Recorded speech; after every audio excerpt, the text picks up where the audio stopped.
Good afternoon, evening, Santa Monica, and welcome to the June 15th, 2021 special meeting of the Santa Monica City Council.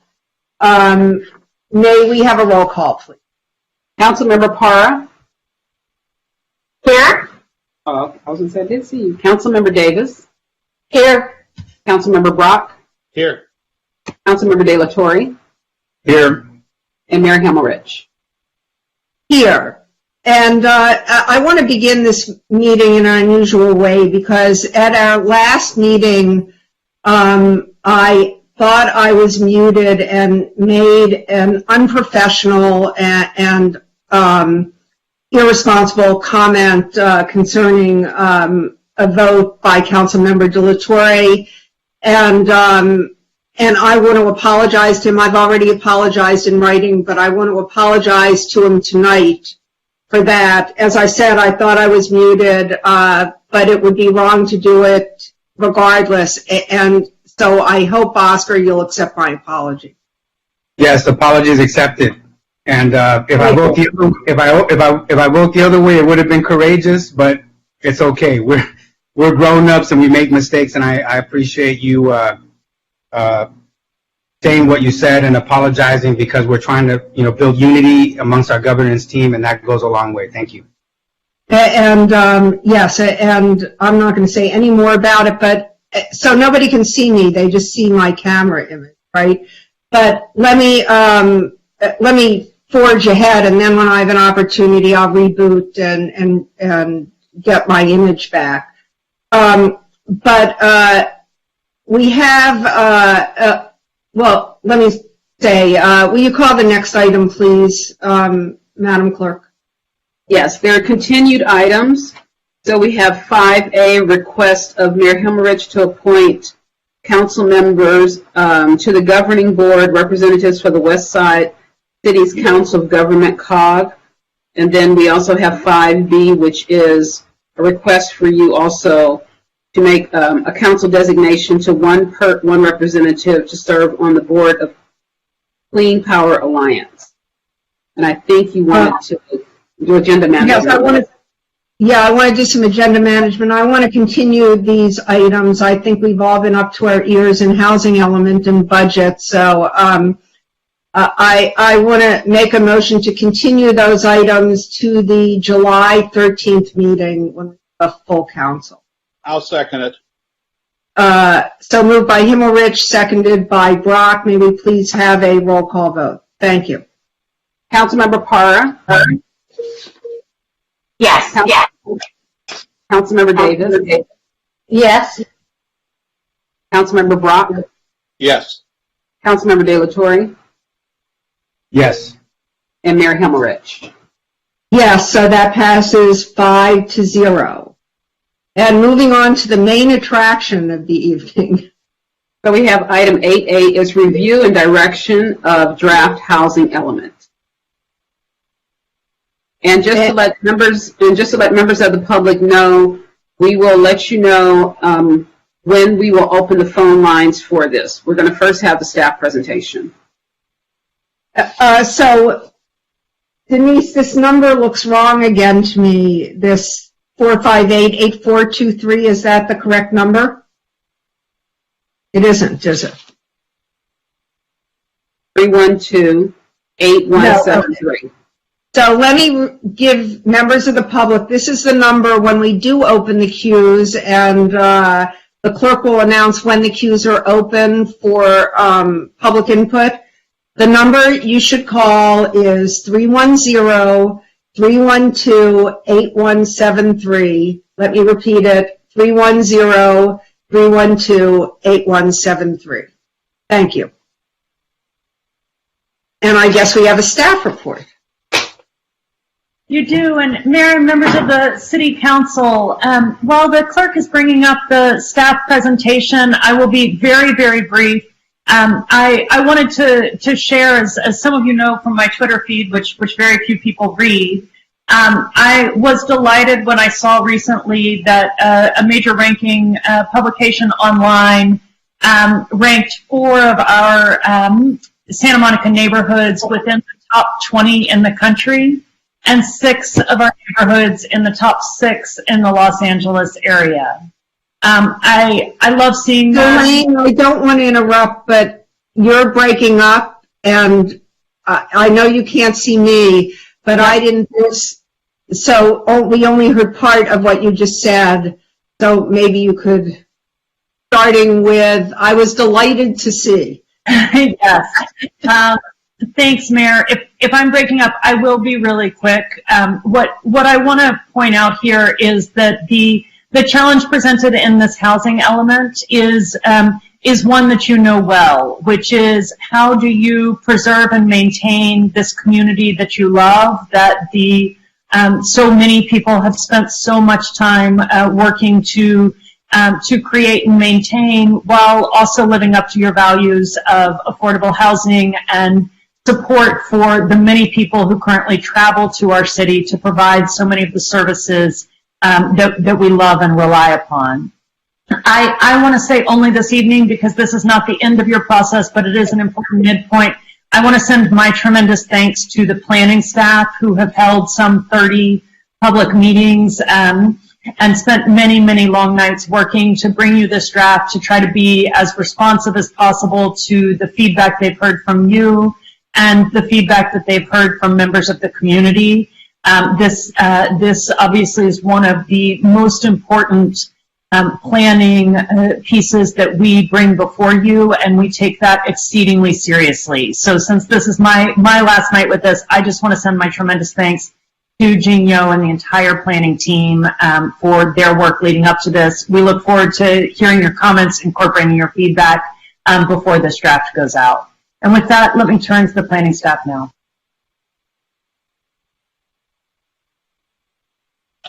Great. Thank you so much, Lane, for that introduction.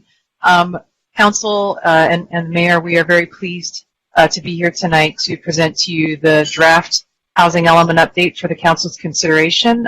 Before I begin, I just want to acknowledge and thank the community members who have participated in this entire process, the people who volunteered for our technical working groups on housing production and housing stability, who gave tremendous input and insight into developing policy for this process. We've had many sessions with, of course, the Council, with the Planning Commission, the Housing Commission, the Rent Control Board, also want to thank our interdepartmental team, our partners in housing and human services and rent control, who have been instrumental to this process, and of course to the planning team here, Carrie, Rachel, Ross, and Steve, who have really been working very hard throughout this process. So with that, go ahead, Ross. Let's jump in.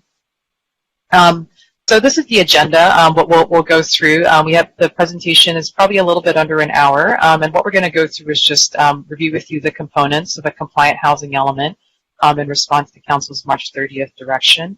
We're then going to run through the very high-level goals and policies, just an overview of what they are, and then run through the housing programs, just so you get a sense of what they are. As I'm sure you got a chance to look through the element, and we tried our best to summarize it in the report as well. And then finally, what we do need from the Council tonight is what we're looking for is a discussion and a direction to staff to transmit the draft housing element with any changes that you deem necessary to HCD. We have an internal deadline of July 1 to do that, so that we can make sure we get comments back in time in order to meet our October 15th adoption deadline. We also have a secondary piece reading night to weigh in on how we apply state density bonus to pending housing projects, and we'll talk a little bit more about that later. Right? So I think, just to level set with respect to this project is more, it's a planning exercise for sure, but we also don't want to lose sight of the fact that when we talk about housing, we're talking about people's homes and all the benefits that come with being securely housed, less financial stress, better school performance from children not moving around, and housing stability. This is happening at a time as we move into the recovery from COVID, but it really has highlighted the socioeconomic, racial inequities, and moving thousands to the brink of eviction and homelessness. And the housing element is a chance to address those issues, consider how we move forward to create equitable housing opportunities for all. We did also want to note that this housing element is really guided by adopted community vision and adopted policy. So it is not an abandonment of the land use and circulation element by any means. It really builds upon that and includes changes in housing element law to ensure that we prepare a compliant housing element. Next slide. So two sort of really key pieces of what housing element law requires is, one is that the housing element is really intended to be a roadmap to encouraging housing production. So what the city has to show is that there is the zone capacity, so that they have zoning appropriate to accommodate our regional housing needs allocation of 8,895 total housing units, which includes lower income housing as well. And we demonstrate that through the suitable sites inventory. So that's that big table, where we have to show sites on there and do calculations to show that the city has that capacity to accommodate that RHNA. And we also must account for financial feasibility. So that does matter in terms of establishing standards that can support housing. The second major component is affirmatively furthering fair housing. So this is a new component that was added in 2018. And it's new. It's not new in federal law, but it is new in its application to housing elements. This is the first cycle where it's applied to housing elements, and it requires agencies to take deliberate action to address, combat, and relieve disparities resulting from past and current patterns of segregation to foster more inclusive communities.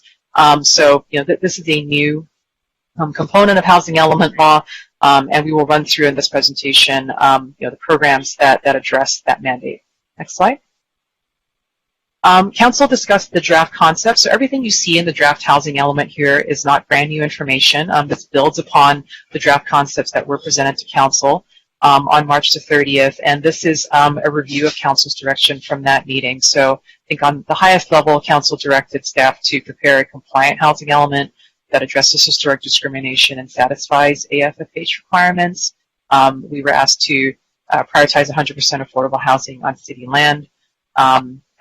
Council selected an option that distributed housing sites throughout the city and to consider zoning changes to incentivize housing relative to commercial, to pursue an 100% affordable housing overlay zone. And then we were asked to explore several things, including diverse opportunities for homeownership and then exploring options to add additional density to neighborhoods that have historically excluded diverse populations.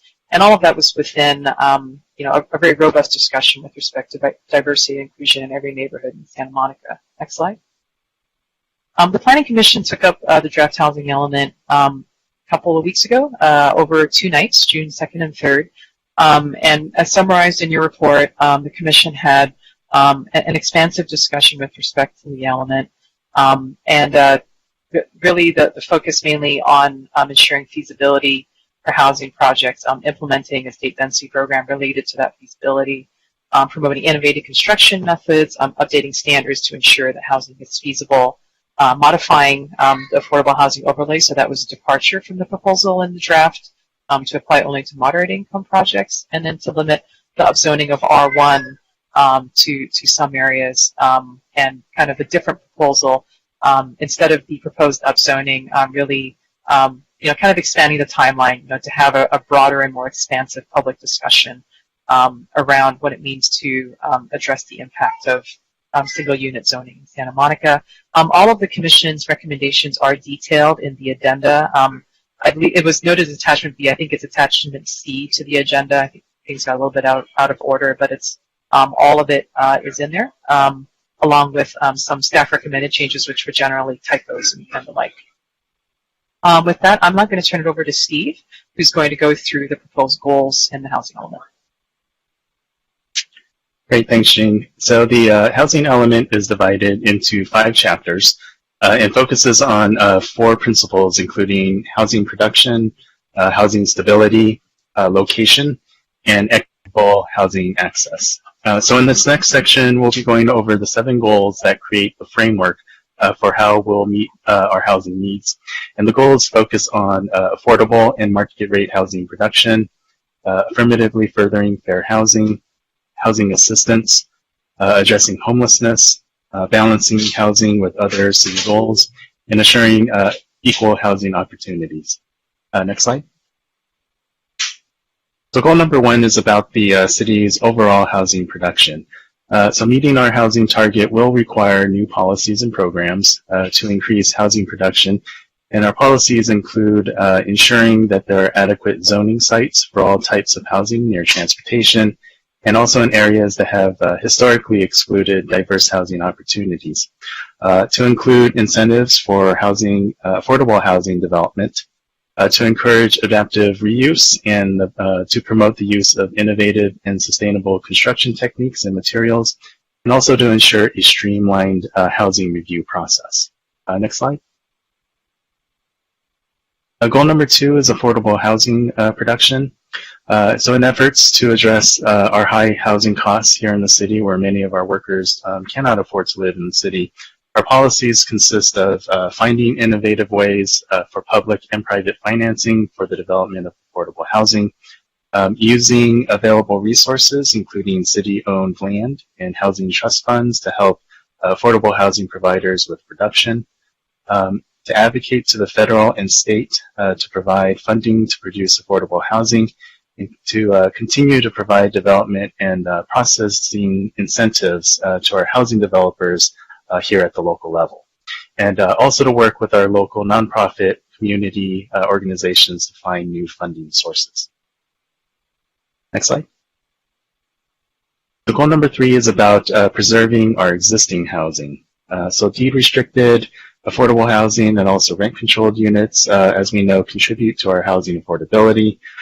Preserving and rehabilitating our existing housing stock helps to keep our residents in their homes, and therefore our policies consist of continuing to support the city's rent control law, encouraging the preservation of naturally occurring as well as restricted affordable rental housing, to ensure the replacement of multi-unit housing that is demolished, consistent with state law, providing rehab grants to extend the use of our aging residential buildings, and also to provide resident protections during any rehabilitation that occurs to their residential units. Next slide. Moving on to goal number 4, which is ensuring equitable housing access. In efforts to address historic housing patterns of segregation, policies under this goal consist of promoting access to environmentally healthy neighborhoods that offer transportation, jobs, high-performing schools, and residential amenities in areas that have historically excluded certain segments of the population. And also the equitable distribution of all housing types for the most vulnerable communities, as well as the housing insecure. Next slide.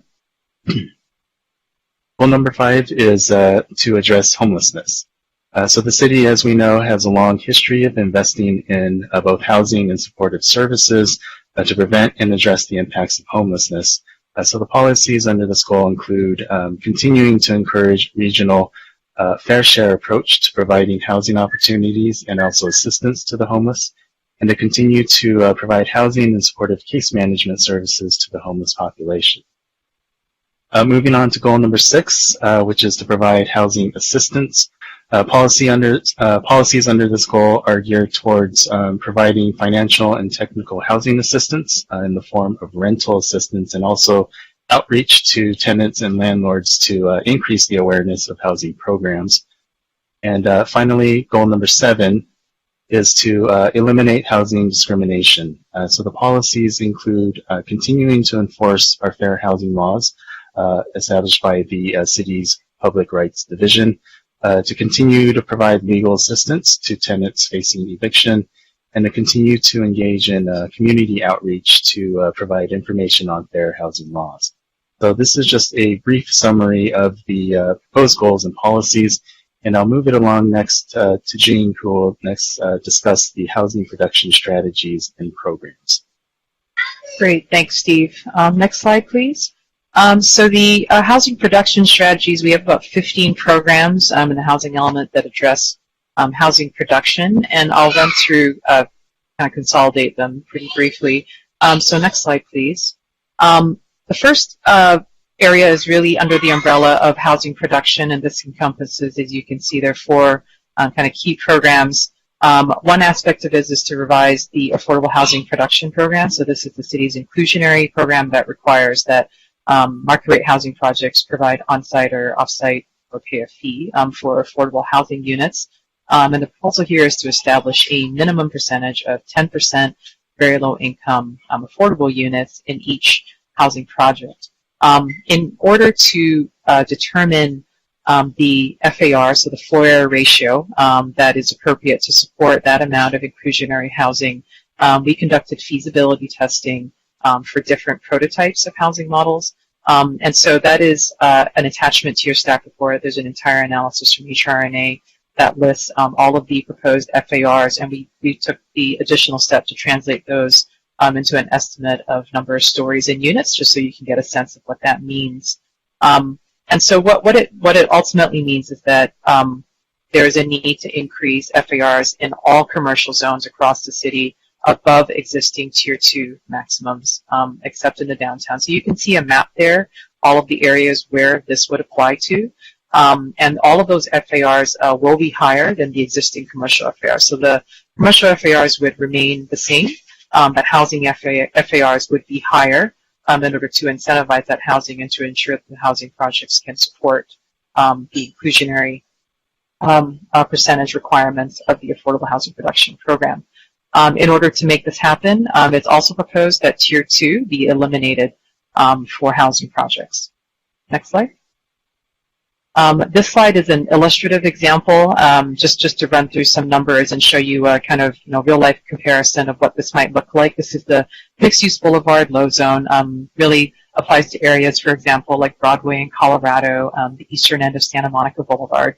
You can see on the left side there, outside of the orange box, is what the existing FAR is, and you can see the existing tiered land use system we have. So, common to see like a Tier 2 project with a 1.75 FAR, 3 stories, maybe roughly 25 units is what you can get in there.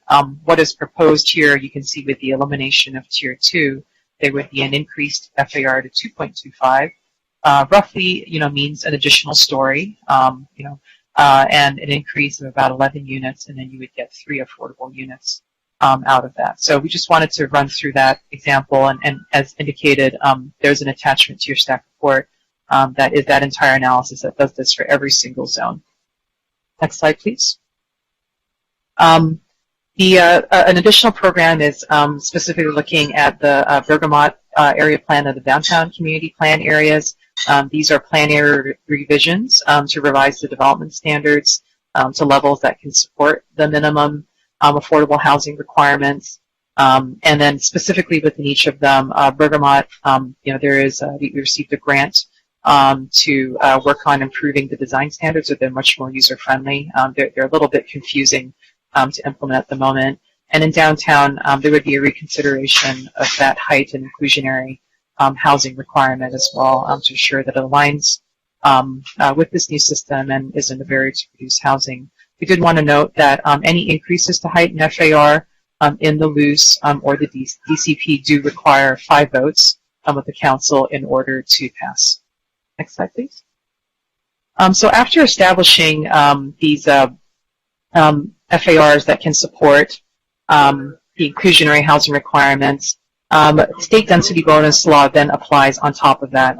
There is not an option to not do this. This is something that is really layered on top of the city's land use system. And housing element law does not allow us to account for state density bonus when we establish supportable FARs. So the FARs that are being proposed are before the state density bonus is applied. And the way state density bonus law works is that there is a corresponding bonus percentage increase that is associated with the amount of affordable housing that you provide in the project. So you can see there in the table on the right, the city's current program, 10% of very low income units means that a project gets a 32.5% bonus increase, of that established FAR. So that is what is being proposed, because the city does not have normal measures of density. So we don't have units per acre, for example, in every zone. We have FAR. What is being proposed is that 32.5% would be added on, so it would be multiplied on to that established FAR. In addition to this, state density bonus law has something called incentives and concessions. Essentially what that is that it allows applicants to then request relief to any development standard up to a certain limit, depending on the amount of affordable housing they have in their project. So again, it's easiest to think of this as like two separate systems. One is the city's local system that is required to be feasible to support housing projects, and then you layer on state density bonus on top of that. Next slide, please. Pending an ordinance update for that to work, we do have projects that are in the pipeline that have proposed density bonus programs in their projects. And so what we are proposing to do, and we would like council direction on this, is an approach that would apply to pending projects before that ordinance update, to formally implement state density bonus or to integrate it into the city system. So this is an approach that's similar to what West Hollywood does. So as you heard me discuss before, what we would do is apply the density bonus as a percentage increase to current Tier 1 FAR standards, and then we would process any requests for those incentives and concessions for those. So for that relief from development standards, we would process that administratively. So that is a proposed interim approach until an ordinance update actually takes effect permanently. And we are asking council's direction as to whether you agree with that, and we can apply that to pending projects. Next slide. Moving on now onto city-owned sites. This was a very specific direction from council to prioritize 100% affordable housing on city-owned sites. So we estimated a total capacity yield on the city-owned sites in the suitable sites inventory of approximately 1,884 units, with priority sites over 1 acre. You can see identified there as 4th in Arizona, the Bergamot Arts Center, and the parking lots behind Main Street. Why 1 acre? It's really sites that are, you can really get sort of the best bang for your buck. They're large enough to accommodate a sizable amount of units. And then we assumed on all sites that the affordable housing could develop at approximately 150 units per acre. So that's how that calculation happened to get to that capacity yield. There is an attachment to your report that is an analysis from HRNA for city-owned sites. What we asked them to do is to look at, assuming all of the typical funding sources, what is the financing gap after taking account for the free land, any trust fund dollars, any, typical tax credit financing. What is that additional gap, that might result that would need to be filled by any other public or private funding source? And that ranges from, 50 to 250 million, depending on assumptions that you may make with respect to the ability to capture tax credits. Next slide. Another kind of special program has to do with parking lots for religious congregations. So these are the surface parking lots you see sprinkled throughout many residential neighborhoods in the city. They do present a pretty unique opportunity to further equitable housing access to some of our higher resource neighborhoods.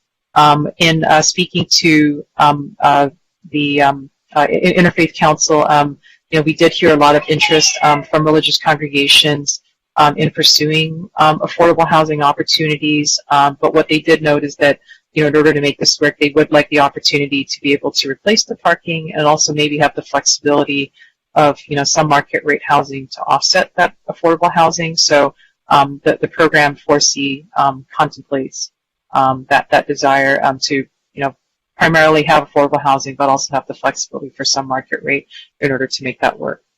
Next slide. Related to that are surface parking lots. These are some of them, you might know them as A lots, so to speak, but not all of them are. These are surface lots that are associated with boulevard-facing commercial uses throughout the city. And all of these, because they are residentially zoned, whether they're R2, R3, or R4, they are subject to density caps. So the city has density caps in our residential neighborhoods of 4, 5, or 6 units, depending on the zone. But there is an underlying maximum allowable density, based on a sort of units per acre methodology. And what's proposed here is to remove those density caps to allow to increase the housing opportunity for those surface parking lots. It will allow flexibility to allow that parking to be replaced that, could serve the housing project, but also the existing commercial use. It allows, that parking to still be there and, allows some housing to occur kind of the edges on the residential neighborhood without displacing existing residents. So this was one of the programs for housing production. Next slide. Moving on to ADUs.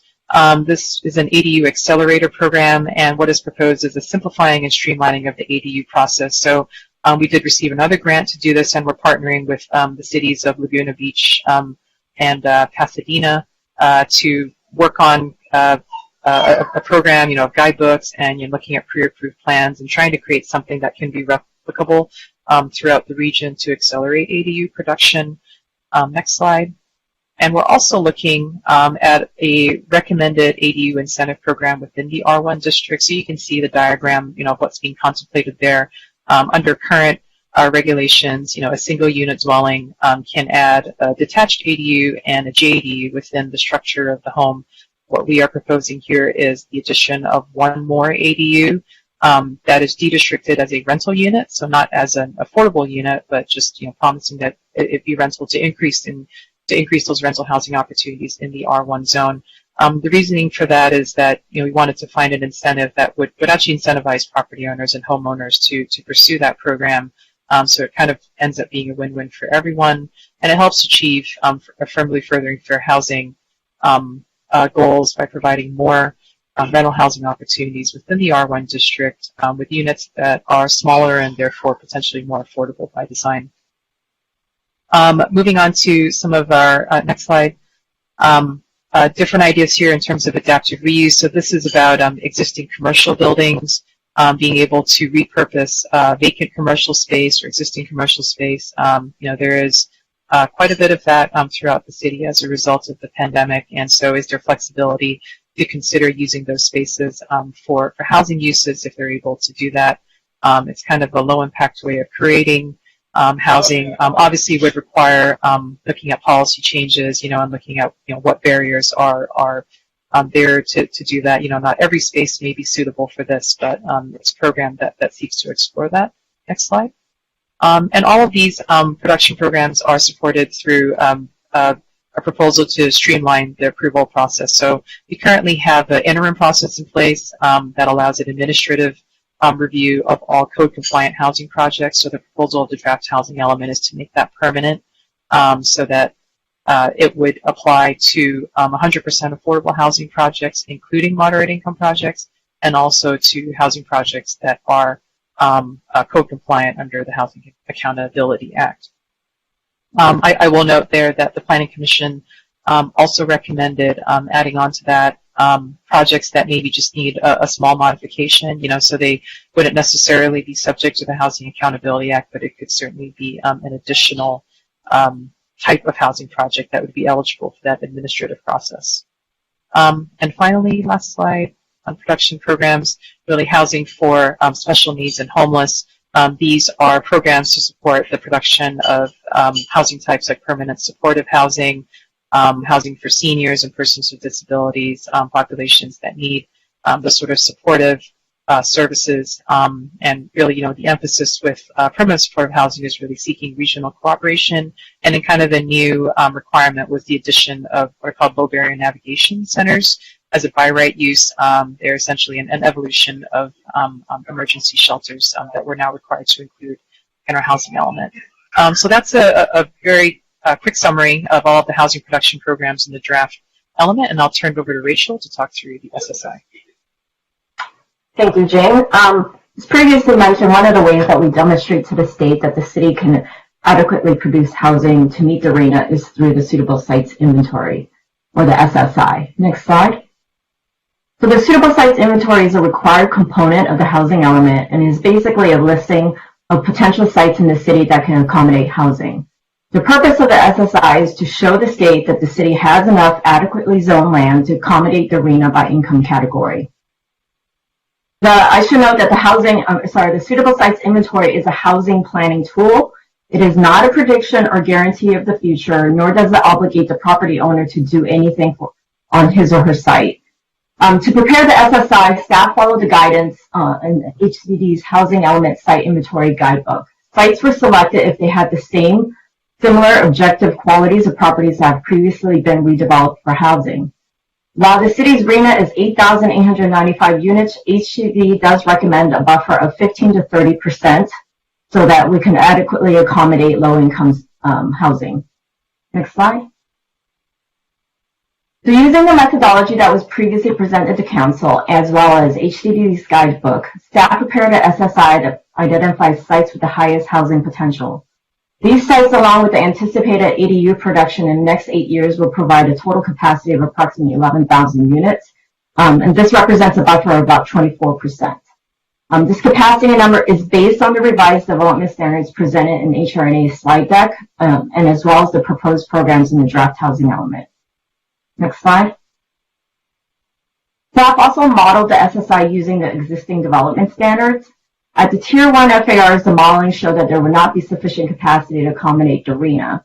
Additionally, a lot of the existing FARs in many of the city zones cannot support housing projects, as shown by HRNA's feasibility study. In addition, we modeled the SSI at Tier 2 FARs, and the results show that there may be sufficient capacity to accommodate the RENA. However, the modeling doesn't account for financial feasibility per the HRA study. Additionally, modeling the SSI at the Tier 2 FARs may not be compliant with housing element law, since Tier 2 is a voluntary tier, and the state might not allow the SSI to be based on development standards that are considered voluntary. Next slide. So as previously mentioned, I'm going to go over the Affirmatively Further Fair Housing programs in the housing element. This is a new component of housing elements. Next slide. So even though the Fair Housing Act has been in place for decades, AB 686 was passed to make sure that cities in the state are actually taking meaningful actions to address fair housing and to foster inclusive communities. State law specifically requires that housing elements include outreach to all segments of the community, that it provides an assessment of fair housing issues, that it considers AFFH in its site inventory, that it identifies and prioritizes factors that contribute to fair housing issues, as well as identify goals and actions to address fair housing. Next slide. So the draft element includes a chapter entirely dedicated to AFFH, and it includes assessment of fair housing issues in the city.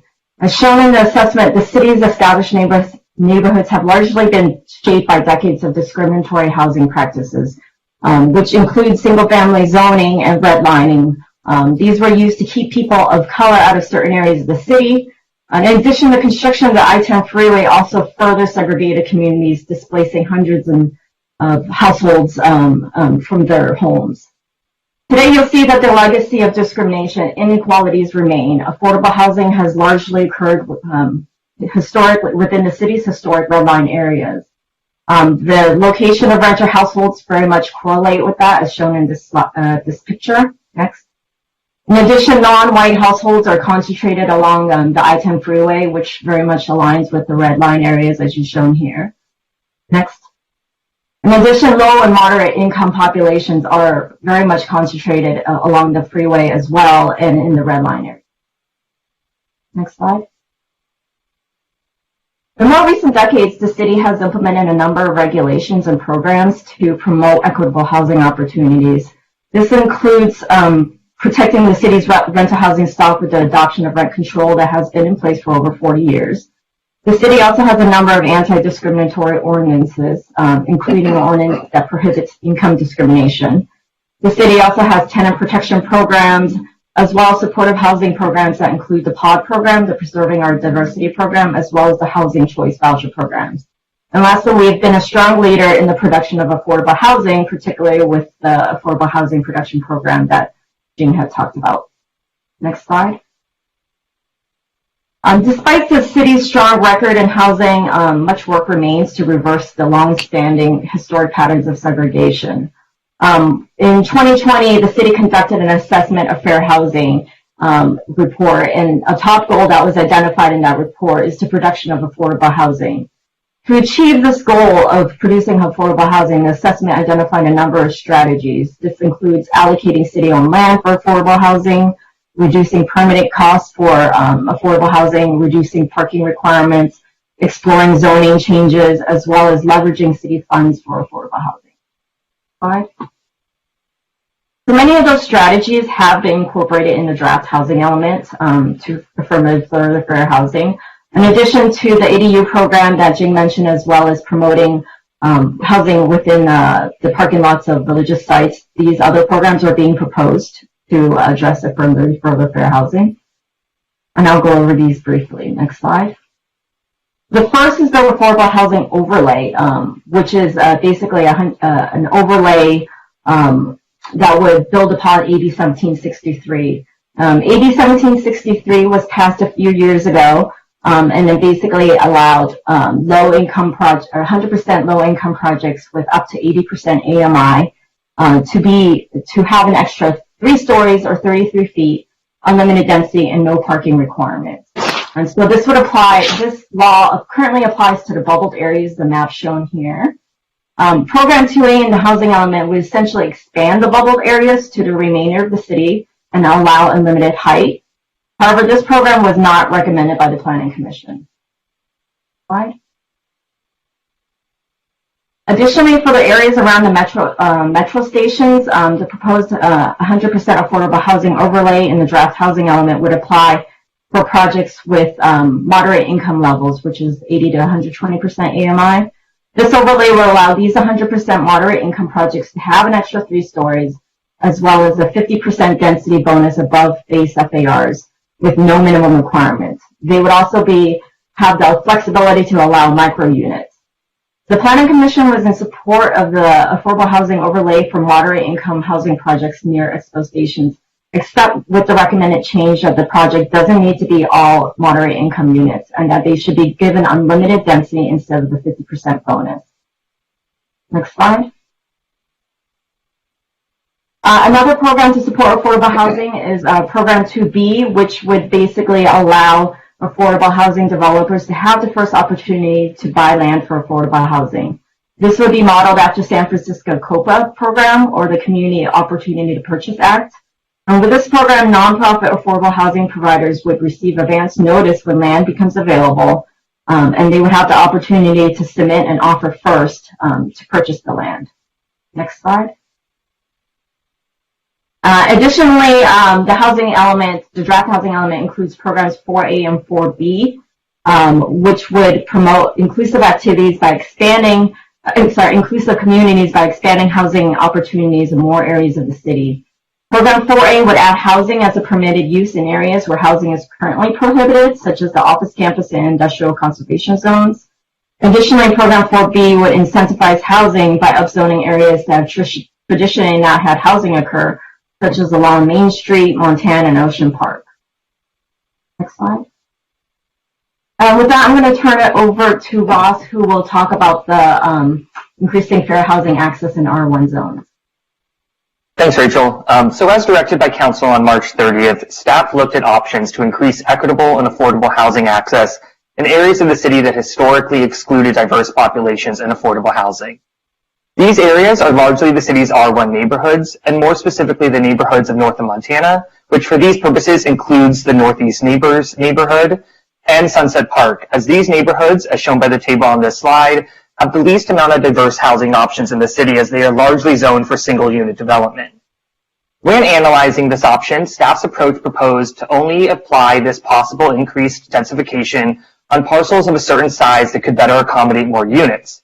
So with the support from HRNA and 2 design firms, staff analyzed these neighborhoods with the goal and questions in mind of how many units can fit within the existing R1 envelope, accounting for architectural and financial feasibility, and how many units are needed to support at least one inclusionary affordable housing unit on an average 7,500 square foot lot. While more feasibility tests were ran, which were provided to you in the staff report, we wanted to highlight some of the key findings. The first is that within the existing R1 envelope, so that includes the existing parcel coverage and height limits, which really depict how large a single-family home could be, it would be unlikely that a multi-unit development would be feasible due to high land costs. And that multi-unit developments would only start to become feasible in North of Montana neighborhood if 3 units were permitted and an increase to parcel coverage and height were provided. However, within these increases, only 100% market rate development would be feasible. Now, in order to provide at least one affordable unit, feasibility tests resulted in the determination that modified R2 standards would be needed, and that a 5-unit development would need to be permitted in the North Montana neighborhood to support one affordable unit at any affordability level, and a 6-unit development would be required in Sunset Park. The reason for the difference in unit amount is attributed to differences in land cost, condo sale prices, development costs, and average unit sizes between the neighborhoods. These modified R2 standards would most likely include additional height and parcel coverage, and current parking requirements can also sometimes be a challenge. With this information, Program 4D previously proposed the following. To allow up to 3 units in the R1 zone with minimum lot size requirements, upzone R1 parcels to R2 in certain crosstown routes, so that would include 7th Street, 14th Street between Montana Avenue and San Vicente Boulevard, and portions of 26th Street. And a possible alternative for consideration would have also been to upzone R2 parcels adjacent to commercial parcels to R2 as well. This map shows the areas that were identified for upzoning. However, after further analysis and through discussion with the Planning Commission, the new proposed program language now only stipulates that the city shall explore options to address historically exclusionary single-unit dwelling zones through future land use decisions. This recommended change is largely due to the Planning Commission's concern that the original program would not truly achieve affirmatively further fair housing, as it does not result in real affordability or broader equitable housing access. Subsequent to this revision, staff is proposing revisions that you see on the screen to Program 1G regarding ADUs. As Jing mentioned earlier, this revision would continue to allow one additional ADU on a single unit dwelling parcel, but with the change that the unit would not have to be deed restricted affordable, but perhaps could be restricted to only be permanent rental housing. This revision is being proposed to try to formulate a program that would incentivize R1 homeowners to add an additional ADU to their property and to increase the supply of rental housing that would be for lower rents than the entire single unit dwelling. And with that, I'm going to hand that back over to Steve to talk about housing stability programs. Great, thanks, Ross. So this next section is on housing stability that consists of preservation programs to focus on rehabilitation to maintain and extend the use and livability of our aging residential buildings, and housing assistance programs and services that focus on providing financial and technical support for our seniors, our families, our persons with disabilities, and others with special needs. And this is all in efforts to help our residents retain their housing in the city. Next slide. So the last time we spoke, we talked about housing barriers and the needs for existing residents as highlighted through our technical working groups, which include the need for rental assistance and support for those who are rent burdened, continued tenant protection and assistance ranging from legal counsel, oversight of landlord obligations, and housing maintenance and repairs, and also assistance on tenant rights and available housing programs. Continued support service for the homeless as well as at-risk individuals, and the need to preserve our housing affordability by maintaining and rehabbing our existing housing stock. Next slide. So the draft element includes both new and revised policies and programs to achieve the stability-related goals, which are goals number 3, 5, 6, and 7, as also described earlier in the presentation. So in this section, I'll be highlighting the new and expanded implementing programs. So starting with goal number 3, which seeks to preserve the existing housing supply and also to prevent the displacement of existing residents. Downlisted here are the programs under goal 3. Program 3A is to restrict the removal of existing rental units and ensure that protected units are replaced. Program 3C is an updated program that includes preserving both restricted and non-restricted at-risk housing units, in which a program would also explore strategies to conserve both rent-controlled as well as our naturally occurring affordable units that are also at risk of removal for redevelopment. Program 3H is a new program that would provide additional outreach to landlords on available city programs and also encourage the continued rehab, repairs, and also upgrades to their housing units. Next slide.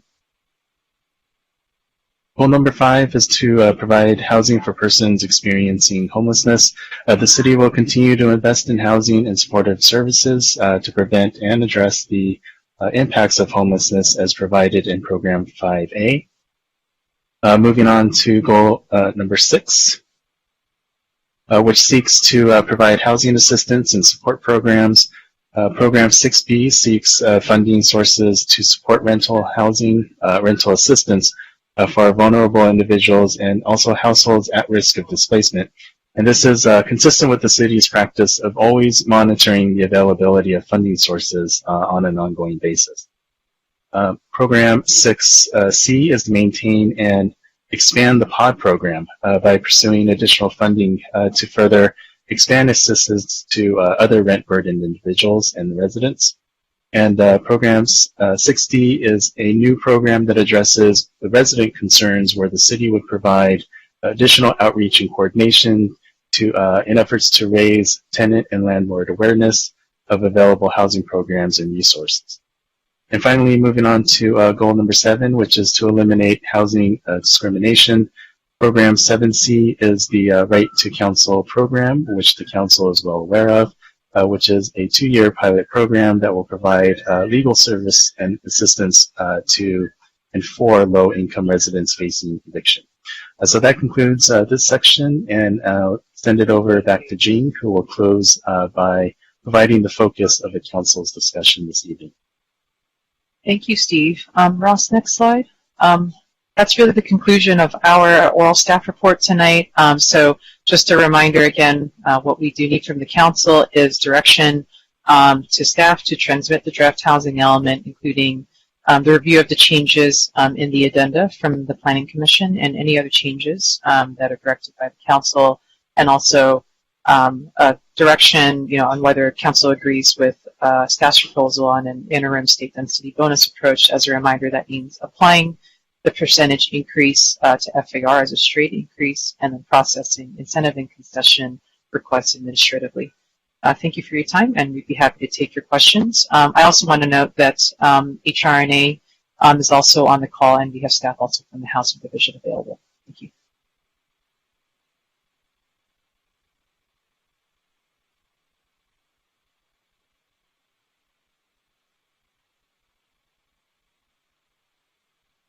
Mayor, you're muted.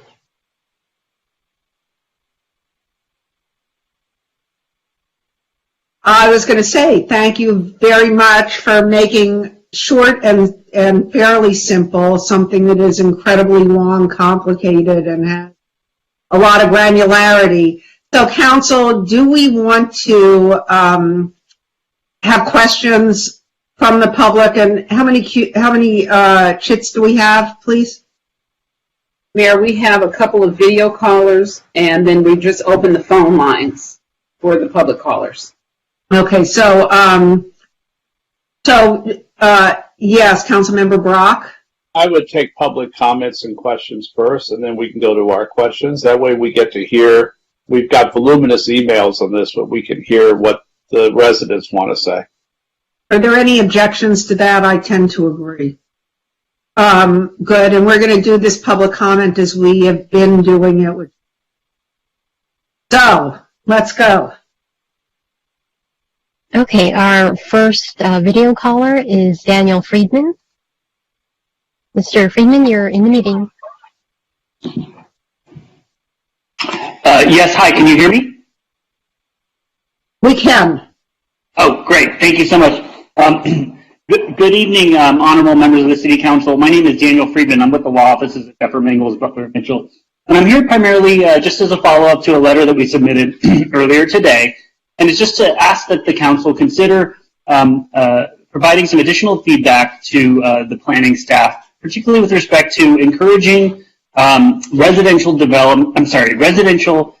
conversions of retail and commercial spaces within existing multifamily mixed-use buildings in the downtown area. Long story short, you have a lot of buildings in the downtown area that have retail and commercial spaces on its first floor that are currently barred from converting those vacant spaces into residential units.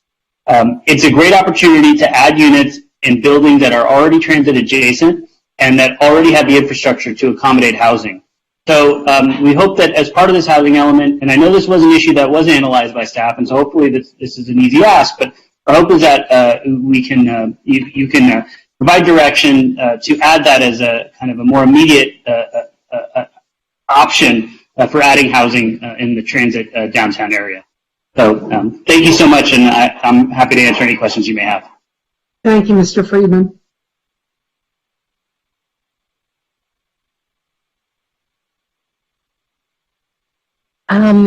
Mayor, I'm sorry. We received 2 requests from planning commissioners. So I'm going to transfer Sean Landry's first. Thank you. Good evening, Mayor and council members. I'm Sean Landris. I'll be splitting our 5 minutes with Vice Chair Elisa Pastor, so perhaps she can go as well. I want to thank planning staff and all of our colleagues for. Sorry, there's somebody not muted. I want to thank. You can hear me, great. Okay, so thanks to planning staff and all of our colleagues. Sean, wait 1 minute. There is Sean. 1 sec. So we seem to be hearing something in the background. I don't know if everybody is muted, but Denise, it sort of sounds like your voice, so I don't know what's going on. Actually, it was Elisa's mic was on. Okay, good. Thank you very much. Okay. You're welcome. Now you're good to go.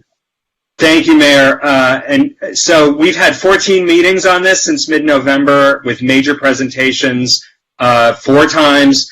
And so it's really important that in the middle of the pandemic, staff was extremely transparent with its work and its thinking. Also want to say that we appreciate the hearings that took place at the Housing Commission, Rent Control Board, and other places. There really has been a robust public conversation. So I'm going to highlight 4 core areas and then turn it over to my colleague, Vice Chair Pastor, to expand and conclude. So we really wanted to focus that our housing and our inclusionary housing requirements be feasible. We feel very strongly, as you heard before from Commissioner Fresco in March, that we must redress the impact of historically exclusionary single-unit zoning. And I want to say on a personal note that many of the letters that the Planning Commission received really highlight the need to have this conversation in a courageous way. We really do need to have that conversation. In the meantime, we need to make, as the Planning Commission felt, we need to make multifamily housing feasible on commercial adjacent parking lots, including those that are currently zoned R1, and reform the parking requirements to do so. And we must really build on Santa Monica's existing strong commitments to affordable housing by focusing on implementing a robust density bonus program consistent with state law and extending and expanding our allowances for 100% affordable housing projects. And with that, I'm going to turn it over to Planning Commission Vice Chair Elisa Pastor. Thank you, Chair Landris. Good evening, council members. I want to also echo my gratitude and support for all of the hard work that staff and the community have done to get us here today. The housing element is a complex document, and it's important for the future of our community. We must be a city where inclusion is at the forefront and where people can work, live, and play. Now, as Sean mentioned, I'm going to focus my remarks on implementation and the actions that we must take to ensure that the goals and policies set forth in the legally compliant housing element become a reality. It's not enough to simply plan for more housing. We must also take the next steps to build more housing expeditiously. Doing so serves our goals to ensure equitable access, to produce more housing, especially affordable housing, and to protect tenants from displacement. It is also critical for our economic recovery. One focus of the Planning Commission was feasibility. Our policies must actually lead to the construction of housing, and the only way to do that is if they allow housing that pencils. HRNA did a good job in this regard. We must adopt changes to our zoning code which streamline regulations and rules and encourage housing at a level that actually gets built. Let's make it easy and fast to build housing where we want it. Let's make it easy and fast to build ADUs. Let's make it easy and fast to use innovative and sustainable construction techniques. And let's make it easy for religious congregations to live out their values and ours by providing affordable housing. We must amend our development standards and process. The Council has shown leadership by already streamlining affordable housing. It's a huge step forward. The Planning Commission also recommends that we do a similar program for moderate income housing units. These are units for people earning up to 120% of median income. Teachers, public sector workers, service workers, and others. These people are working in our community and they grew up in our community, and let's house them here. This is critical. Thank you. Your time is now up. Thank you. Thank you both.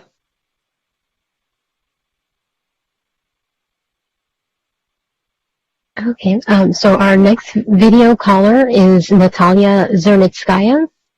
Ms. Zernitskaya, you're in the meeting.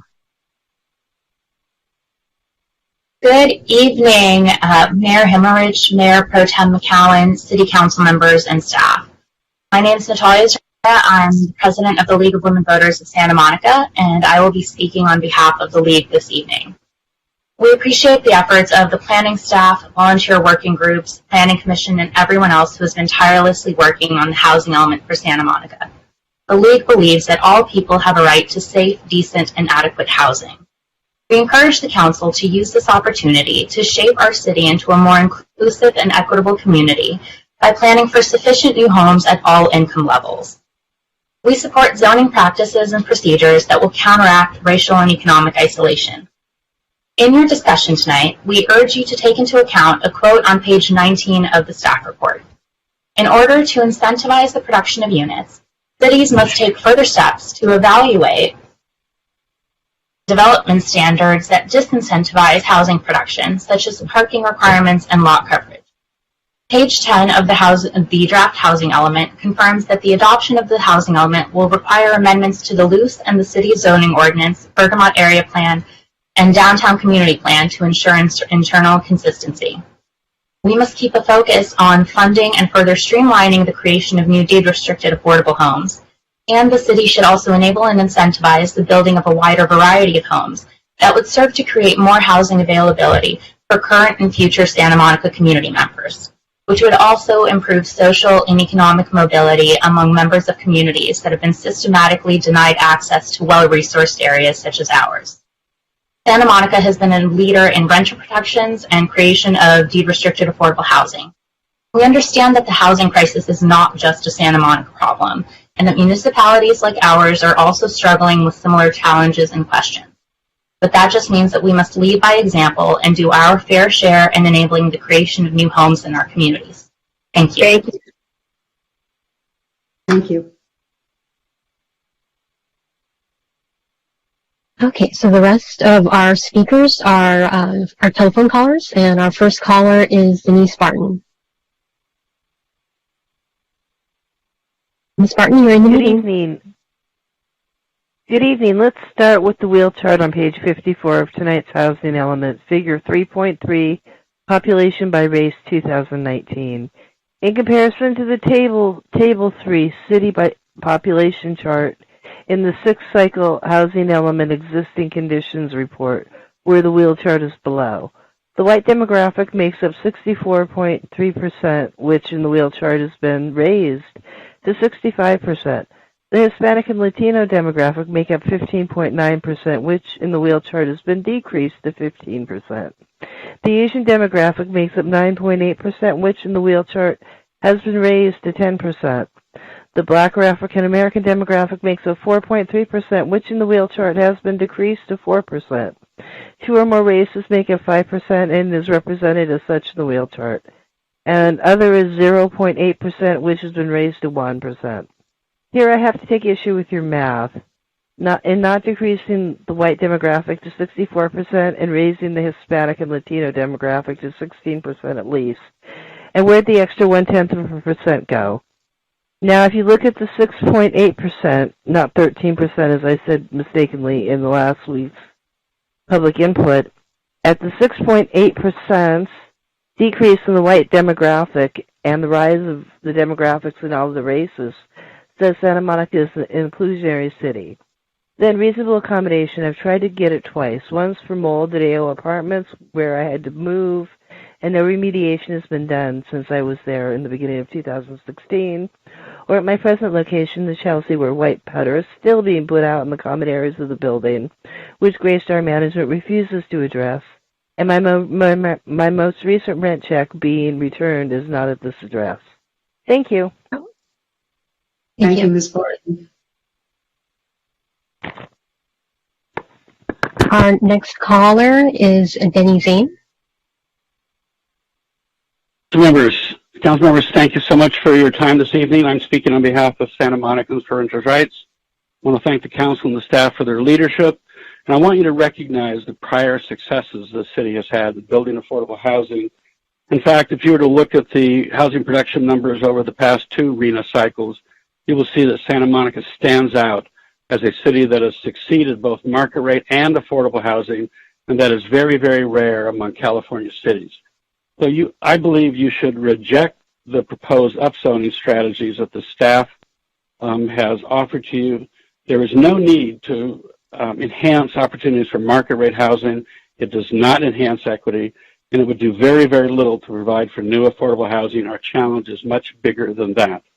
The city staff makes no mention of how we have succeeded in the past, which has namely been to invest public resources in our affordable housing, and there's little mention or no mention of that in the staff report. We've done that also by pioneering new sites on housing sites on our commercial boulevards. We should take the opportunity for additional overlays to enhance affordable housing opportunities on those boulevards where housing is now already permitted. And the city should challenge itself to identify even more public sites, especially those near transit, for affordable housing, and then again make local money available for that purpose. That's what has succeeded in the past. But what we need to do now, I think, is ramp up that effort, and not only ramp it up ourselves locally, but issue it as a challenge to the state and the county to their share of affordable housing investments. It is really quite unfair for the state to place upon cities the sole burden, the state and the county, to join us in a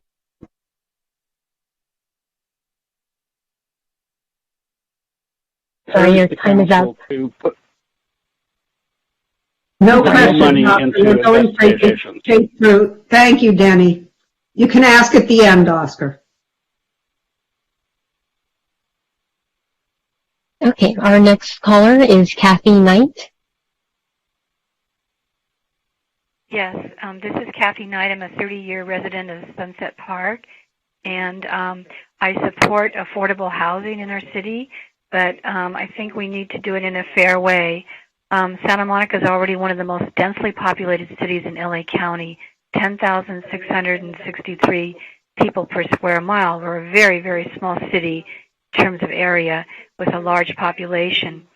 So we really need to be fair, and I don't want to see our R1 zoning taken away. I think it's important that we keep it, and otherwise there's just going to be, it'll help developers to make money, but it won't help our families. Our single-family neighborhoods like Sunset Park are wonderful. They're a wonderful place to live, walk, and enjoy. And it is a diverse neighborhood where I live.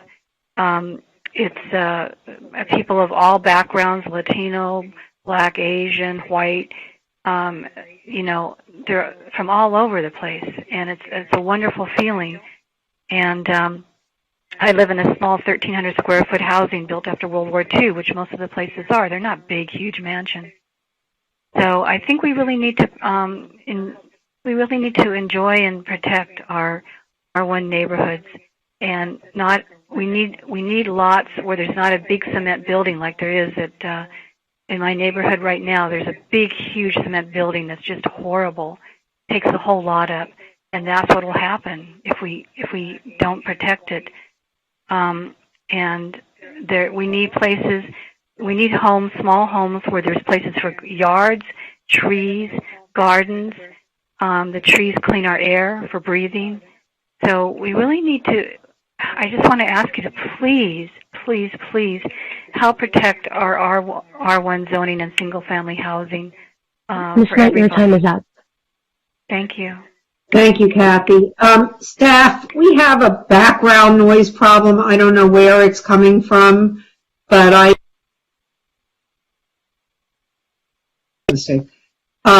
we are hearing background noise from somewhere, and I don't think it was from Ms. Knight. So thank you, if we can fix that, because I hear voices and she was talking. Thanks. Okay. Our next caller is Zena Josephs. Thank you.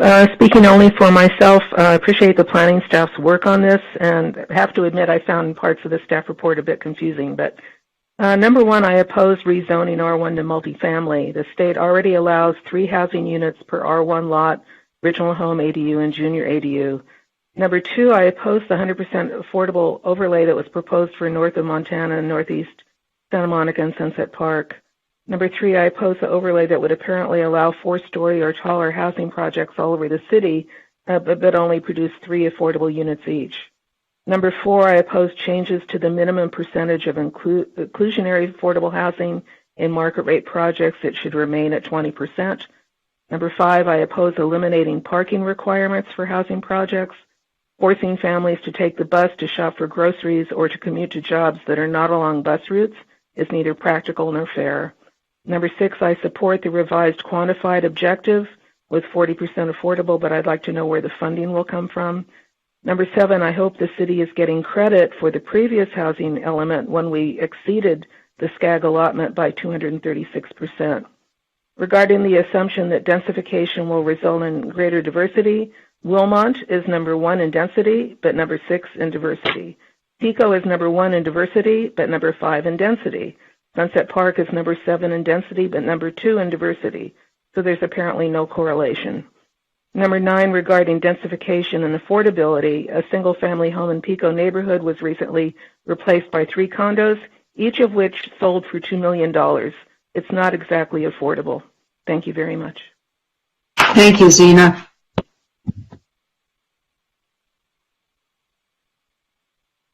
Our next caller is Matt Hoffer.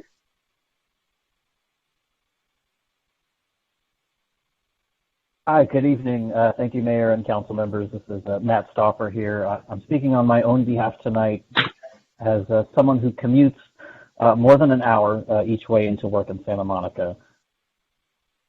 L402 zip code is once again ranked the 3rd most expensive zip code in America. On the off chance that a vaccinated couple living together both had their names pulled in the state's vaccine lottery, their combined winnings would not be enough for the median home price in this zip code, which is $3.75 million, according to Property Shark. I understand that some people like their neighborhoods the way they are, but when housing costs are that high, I think your job as city council goes beyond preserving the aesthetic preferences of a small number of homeowners. You must consider the quality of life impacts on commuters like me who work in Santa Monica, the impact of long car commutes on our regional air quality, the opportunity cost of not having thriving, moderately more dense neighborhoods across the city, and in a more tangible sense, you should also consider the potential penalties the city could suffer if the state does not accept the housing element as compliant, which include a loss of local control and hefty financial penalties that could crowd out the city's other budget priorities. I'm proud to have signed on to a letter with fellow housing advocates, some of whom I think you'll hear from tonight, and I respectfully ask that you do everything you can to produce a housing element that encourages strong housing growth at all income levels in all neighborhoods of the city. Thank you. Thanks, Matt. Our next caller is Ann Sanawala. Hello, Council, Mayor. I first wanted to say that I started reading through this housing element and was wondering why it was that we were using estimated populations from 2020 when the 2021 population estimates are out in the E1 report. And oddly enough, Santa Monica is the only city in Los Angeles County that didn't see a decline from 2020 to 2021 of residents. Well, actually, I'm sorry, let me correct myself. That was 23 residents that were reported having left Santa Monica over that time period, which is really strange because we have all of these, websites where we're giving away stuff and like never before, and it's really wonderful. But the amount of stuff that's accumulated in our alleys, we know people are leaving, and they're not coming back. So I'd like to question why our population rates are not being reported properly to the state, number one. Number two, sustainability and adaptive reuse. I believe that there is no better time than now to take advantage of the fact that we have this jobs housing imbalance and start targeting all of these vacant, empty, unused office buildings and start reusing them so we can actually be the sustainable city that, some of these lobbying organizations that call themselves Forward, say they want sustainability and they're all about this. And as a matter of fact, what they really want is a lot more development at a very high rate where people can't afford to live. I was at a building today, a rent-controlled building, and the manager told me that they've never ever Ms. before Sanawala, I'm sorry, your time remember is up. seeing so many people leaving their buildings. Ms. Thank you. Sanawala, your time is up. Thank you. Thank you. Thank you, Ann. Our next caller is Elena Christopoulos. Hi, good evening. My name is Elena Christopoulos. I'm calling representing myself, my partner Richard Brand, downtown residents, friends, and family. Santa Monica must solve its housing affordability crisis and create a city in which everyone can thrive. The time for action on housing is now.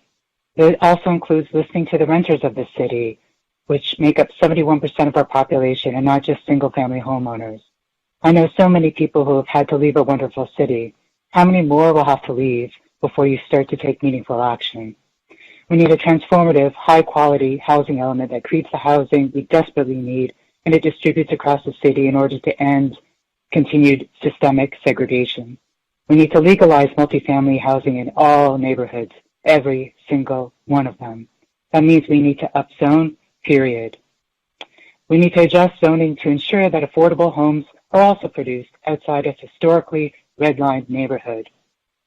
We urge you to make major revisions to the draft housing element. I sure hope you do the right thing. RHNA is watching. The state is watching.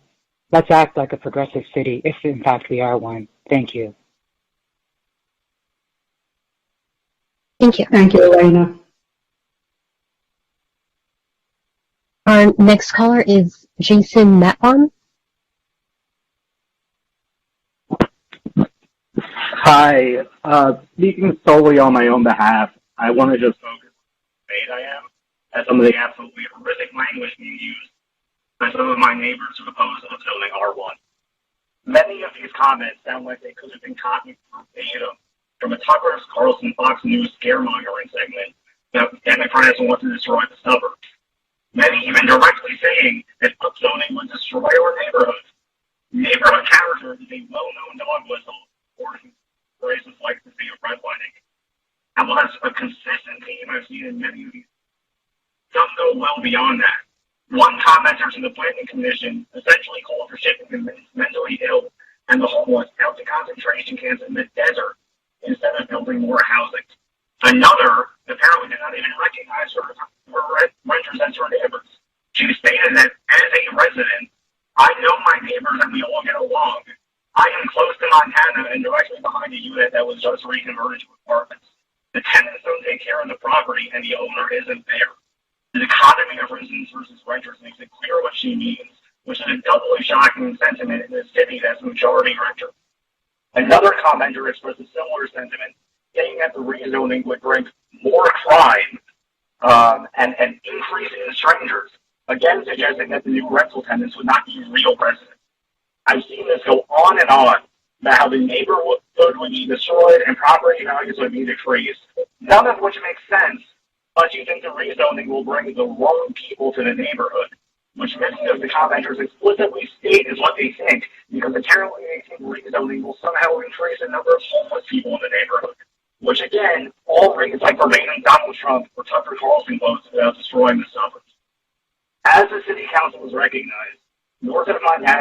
shaped by the history of redlining. And this is our opportunity to begin to correct that. Mr. Matbaum, your time is up. Monica. Thank I'm you. sorry, your time's up. Thank you, Jason. Our next caller, we just have a first name. Her name is Eleanor. Thank you. Miss Eleanor, you're in the meeting.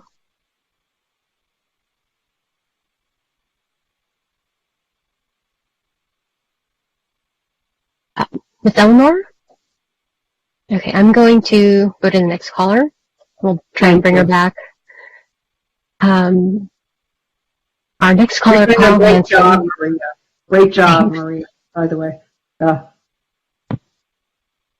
Mr. Good evening. Thompson? Yeah, can you hear me? Yes, we can. Great. Yeah, good evening, Mayor Hemorich and council members. I'm Carl Hansen, resident of the Wilmot neighborhood, housing commissioner, but tonight speaking as co-chair of Santa Monica Forward.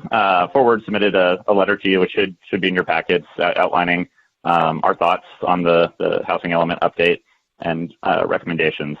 We believe the council was on the right track when you discussed this item in March and sought to explore new housing opportunities in our most exclusive neighborhoods. Not building skyscrapers or large apartment blocks, but missing middle type density like duplexes, townhomes, and courtyard apartments. Building new housing for future generations and doing so in ways that undoes racist zoning policies isn't just a moral responsibility, it's also a state requirement with significant penalties for violations. Multiple cities in the San Diego region are already staring down these penalties. Chula Vista, El Cajon, Escondido, Coronado, and others failed to adopt compliant housing elements by SANDAG's deadline in April. The most common issue, affirmatively furthering fair housing compliance. We believe the same fate could await Santa Monica if we do not take meaningful steps to address the very real segregation and exclusion that exists in our city. In our view, the current draft of the housing element is woefully insufficient. Personally, I'm tired of hearing comfortably housed people say, I support affordable housing, but not in my neighborhood. Now, many of these people came to Santa Monica decades ago and were able to afford to live here because of housing production at the time was happening at much higher levels that accommodated their generation and allowed them to invest in a home or afford to rent.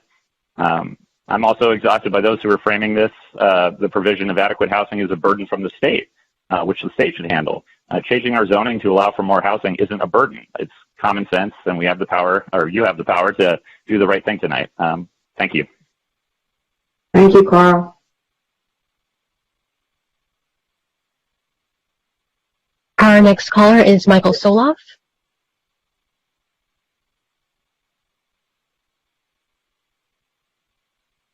Mr. Soloff? I'm speaking tonight Good evening. I'm speaking tonight as the co-chair of SMART. Our core challenges are housing homeless Santa Monicans, bringing relief to the 1 in 4 renter households in our city who are both low income and pay more than 50% of their limited income as rent, creating a place in our city for low income workers who generate the sales tax and TOT revenue that benefits the residents, and creating a place for the descendants of those displaced from our city by public works projects cited in the city's former neighborhoods of color, as well as others seeking to bring their families to our entirely highly resourced community from the concentrated areas of poverty that surround us in Los Angeles. The principal methods of addressing these core challenges are by investing public resources to expand our local rent subsidy program, to create new deed-restricted affordable housing, and to locate and invite back to our community lower and moderate income descendants of those displaced by the 10 freeway and the Civic Center. The city's commitment of close to $400 million of public land for 100% affordable housing is a critical step forward to addressing these needs and to affirmatively furthering fair housing through meaningful actions. The rest of the proposals are at best marginal contributors to addressing these core challenges, and many are unnecessary. In fact, the scale of the challenge far outstrips what the city alone can do. Real progress can only be made if the county, state, and federal governments make similarly large commitments. But to date, they have failed to do so. Indeed, the state took away $16 million per year in affordable housing funding the city previously used, and through Costa-Hawkins, the state has made 15,000 rent-controlled units in our city, previously charging affordable rents, now unaffordable market rate units. Please direct staff to explain these realities in the housing element introduction and in the quantified objectives section, and to forcefully challenge other levels of government to put their money where their mouth is. Mr. Our Silla? city alone has the moral authority to do this, and nothing less will address I'm sorry, the housing needs here your 2 and in the minutes rest of the are up. state. Thank you. Thank you, Michael. Thank you. Okay, so we have one last caller. I'm going to try and bring Eleanor back in. Eleanor, you're in the meeting.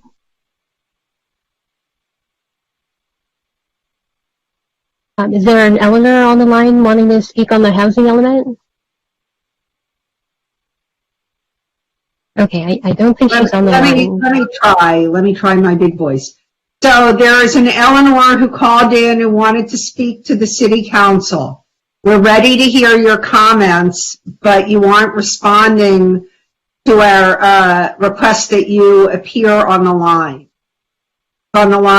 So if you still want to speak to us, we're waiting and we'll give you 20 more seconds. Thank you.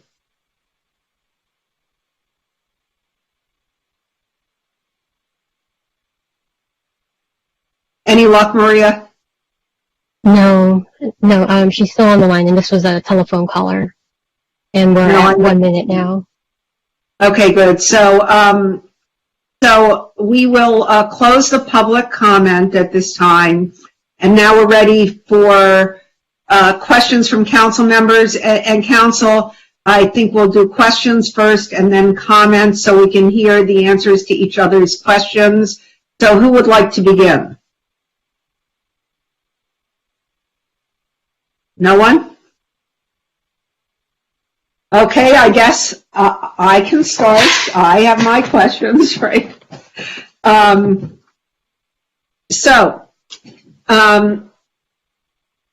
me start at one of the issues that's been raised by a bunch of callers, because people keep talking about the segregation in our neighborhoods, and I sort of remembered this, but I went back and looked at the report on affirmatively furthering fair housing that was done by the Lawyers Committee on Civil Rights.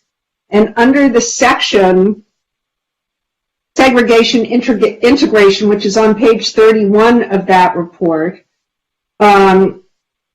it says that we don't have the same level of racial or ethnic diversity as LA, but nevertheless, we have a very low level of segregation. So I wonder if staff can address this in view of the comments that we've heard about our high level of segregation. Certainly. So, yeah, I'm just looking at that part because we reviewed it again. So that's in terms of racial and ethnic diversity, that portion that you read, it reads, despite its proximity to Los Angeles, Santa Monica does not have the same level of racial or ethnic diversity. And it says the city does not have an extremely high level of segregation. Some groups do experience segregation, isolation at higher rates. So that's with respect to racial and ethnic diversity.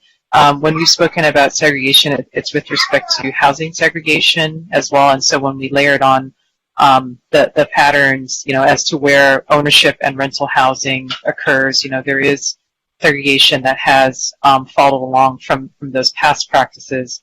And then, when we layered on top where people of color line up with respect to those patterns of segregation, it does further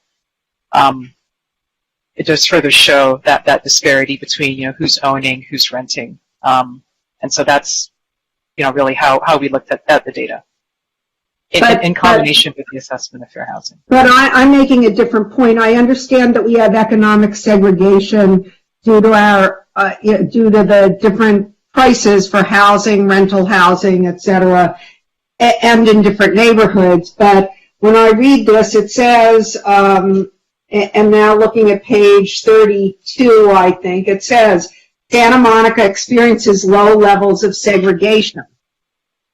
Right? And I'm looking at this chart, and it is remarkable how low it is, right? How low the numbers are compared to LA in general. Relative to LA, yes, that's right. So I just want to make it clear, because I've been saying for years that what we have is not a housing crisis, it's an affordable housing crisis. And I do want to make, so this is a similar thing. It underscores our affordable housing crisis, because we have to the extent that there is segregation, it's by income level and not by race or ethnicity. Is that right?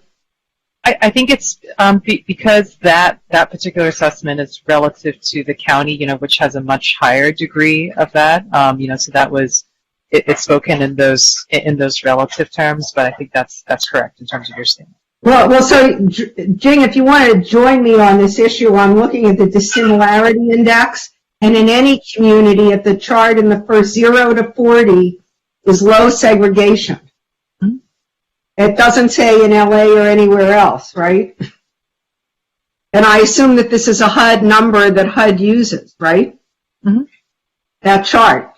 Yes. So this isn't by comparison to LA, this is as HUD defines it. Right. Okay. Okay, now I want to move on to the housing buffers, and we've talked about this before, right? But I particularly, I want to talk about the allocations and the way the methodology was on the SSI and how that translates into housing units. Sure.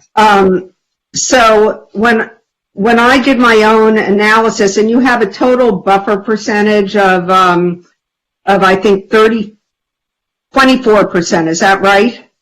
That's right, yeah. Okay, but when I calculated, and you may have changed it because I think when I first saw it, it was higher than 24%, the buffer. But yeah. Yeah, I just wanted to note that there is a revised Appendix F, so if you had maybe downloaded an earlier version at the PC, we made that correction at the Planning Commission, and then we made that, for clarity, we made the correction to table, I believe it's F7, because there was an error in the size of one of the city-owned sites, so that created adjustments in the table.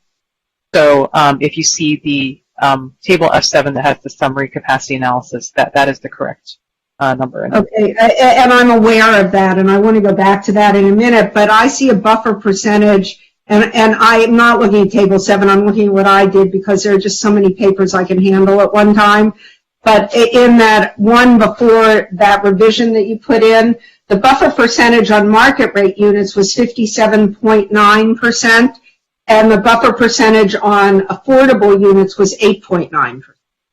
Has that changed? That has, Rachel, are you able to address that? Kind of the top of the... Yeah.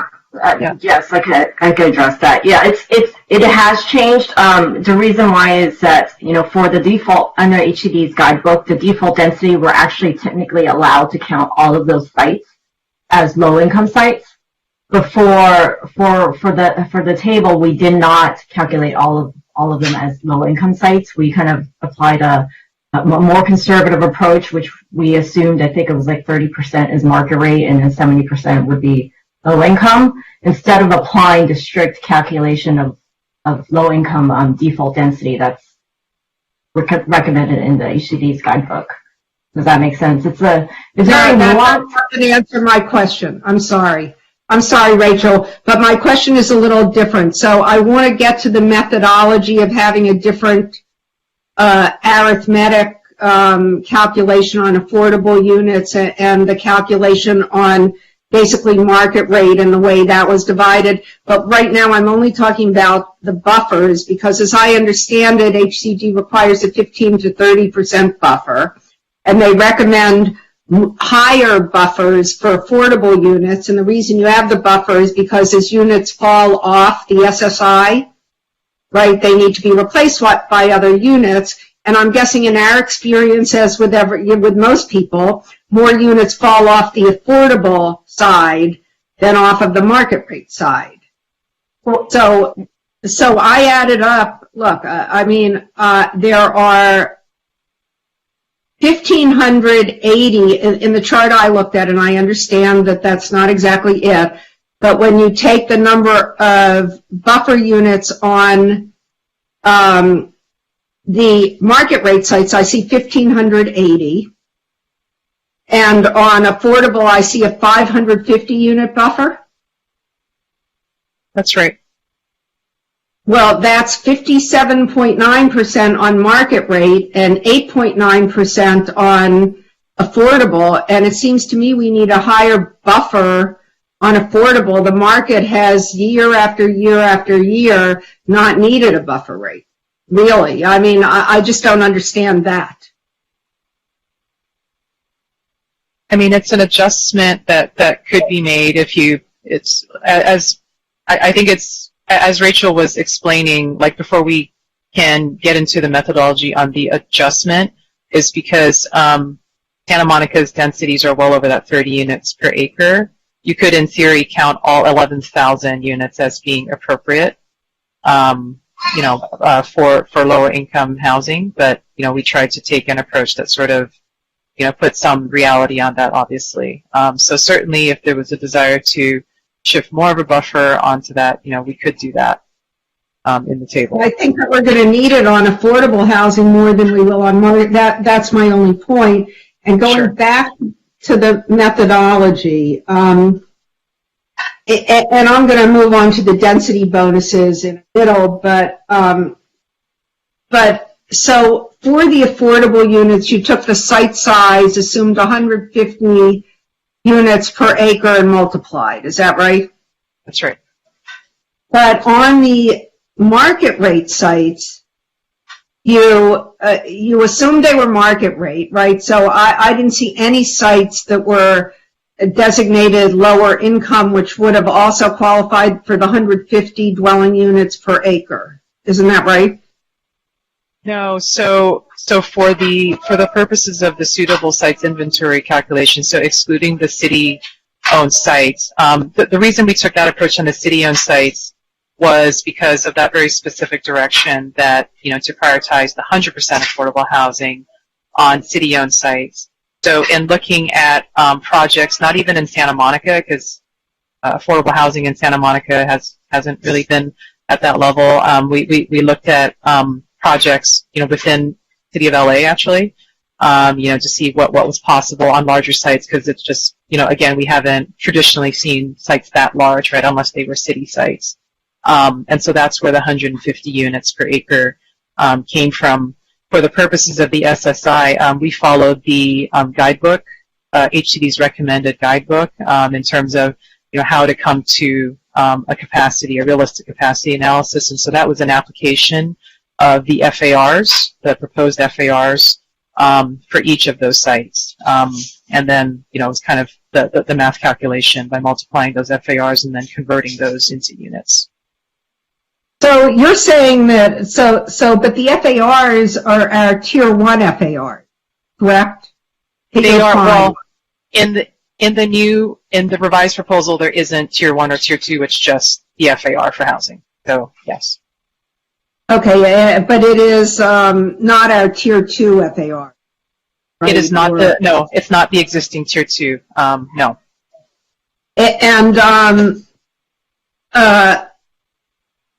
And those FARs are, and the way I understand it, you take the number of units that are yielded by, so let me go back to the FARs for a minute.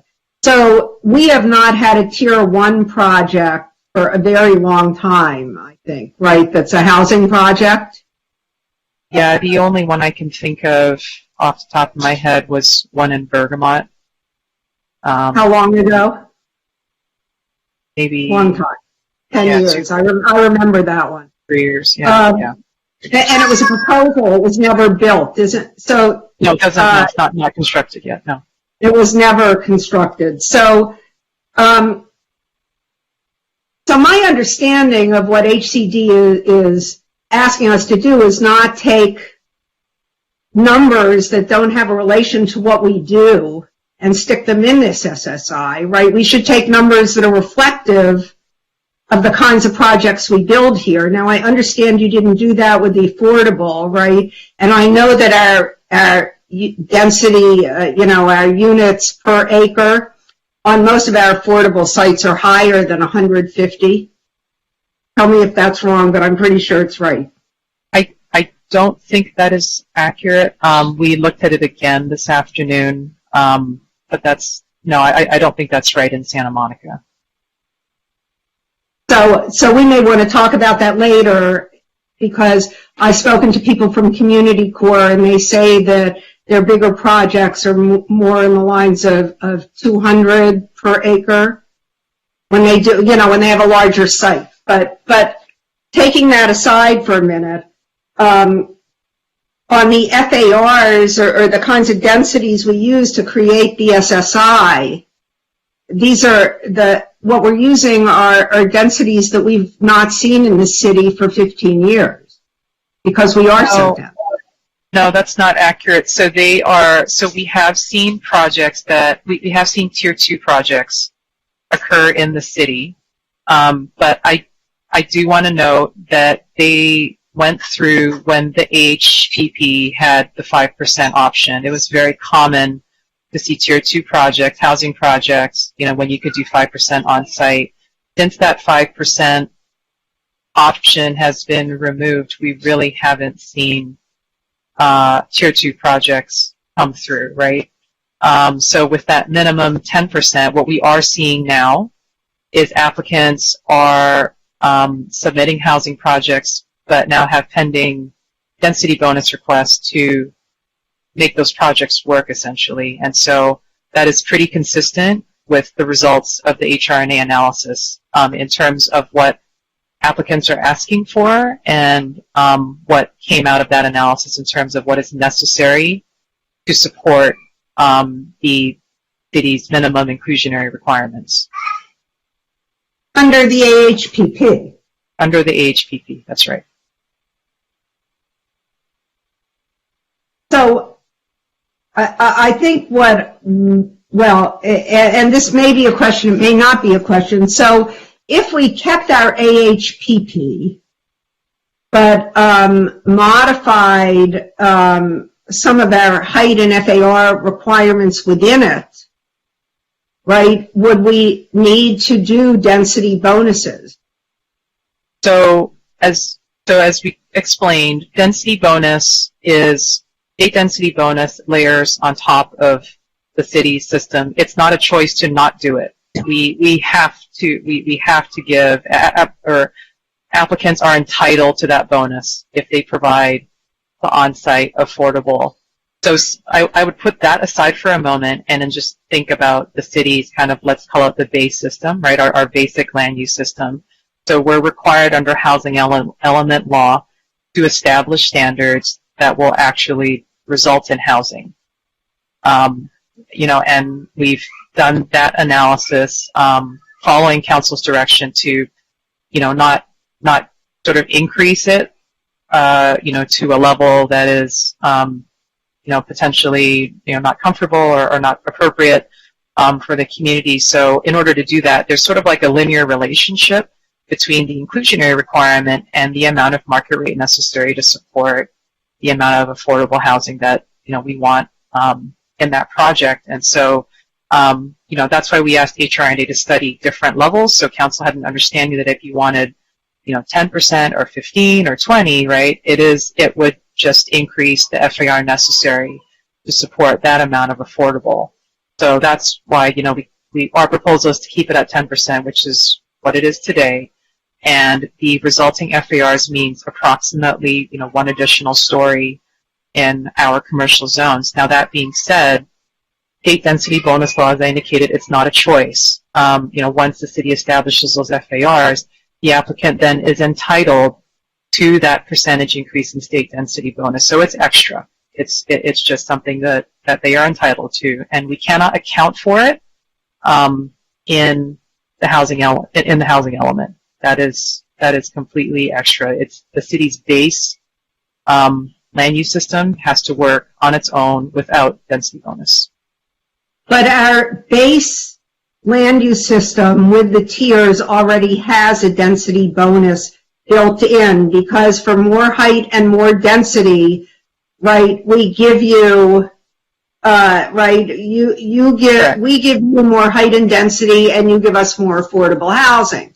So it is a density bonus framed in a way that is right. The city. So I appreciate you bringing that, because I think the city was kind of we were ahead of the curve in that regard. Like, these changes to density bonus law came after the loose that established that system, and the city was ahead of the game in creating this tier system, essentially trying to create our own our bonus system for housing, and integrating state density bonus law as we as it existed at the time. And so that's the system we have now, the tier 1 and the tier 2. The issue is the way that it works now is that state density bonus law would apply to tier 1, and you can imagine that we are required to establish tier 1 at that feasible level. And as we're seeing here, what's happened is that those feasible levels are exceeding our existing tier 2, right? Which doesn't, it wouldn't make sense to proceed with a 2-tier system in that regard, because that means that you would have to, if you wanted to have a tier 2, it would be at an FAR even higher than these new FARs in order to create, sort of a local incentive system. So I think based on that's why we landed on, if the desire is not, and I understood council's direction to be, not to further incentivize or, further add on more market rate housing, that's where the recommendation came from, to ultimately eliminate tier 2 for housing projects, and then just to establish one simple density, FAR, maximum FAR for housing projects, and then you have state density bonus on top of that, and there is not then a tier 2 that is even potentially higher than that. And have we talked to HCD about the ability of us to do ours through our tiering system? Because I know this is the new idea and other people are doing it, so what I'm asking is, have we run that by and said, and can we do it this way instead of that way? I might ask perhaps the city attorney to address the state density bonus law and, basically the requirement to create feasible development standards. It's not just unique to just the housing element. It's something fundamental to that. And I'm not sure the HCD has the discretion to just decide that we don't do it. So, as Jane has indicated, it's a 2-tier legal requirement. Under the housing element, we're required to set basically feasible standards that will allow the development of housing. And so that's what planning is recommending, with the increased FAR for tier 1, to comply with that legal requirement. Then there's a secondary legal requirement that to those feasible standards, there has to be a density bonus that's automatically available and essentially administratively available. And so I think, and that's the second legal requirement, which is separate from the first. They're not tied together.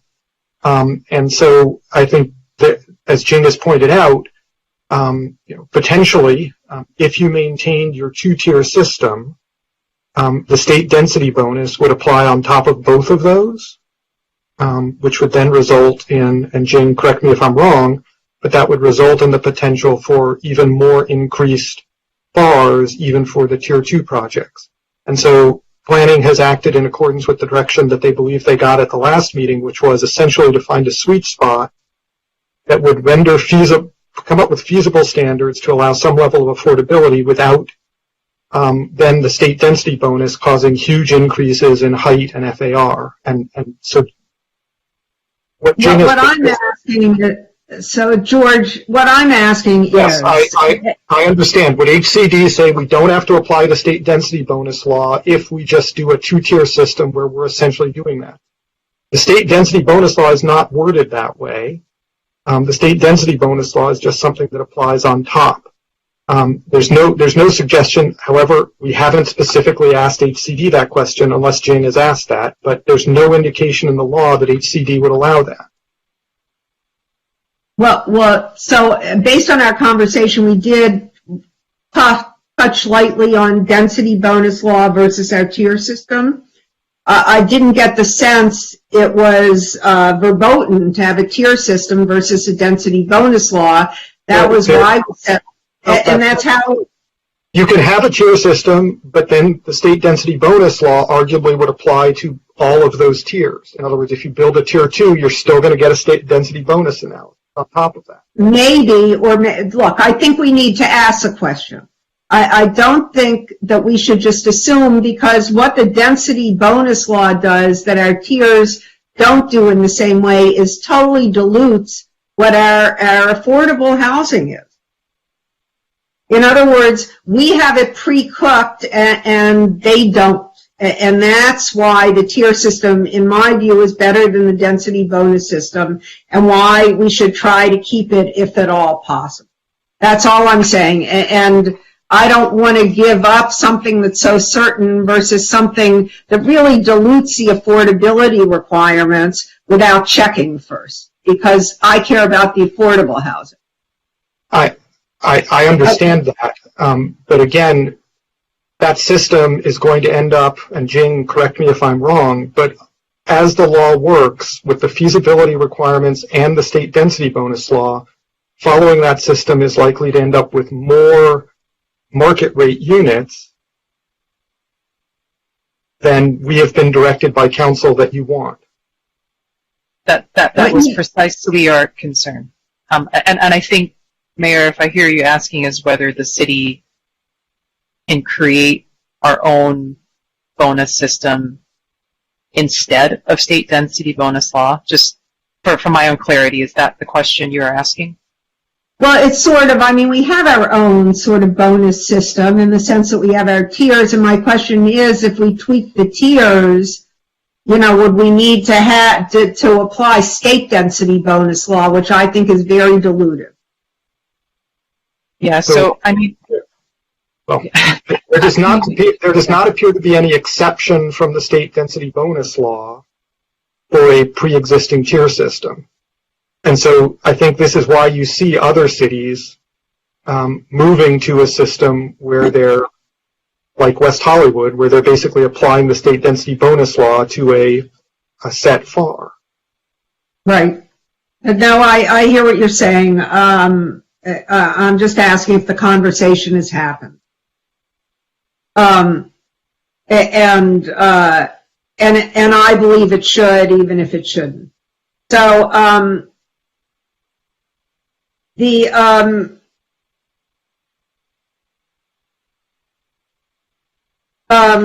hold on, I have so many questions, I'm sorry. I did not see so look, I've said this before, but there are a couple things. I see that the right to counsel is now in the housing element, but I didn't see a few things discussed in there, including Measure R, right? I don't know if that's there, and that's the 30% affordable requirement that's in our charter. And the second thing, I didn't see that we pay legal aid to represent our tenants. I don't know if you think that's part of right to counsel. And I did not see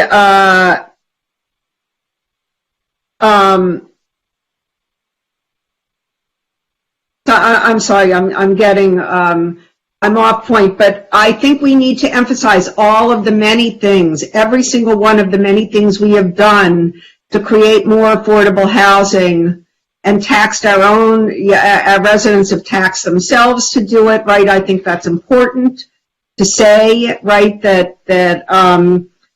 and that we push that. But let me ask you something else. Commercial on the ground floor. If we eliminated the requirement of commercial on the ground floor, would that change these numbers? It would not, because I think it's it's really too speculative, you know, to move the needle. That's really a locational thing. Like, does it change the number of units in a project? You know, I think that there's a program in there to allow reuse of existing, you know, commercial tenant spaces. I think we haven't really heard about it in new construction, and you might want to think carefully about that given the conversations around the downtown community plan. I think it's within the program for reviewing downtown, I think throughout the city, I think that that's an idea that has come up, and there is a specific program with respect to reuse of existing spaces, but that really wasn't accounted for in the SSI because obviously it's not a program that exists, and you know, really too speculative to assume how many units might come out of that. But when you say it's not a program that now exists, people have asked for this, right? I mean, I've been in meetings where people have asked to not have commercial, right? And where the commercial is important is in the frontage of the buildings, right? But in a 5-story building, in a 4-story building, if you had housing on the first floor, it would increase the units by 25%. And in a 5-story building, yeah, go ahead.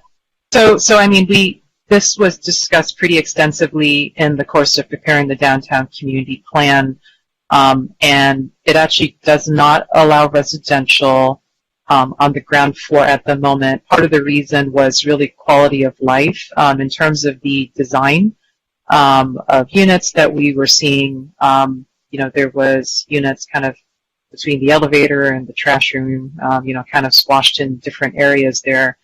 They were kind of, you know, just not great units, and there was concern about that during the public discussions on the downtown community plan.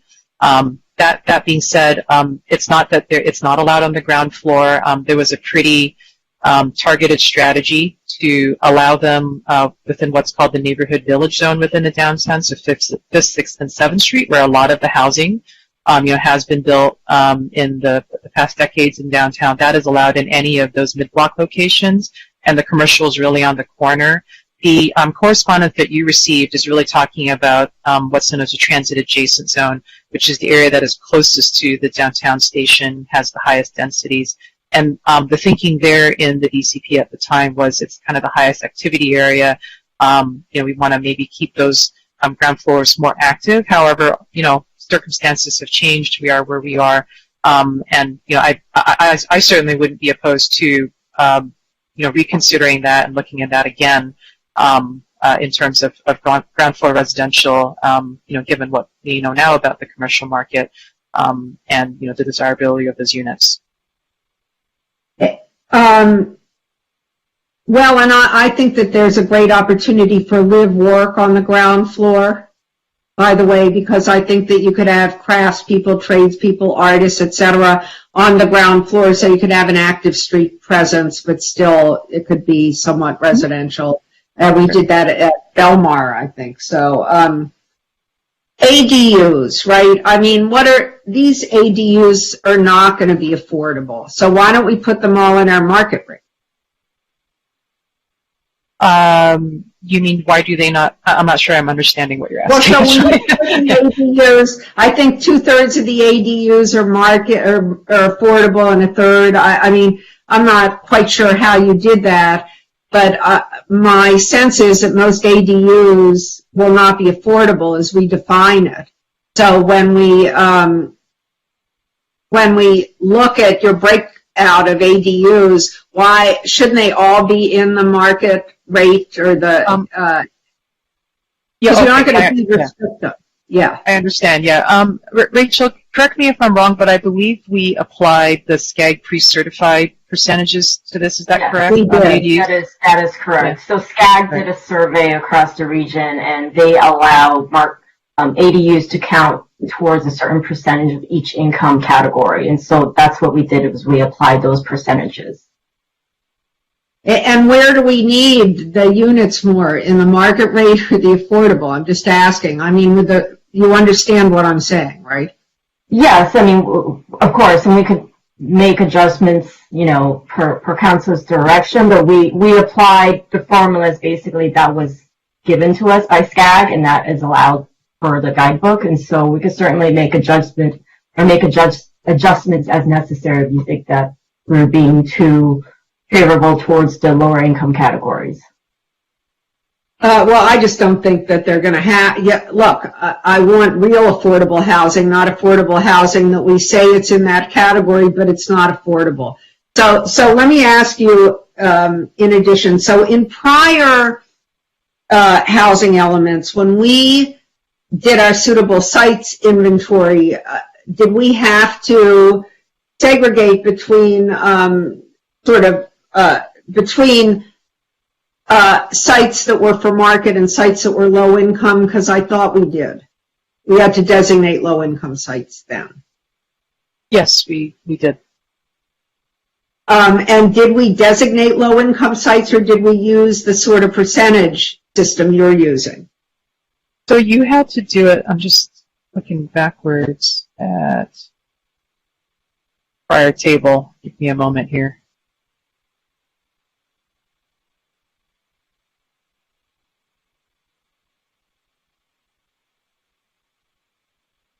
Oh, excuse me, I'm mistaken. Actually, no, the prior SSI table didn't have it broken down by different income levels. They were just all either housing or commercial, or they were all housing, or? Yeah. It was just total units, total number of units.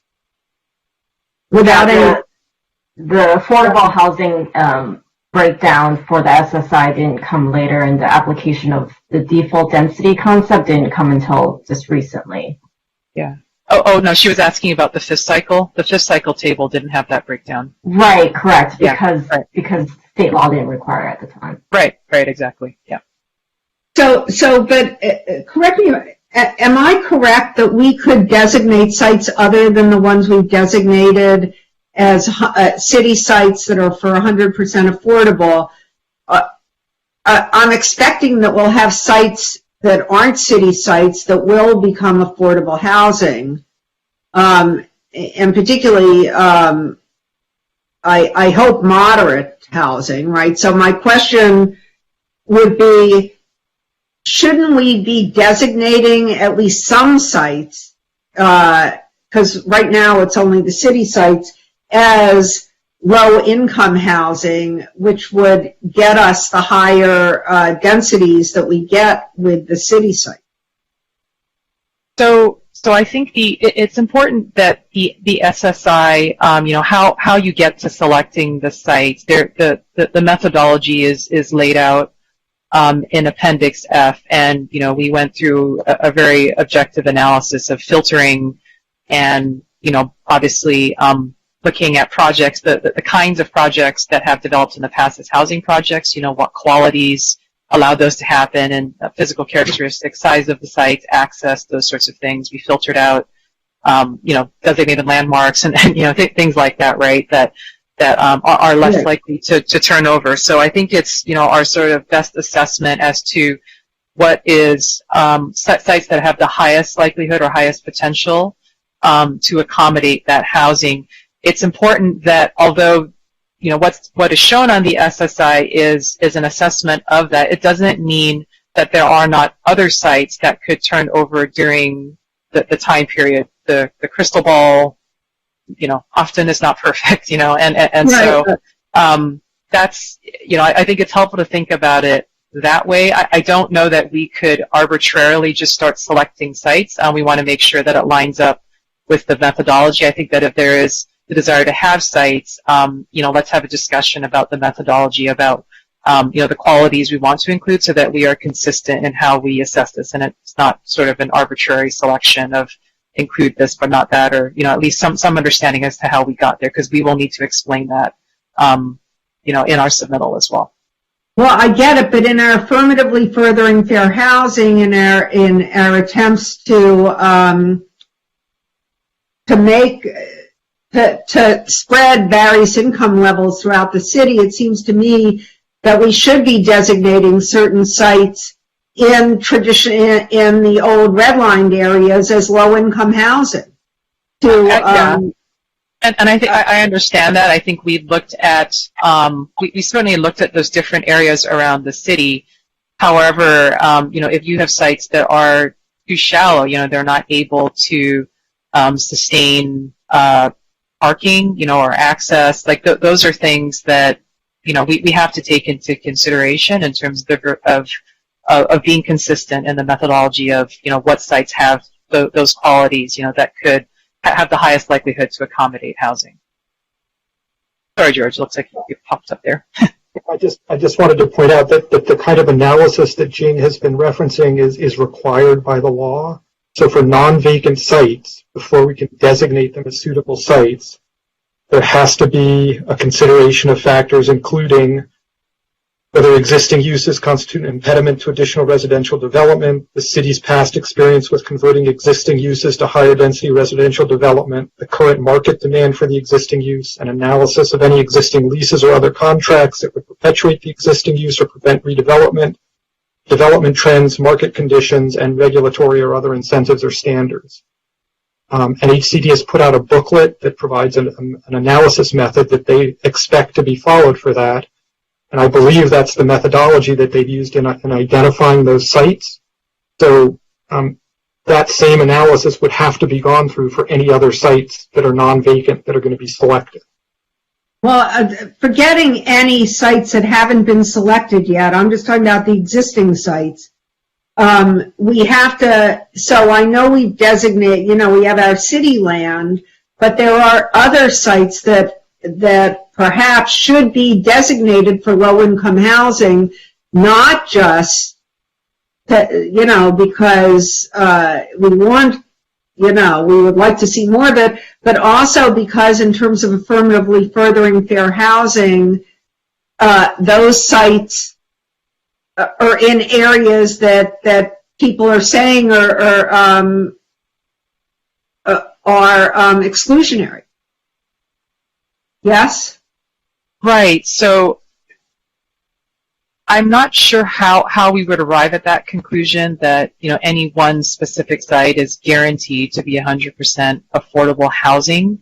What housing element law includes is that default density option so that, without selecting that particular site, you are allowed to essentially account for that, the density is high enough to accommodate lower income housing. So that's the way that they allow us to approach it instead of saying, this site is 100% affordable. It will certainly be that way. So that's the approach that we have taken, is going that default density option that, with pretty much every site in the city, accommodating more than 30 units per acre. Any one of those, could accommodate lower income housing, and then so we've done then the percentage split, to try and make it palatable, instead of trying to identify any single one site as accommodating only 100% affordable housing. That seemed like a more realistic approach. So on this, so one more question about the city sites. In Bergamot, you said that there are 4 acres right, you took away the 4 acres. I assume that's the Kite building, is that right? Yes, that's correct. And they have 4 acres? Yeah, so what is remaining in terms of the available area is 5 acres total. And I'm just curious, so Kite is, Kite's leasing the property from us, is that right? Yes. Yes. Yes. And how long is the lease for Kite? You know what? I'm going to have to look that up. I'll have to get back to you on that one. I want to know. I want to know how long it is and what they're paying us for the 4 acres. Okay, so I mean, you don't have to answer me that now, right? Yeah. Okay, so some more nitty questions, not so much.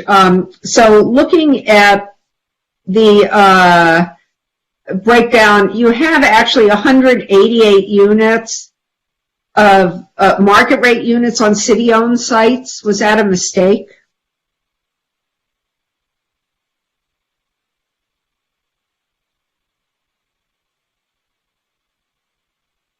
Do you mean 1884? Or can you tell me which table? No, on city sites, right, you would expect to see only affordable, right? But actually on the SSI, there are 188 market rate units, and that's what I'm asking about. But remember, I'm working on the old things, so maybe those were eliminated. Okay. Let me see. Rachel, are you able to address that question at all? Yeah, that might be I think that might be a typo. Yeah, that sounds like it's a typo. Okay. And A-lot. That's a typo. Thank you. A-lots, right? So my recollection is that there are about 40 A-lots, or is that about the number there are? No, I think there's more. I think, Jane, that is correct. It's about approximately 40 okay. A-lots, but there are a slew of other residential zoned parking lots. Sorry, I was thinking about the totality. Yeah, sorry. Yeah, there's at least over 100 residentially zoned parking lots that are that may or may not have the A-lot designation. Well, I'm more concerned with the A-lots and whether those lots shouldn't all be on the, or we shouldn't be looking at all of them, because I think we're only looking at 12, how many A-lots are we looking at? I think not all of them. No, we have, where's that number?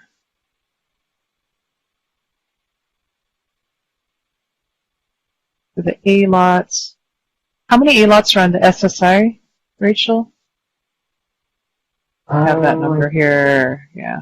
I'm sorry, guys. I know this is so granular. It's either 27 or 12. I can't remember. Whatever. Why aren't there 40? That's what I want to know. Yeah, no, you're right about the 40. Yeah, total. No, but why aren't there? Why? So why aren't there 40? Right. I mean, because they would be good fodder for that, right? Are you asking why all 42 A-lots are not included in the SSI? Oh, now there are 42, so I was wrong. Okay. Yes, I want to know if all 42 were looked at. Well, yes, we looked at all 42, and once again, as Jane had mentioned, we looked at objective factors associated with what is likely to turn over. So there could be things like the existing use that it serves, might be something that we didn't think would turn over, or if the size of the site wasn't large enough in conjunction with the commercial zone parking lot, parcel. So we applied objective factors to determine which ones were likely to turn over and be placed on the SSI. Turnover meaning that the adjacent use that was using the parking would stop using it? Yes. Okay, and I also looked at all of the sites in the city, and thank you for sending me, the list of all the city-owned sites. And there were a couple on there that were pretty big, and I wonder if there were sites that were selected out, for sort of tangential reasons. I'm thinking of a site on Euclid that I saw that, yes, it was on the 1500 block of Euclid that's 30,000 square feet. That surface parking lot that serves... No, it's a weird thing. I once did an interview down there. It's like a low-slung building. There's parking. It's not really a lot. You know the one? I think I know, yes. It's the City TV building. We did ask our HED folks with regards to that, and they have no intention of turning that site over because there's City TV is 19th Street. This is on Euclid, and it's a one-story building. It's much larger than City. And anyway, I think it's 1525 Euclid maybe, but I'm not sure. Councilmember Brock, you know what I'm talking about? It's the old LA County Health Building directly adjacent and south of Euclid Park. It's where I got my shots when I was a little kid. Oh, we'll take a look at that. I'm not sure why. I'm not really familiar with that site. And that was just one. I mean, but because I just got it this morning. These various other lists of things, but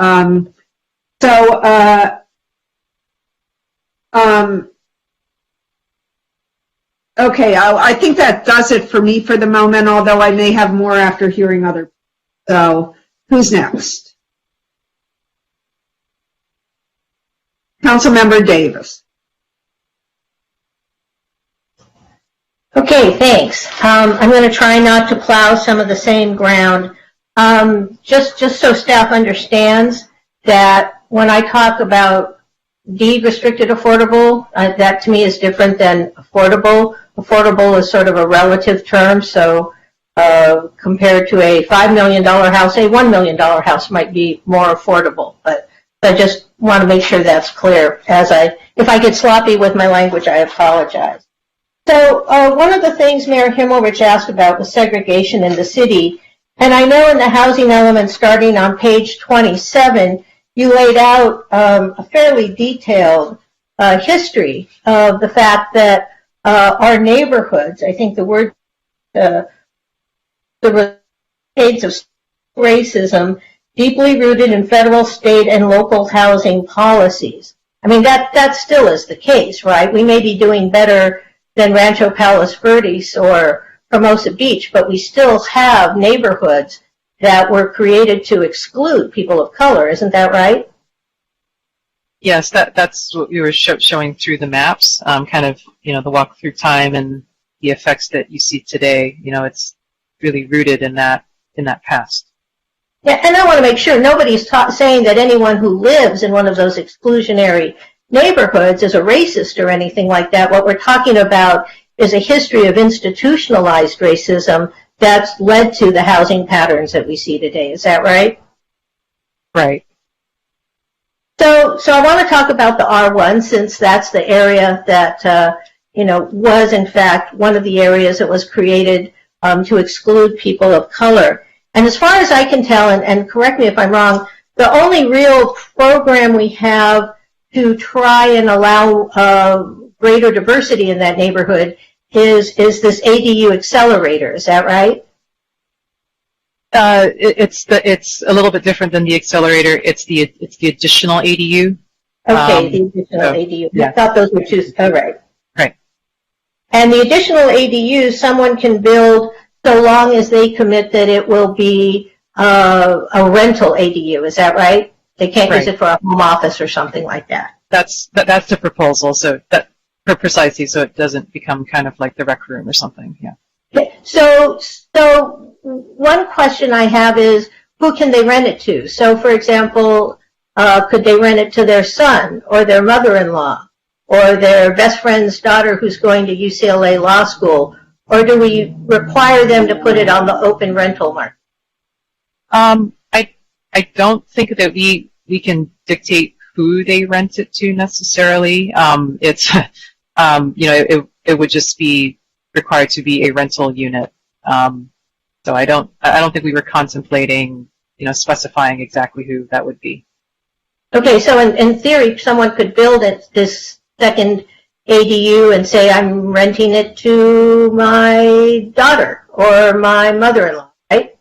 I think it's something that we would have to look at closer as to whether there is the possibility to have that more expanded. I think at this program level, we were looking at it more from just, can we make it just a rental unit, but we hadn't got into that level of granular detail as to specifically how yet. And have you thought about whether or not it needs to be rented full-time? Not quite yet, no. Okay, thanks. And then you have, pretty aggressive numbers for building the ADUs, and you did answer the question about how you distribute them across the affordable index, which I thought was sort of interesting. But can you explain to me, I mean, as I look at it, depending on whether or not you include 2020, which was obviously a strange year for everybody, we're building generously right now. We're completing, not in progress, not planned yet, but we're completing about 30 a year. and yet the housing element anticipates that we're going to get 600 over the next 9 years. How do we get that number? Yeah, Ross, would you like to talk about the ADU projections?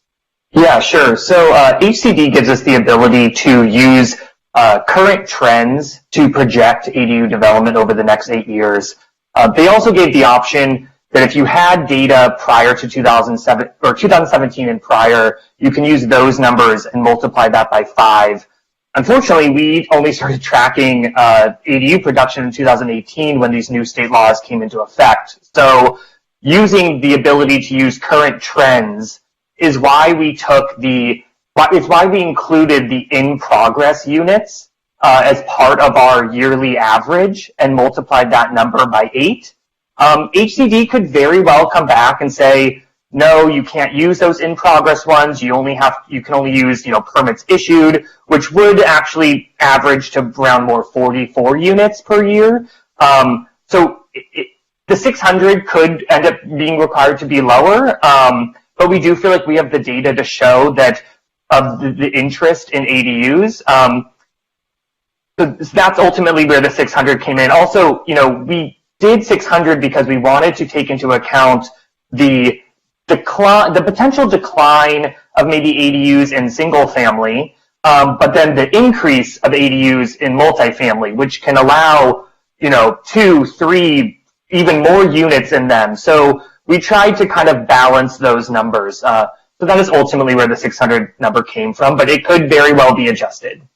Okay. And then obviously it seems to me that one of the things we're doing, and correct me if I'm wrong, we are sort of relying on this ADU production to suggest that is, because it's the only thing we're doing in the R1 neighborhoods, which we know have a history of exclusionary zoning, that we're relying on the ADUs to essentially further fair housing.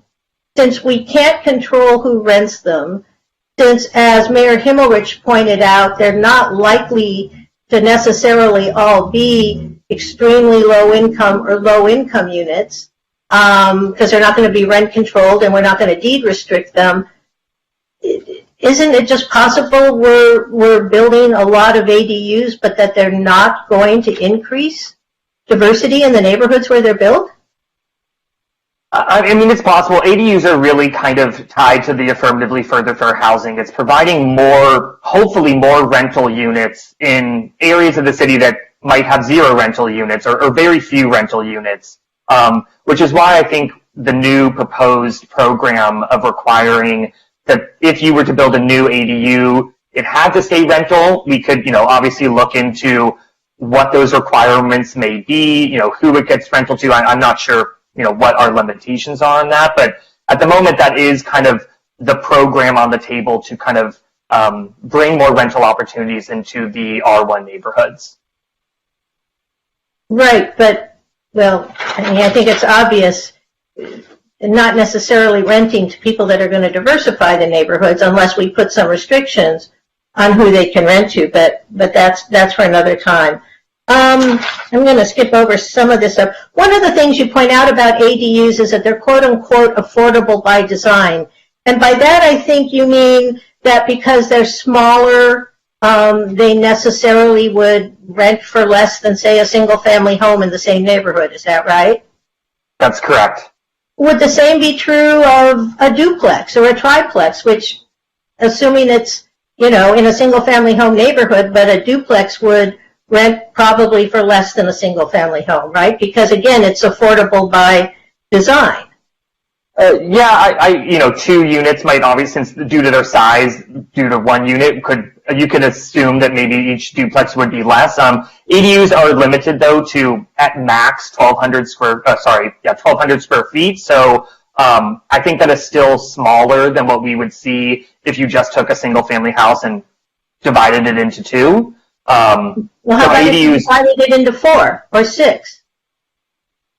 And I mean, yes, I think that's what part of the HRNA's analysis did, was to show, how many units could we get on an R1 parcel and make them feasible. And it looked like really to have home ownership units, especially in the NOMA area, you had to at least allow for 3, and you had to increase the parcel coverage because the size of the units just needed to be bigger to make them feasible for sale.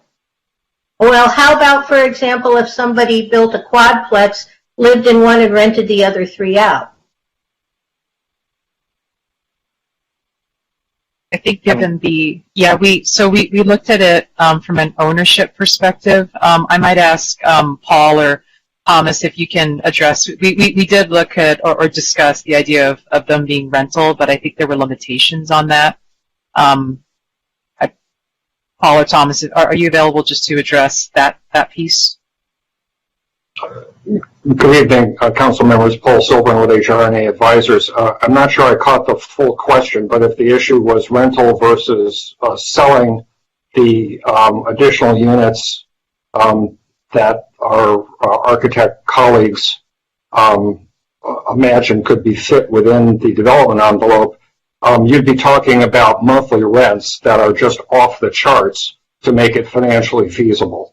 And, I'm just not sure that anybody, would pay that kind of rent, even in a north of Montana neighborhood.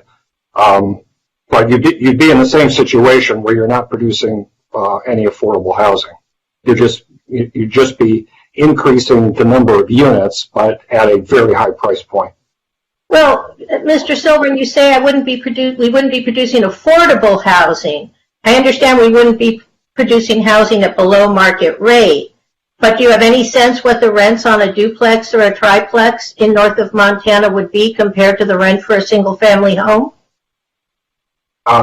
We don't have that information handy, but my other colleagues who are on the call may be able to look, and we can get back to you on that. Okay, well, I'm going to have more questions for you later. You're farther down my list, so don't go anywhere. Thanks. Okay.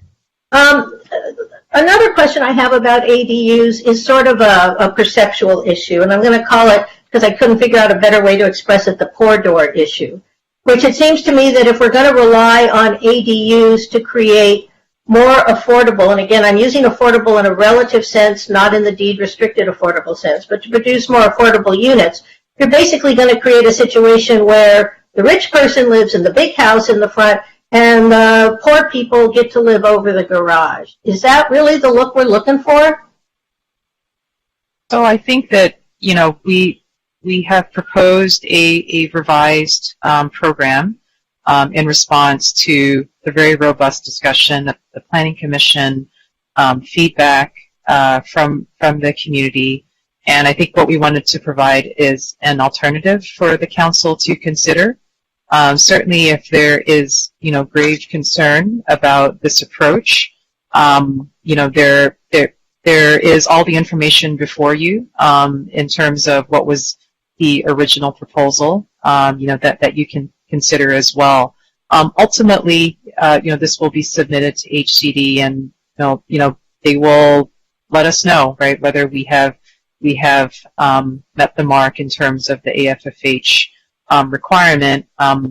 After having conversations, with the staff, it seems that there is a willingness to take a sort of practical view, of this, but also, that the city does have to, link the analysis and the data ultimately with the recommendations. And so what we've attempted to do is provide you all of the information, shown how we arrived at the original proposal, but also, a different way that you might look at this as well, that would allow you to look at a different suite of programs that might also get us to that same place. And that's in the staff report in terms of, not just the additional ADU, but also opening up housing opportunities in areas that are in our traditionally higher resource neighborhoods like Montana and Ocean Park and Main Street.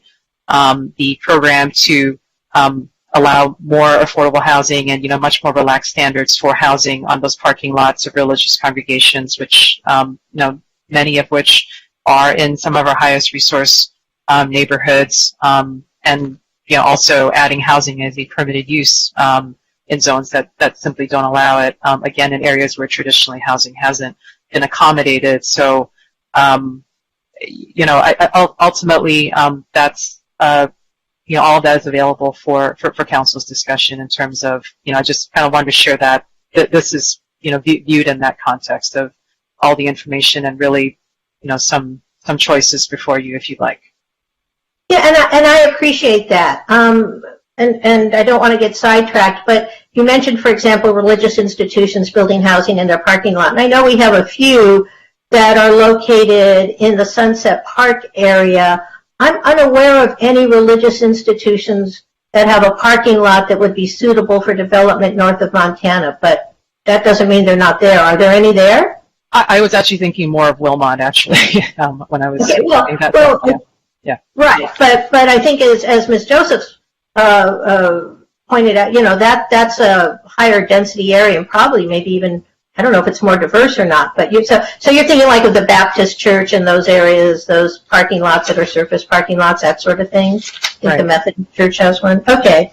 Well, so let me sort of finish up here with the R1 and the ADUs. So we had a whole suite of programs. We had the affordable housing overlay. We had the potential upzoning of certain parts of R1 to R2, and staff and planning commission backed off of that and left us with the statement that the city shall explore options to address historically exclusionary single-unit dwelling zones through future land use decisions. What does that mean? I mean, if we don't know what the decisions are now, is there some magic not going to fall on us? This is how you get rid of exclusionary zoning without upzoning the neighborhood. Yeah, and again, the Planning Commission had a very robust discussion around this, and I don't think they came to that recommendation easily. I think it was taking stock of what are the outcomes by going through the upzoning proposal. Would that result in units that are that open up equitable housing access to those neighborhoods. So when we think about barrier to entry for rental versus ownership, it's generally lower for rental housing. And I think, that was part of their thinking around it. I don't want to speak for them. I'm just kind of paraphrasing, the crux of the discussion. In terms of the exploring of a program, I do want to note that, in looking at every city that has gone through and ultimately landed at that step of eliminating R1 zoning or adding density to R1 zones, they have gone through a very expansive public process, usually more like years long as opposed to months long. It was that particular program is intended to address the fact that what has happened in the past has happened, and that it's fact. And it has resulted in the patterns, of housing segregation that we see today. And I think it's to open the door to continue to have that conversation about how the city wants to address that. And whether we do that now or later, it's a program that allows us to continue to have that conversation over time. Is really the recommendation. But and I'll get off of this after this, but as I understand it, we have to demonstrate to HCD that we're taking concrete and meaningful steps to address fair housing. Is this statement enough? Is that concrete and meaningful? Well, I think it's ultimately not for the staff to decide that. I think it's it's one program amongst the suite of programs that I had run through previously, and again, the council can consider all this information, and if there's discomfort with the program as worded, or if there's a desire to make it more concrete, that's certainly something that we can look at, to make it actions that are more immediate as opposed to further down the road. Okay. All right. Well, I guess HCD will tell us what they think, right? So let's get on to deed-restricted affordable housing. As I understand it, the revisions from the previous analysis was that we're going to get, or we're hoping to get about 1,700 units of deed-restricted affordable housing on city-owned land. Is that correct?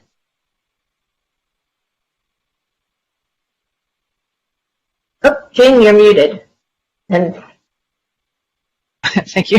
no, that's okay. I wouldn't want to talk to you either. So it's across all the city-owned sites. It's about 1883. Okay. For the priority sites, that's where the roughly it's a shade under 1700 for the 3 priority sites that are over an acre. And then, and I could be reading this chart completely wrong, but there's basically a chart that suggests we're going to get another 193 deed restricted affordable sites from religious sites, areas, parking lots. Probably going to get another 47 or so from the R1s, and I'll ask about that in a second.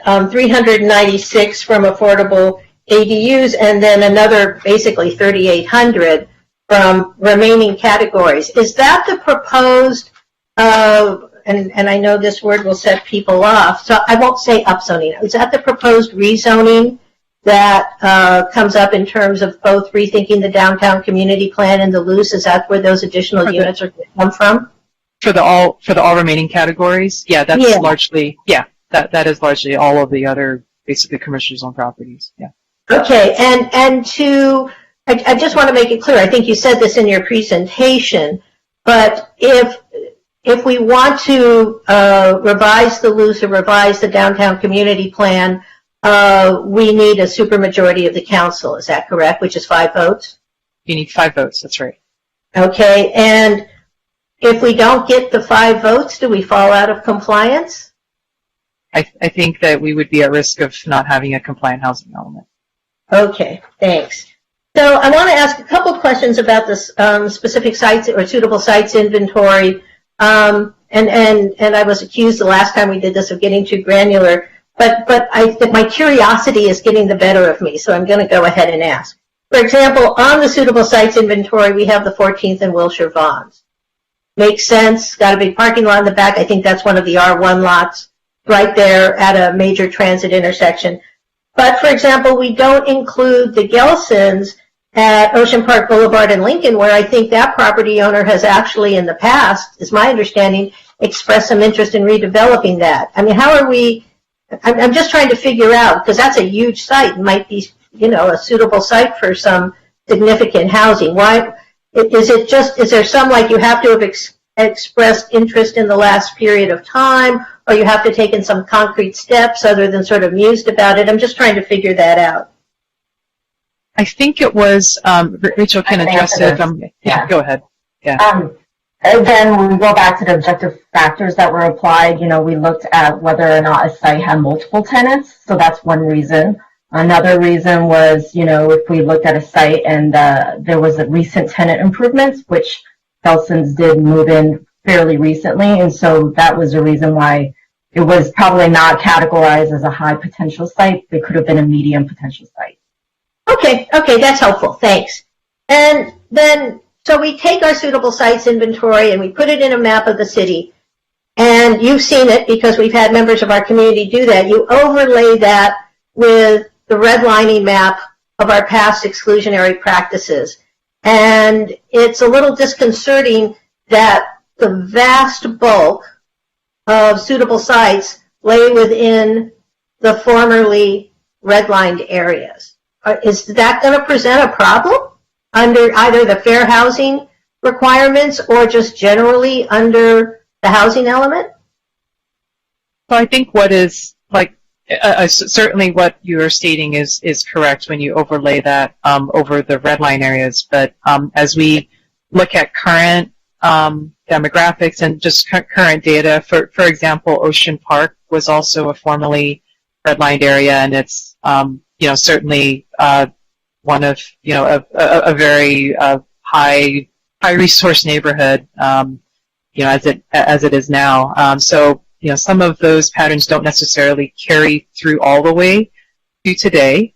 That being said, as I indicated at the beginning of our presentation, the strategy, was very much guided by the loose in terms of placing density and housing development near our major transportation systems, and most of the commercial corridors happen to be in those areas. However, it's augmented by also opening up areas that were not identified in the loose, namely the neighborhood commercial zones that don't even have a tier 2, that have existing FARs that could absolutely not support housing at all. They're just far too low, or in other zones that have never that just prohibit housing right now.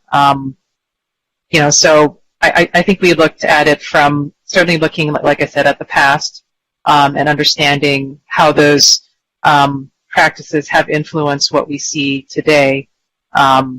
The proposal to place the sites, again, follows the loose, but it also augments different areas that were not in the loose, that were not contemplated there in order to address the changes in housing element law. Well, yeah, so let's talk about the past. I voted for the loose, and one of the precepts of the loose was that we were going to let the vast majority of our land sort of remain unchanged, including all our residential neighborhoods. And the idea, as you stated, was we were going to put housing on the commercial boulevards. And then along comes the Hines Project, which proposed 500 units of housing on a commercial boulevard. And the community was very vociferous in their opposition to that. So why do we think now that the community is going to favor large housing projects on commercial boulevards when the last one we did died an ugly death? I think, is that a rhetorical question? Well, no, it isn't, because one of the things we have to do with the suitable sites inventory is evaluate the likelihood that the site will become housing. And at the Hines Project site, it's now commercial, and all that changed after the Hines Project was we added 250 parking spots. So if the community isn't going to support building housing on the boulevards, how likely is it that any of these sites are going to become housing? So I think it's important to distinguish, what the Hines Project was and projects that are being discussed here in terms of housing projects. And, our current process for housing projects is an administrative one. So there are no public hearings involved for those housing projects if they are code compliant. And that is the proposal. That's the program that is proposed in the housing element, that process continue. So it is a guaranteed pathway for housing projects if they meet the code. If you do something outside of the code, then that would be a discretionary process, and that would go through the public hearings as they do. So that's what's different. I'm not sure I would compare the Hines proposal to the typical 15,000 square foot mixed use housing project. Those are pretty different in terms of scale and mix of uses. And I think the other, so I'll stop there. No, and I understand that. I was just curious because one of the things we have to do is represent to HCD that these sites are actually likely to become housing, and want to make sure that we're, we are convinced that it's likely to become housing. And I would note, under the Housing Accountability Act, that the city is not really, if you have a project that meets code, the city really cannot disapprove that project. Right.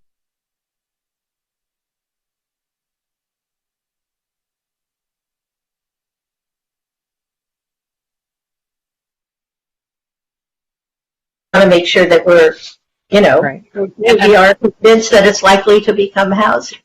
And I would note, under the Housing Accountability Act, that the city is not really, if you have a project that meets code, the city really cannot. In the beginning, one of the key pieces of preparing a compliant housing element is the fact that feasibility of housing projects really matters. In terms of being able to present something to HCD, we have to be able to show the math and explain, how these standards are actually going to result in housing. And so that's why we've gone through the process of having feasibility analyses done, in order to show that these FARs are, likely to incentivize an applicant to proceed with a housing project instead of something else. All right. Well, actually, that's a great segue to HRA. I don't know if it's Mr. Silvern or whomever, but I have just a few questions for them. So, in looking at the analysis in the R1 Development Standard Analysis document, so one of the assumptions, for example, is required on-site parking through all of these. If we were to remove all the required on-site parking, would that change any of these analyses? Again, Paul Silvern with HRNA Advisors. Yes, parking is a cost of development. And were you, I mean, I'm not going to ask you to do it on the fly, but is that something you could do, back out parking as a requirement and sort of rethink this analysis? Technically, yes. Okay. And then on, oh gosh, for their page numbers here. So I'm looking at your Affordable Housing Production Program R1 Development Standards Analysis document, and I'm looking at the third page from the back, which is inclusionary housing, 5 units with flexibility to R2 standards. And I'm just picking that one out because, in all honesty, it was the easier one for me to read. So, as I understand it, you're saying that if we allowed building 3 stories to a height of 36 feet and increase lot coverage, we could get not only some market rate, but some affordable housing. Is that correct on a 7,500 square foot lot? No, we were saying that if you wanted to have an affordable unit, you'd need 5 or 6 units and build to R2 standards. Right. But then you would get an affordable unit, right? That's correct. And again, when you say 100% market, I'm assuming that is the market rate units in there you believe are marketable. In other words, you told me before that rents would be sky high, but here are we talking about rents or home ownership? All the analysis that we did on the R1 scenarios assume ownership housing. In other words, townhomes, essentially. Okay, so ownership. Now, I just have and in each of these scenarios, with the exception of the 1 unit that could be affordable, all the others would have to be at market rate. Okay. And when you say market rate, are we talking about, and I'm not a real estate person, but let's say that a home, last I looked, a home north of Montana, the average price was over $4 million. Would each of these units have to go for $4 million, or would they go for something below $4 million? No, if you look at the first page of that particular analysis, there's a list of assumptions in a table on the right-hand side. And what we're saying is that north of Montana, the units would have to sell for around $2 million and about $1.25 million in Sunset Park. Okay, that's helpful. Thanks. I was curious what that table meant, so I appreciate that. And as also as I understand it, the height of the building would be 36 feet. Is that correct? To accommodate the 3 stories? Well, you're switching back and forth between scenarios. So are you talking about the first few examples where we're dividing an existing single-family home into... No. I'm back farther to inclusionary housing, 5 units with flexibility to R2 standards on a 7,500 square foot lot. This is Thomas Jensen from HRNA. Yeah, help me out there. Go ahead. This is Thomas Jensen with HRNA. In that scenario that you're looking at, the 5 units with flexibility to R2 standards, yes, there would need to be a building height of 36 feet to be able to accommodate a partial 3rd story and the square footage that's shown on that table. And in the R1 zones, the maximum height is currently 32 feet. Is that correct? It's 28 feet, the R1 zone. Okay, so we would have to allow an additional, oops, my math is bad, 8 feet of height. Is that right? Correct. Okay. And then, well, let's go back a little bit. then to the 4 units with flexibility to R2 standard. Oh, it's page 7. It's very grayed out on my printout. I apologize. It's page 7. Inclusionary housing, 4 units with flexibility to R2 standards. Now, as I understand it, that could produce some market rate housing. Is that correct? That's correct. This is Thomas Jensen again with HRNA. That could produce market rate housing both north of Montana and in Sunset Park. Okay. And again, at these prices sort of that you've identified here, $2 million in north of Montana, 2.08 versus and 1.255 in Sunset Park, is that correct? That's correct. Okay, and there it's only 2 stories, and gosh, I think that's the reason. Is it 28 feet high? That's correct as well. Okay, and I was just told 28 feet is the height in the current height in the R1 zone. Is that correct? Correct. So that doesn't require any increase in height. It obviously increases lot coverage, but not in height. Yes. And so if we were to build that project, a condominium or a townhouse would go for roughly $2 million. If there were a single family home, do we know what that would go for? Is that your average underutilized R1 land sale price? Is that what we're comparing it to? That's correct. The average underutilized R1 land sale price reflects R1 properties that are not renovated, so they tend to be sort of smaller than the high watermarks that I think were mentioned before, for $4 or more million. So that's a sort of a low number, I think, for single-family home sales, but is a sort of a baseline. Okay, it's certainly not the average north of Montana home sale price, right? That's correct. It's more representative of properties that are in need of substantial renovation or upgrades. Right, so someone's buying the land and then they invest a lot of money to renovate it. Exactly. But under your condo townhouse sale price, presumably it's new, so it doesn't need renovation, right? That's also correct. That's representative of townhouse properties that have been built in Wilmont or elsewhere south of the 10 that were recently constructed. So, at least theoretically, let's assume that someone puts $500,000 renovation into an underutilized R1.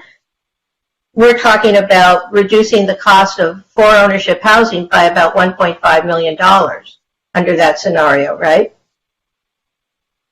And believe me, I'm not saying that that's affordable, deed restricted affordable, but there are some families that can afford $2 million that can't afford $4 million. Isn't that right? That's correct, yes. Okay. All right, thanks. Let me just see if I have anything else.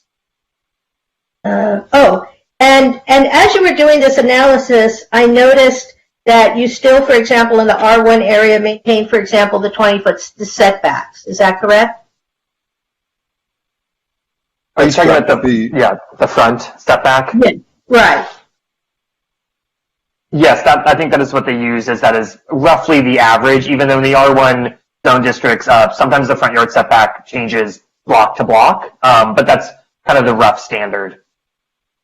Right. Did you do any analysis specifically of corner lots? No, we used essentially mid-block parcels more standard mid-block parcels in each case. Okay, all right, that's helpful. Thanks. I think that's all the questions I have. I appreciate it. I just have a few more things. Asking about the A1 lots. As I understand it right now, to do developments there, and again, I'm going to use A1 as a shorthand for surface lots behind commercial spread throughout the city, even if they're technically not A1. Whatever lots you're thinking of when you think about these surface lots. There are a lot of constraints right now, for example, that if you develop it for housing, you have to provide replacement parking, that sort of thing. It was unclear to me from the proposal here, are you suggesting that all those constraints will come off, or are we kicking that can down the road? I'm a little confused. No, we are not kicking that can down the road. The intent is to, take a look at those standards and look at what is a barrier.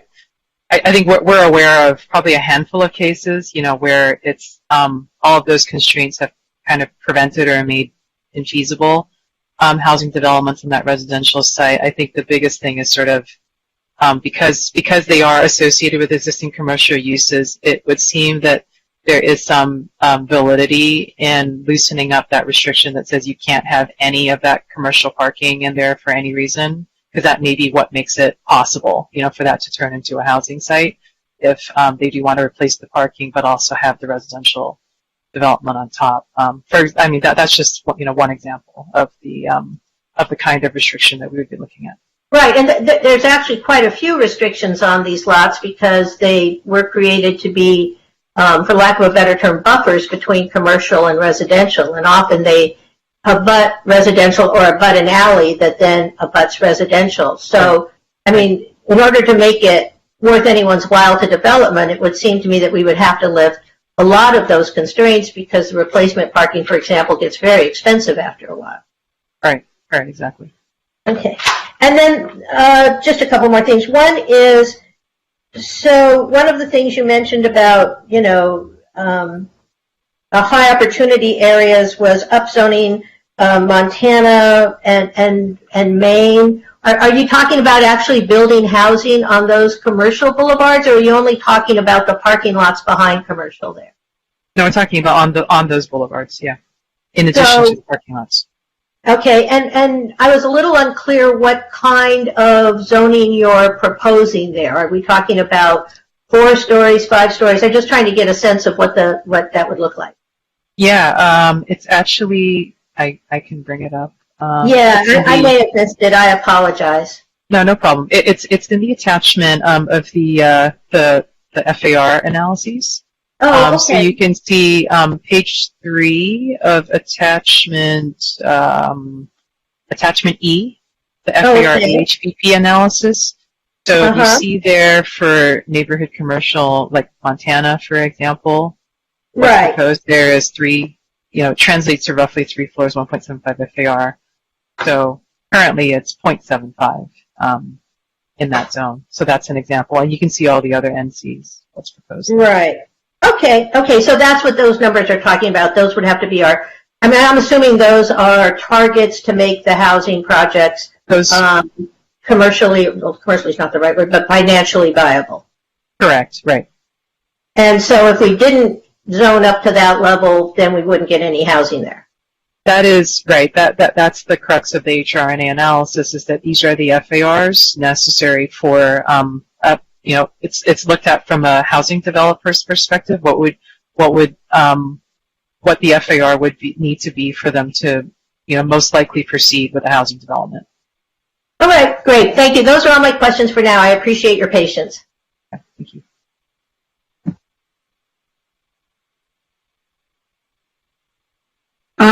Christine. I'm sorry, Councilmember Para. Go for it. Thank you. So I took a little bit of a different approach as I was reviewing and formulating my questions, but before I ask them, just wanted to ask a question. So regarding in the housing element, page 15, there's the summary of housing programs of the housing element, and so that's where you have listed out all the different goals and then all of the things that we're hoping to accomplish under each goal. Are we making decisions tonight on whether we're going to approve each one of those? Is that what's happening? So this is just a draft. So yeah, we are definitely looking for council's direction on, are these the programs that we should be submitting as part of our draft housing element. You're not approving or adopting the element tonight. You're really ultimately looking for direction to staff to transmit this to HCD. The actual final adoption, would not be till your October fall meeting, when we actually have final adoption. Okay, so then my questions are based upon, I wrote all my notes based upon this, the goal, this page 15 and moving forward and going through each section of the goals. And so one of the questions I had, to do with under 1.d, where it talked about reducing or eliminating parking requirements. And I understand the rationale and the reasoning behind it, but what I'm hearing is that some of the units that, like on Lincoln Boulevard and Arroyo, who don't have parking are having problems leasing those units. And so my question is, if we don't necessarily propose eliminating all parking, I mean, is it feasible to move forward with just allowing like one parking space or 1.5 spaces? And is that the type of direction that we could give on this? Sure. So you'll notice that that program is an explorer. It's not a outright, we are absolutely reducing or eliminating parking. It's essentially that we'll study what that means. We have had many conversations regarding reducing or eliminating parking minimums in the city, and most recently with the 2015 zoning ordinance update. It's always it's a very sort of challenging issue throughout the city because different areas of the city have different access to services and what have you. Obviously, within the downtown, there are no parking minimums. There are higher, lower rates of vehicle ownership. Very, very good transit networks, pedestrian networks, and the like in the downtown. And we are aware through the analyses that parking certainly is a very high cost driver for housing projects. So this program in here does not guarantee or require that the city do that. It's exploring the possibility of reducing or eliminating those minimum parking requirements because it's something that we know from past experience that we will have to look at carefully in different areas of the city. So it definitely leaves that option open for reducing as opposed to wholesale eliminating. Thank you. And so, but going back to my point about Lincoln, have you heard that to be the case of some of the units on Lincoln Boulevard that they're unable to lease their units because there is no parking? I don't want to speak for the for CCSM there, but I have heard that mentioned anecdotally that they said that they have seen higher turnover in that project than other ones because of the parking availability. Okay, thank you. Let's see here. And then under 1E, when we talk about revise the design of the Bergamot art plan, when we look at that, will we still have the ability to ask or to put into place the potentially having art galleries on that first floor with the housing up on top? Right. So yeah. So this is for the Bergamot area plan. The Bergamot Art Center that's a specific project. So for I think you're. Excuse me, I'm going to tell everybody. Everybody needs to mute, please. Thank you. So for the Bergamot Arts Center, which is the city-owned site, council's direction was to ensure that the existing artists and the gallerists were included within that plan. So that is understood. Program 1E is not about that. It's actually about the Bergamot area plan, so the whole plan area. The Art Center is a specific site within the area plan. Thank you. I appreciate the explanation because some of this obviously is a little confusing or very confusing. So just trying to follow along with all the acronyms and all of the work that has been done, is proposed, so forth. So forgive some of my questions that may seem kind of basic. Let's see here. Moving along. So 2B, where it talks about right of first offer. Would there also be put into place like time parameters in terms of what would be the reasonable time for a nonprofit to make an offer? I think that would be expected. That's a part of the implementation details. So you can think of the programs kind of like putting forth the concept and enough direction in it, but the the details of how that program, would come together, like stuff like that, like the timing and what have you would come later. Okay, great. Thank you. Let's see here.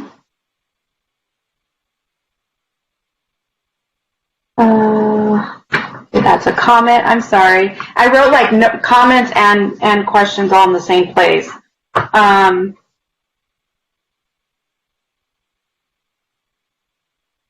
So I was trying to follow along with all the great questions about density in terms of like what the city bonus or city density versus what the state density is.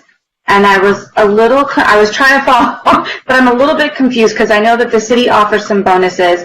So if the city offers bonuses and the state offers bonuses, that seems to me, that equals large buildings. And so is it both bonuses that would be available to applicants, or are we looking at one or the other?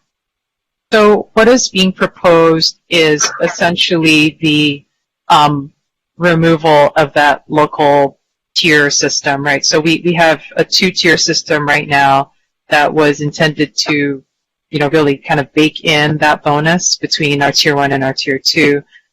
Because of the way state density bonus law has evolved, and I just kind of talk about it, think about it like the icing on the cake or the cherry on top, right? It's probably visually maybe easiest to think about it that way, that, the city's system really is just independent of that extra. So what is being proposed now is instead of that local bonus, that wouldn't be offered anymore. It would just be like, this is your maximum FAR, and then you get the state. So it's not just like extra on extra, if that makes sense. That's what I was looking for. Okay, thank you. Okay, and then to 2E, and again, I know that a lot of it talks about exploration, and one of the things that I was concerned about here was where it said, in some cases, city may consider selling city properties to nonprofit developers for the development of affordable housing. So, historically, is that the practice, or do we really try? Because I would think that it makes most sense, if possible, for the city to hold on to the properties as much as possible versus selling properties. And so, yeah. So if I can just address that, we were thinking about that more in the context of some of the city properties are just like single lots, and maybe they're kind of scattered about. So it was just thinking through, it doesn't mean that's what we're going to do or what have you. It's just to state that might be a possibility. Would it be sold for, funding that could be, excuse me, I can't talk right now, that could go towards affordable housing? Or, is it maybe a potential of a land swap of some kind, in order to consolidate and to have more developable land for affordable housing?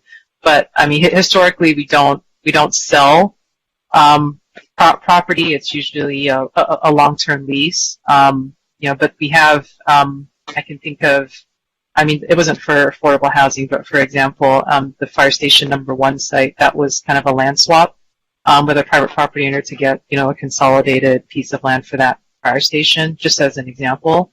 So that's just put in there as an idea. Thank you. And then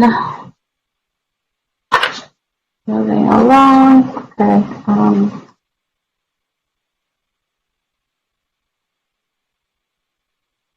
Sorry.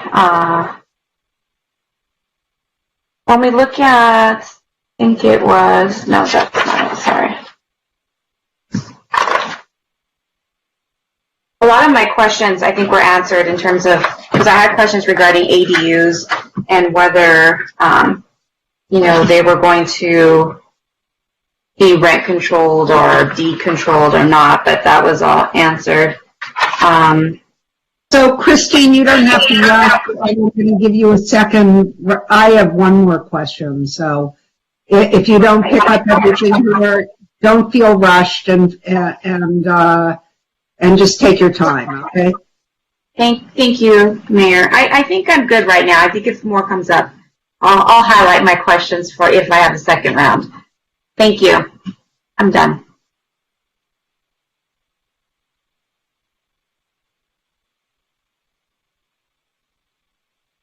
Okay, Oscar, and then Phil. Yes, I have a question. We received a letter from Matthew Millen, and anyway, he's making the assertion that we would be violating federal laws by putting more low-income housing in the Pico neighborhood. Has anyone looked into that question of violating federal laws or statutes? If we overly concentrate affordable housing projects in the Pico neighborhood, which is historically the lower income, racially segregated part of the city. I'd have to look further into that. George, would you like to jump in? So, our preliminary look is that it wouldn't violate a federal law. The affirmatively fair housing requirements that are imposed by state law potentially pose more of an issue. But again, the proposal is to actually try and move the affordable housing to other areas. So, for example, city-owned lots, and as Jing has noted, the additional development on the commercial boulevards that would include, for example, the commercial boulevard, Santa Monica, Wilshire, and then also expanding into commercial boulevards that have not traditionally had housing, such as Montana, Main Street, and Ocean Park. So the program as a whole is intended to encourage housing in areas that there hasn't been affordable housing before. Now, if you do look at the sustainable sites inventory, you will see additional sites that are identified as sites in the Pico neighborhood. But that's only part of the plan. So the plan as a whole would look to have housing not just in that area, but expanded out into other areas of the city that have not traditionally accommodated housing. And that's an attempt to comply with the affirmatively fair housing standards, which arguably are a stricter standard than the federal laws that I think are being referred to. We can obviously look at that some more, but when we submit it to HCD, they will have to ultimately make a determination as to whether they believe this is sufficient to comply with the affirmatively fair housing requirement. Does that answer your question? Yes, no, that's good. It would be good to get just a follow-up so we know exactly what we're doing. With that question, I think it's really important. I have a couple of other questions that I have. I know we're talking about the goal is to develop a compliant, housing element and to submit that to the state.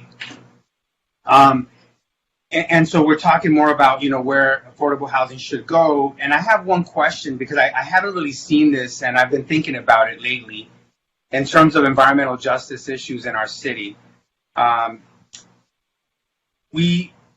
When we put housing in close proximity to the freeway, especially the freeway, but there might be other entities that create more pollution. Are we thinking about mitigating those environmental hazards? Has staff thought about creating sort of in lieu fees or some type of development sort of fee that can go into a fund so that we can mitigate these environmental hazards in zones that we know pose greater health risks? Are you thinking about sort of like an impact fee for housing development, or? I'm thinking, how do you pay for, or how do you ensure that windows, for example, can be retrofitted so that we can, protect residents, especially our seniors, from undue noise pollution, or even like filters, like ensuring that we have proper filters. I know for new projects we can have these standards, right, as part of the development project. But for those for those housing units that currently right now exist in close proximity to the freeway, is there any thought about how we might mitigate those environmental issues? So the EIR is looking at that, but it would be and it would be if it's found to be an issue. So we conduct what's called like a health risk assessment, assessing that issue, and there may be mitigation measures in the EIR that address that. You'll note that the downtown community plan has that kind of a mitigation measure for housing units that are within 500 feet of the freeway. There's requirements in terms of ways that they're designed, infiltration systems and the like, to address issues from proximity to the freeway.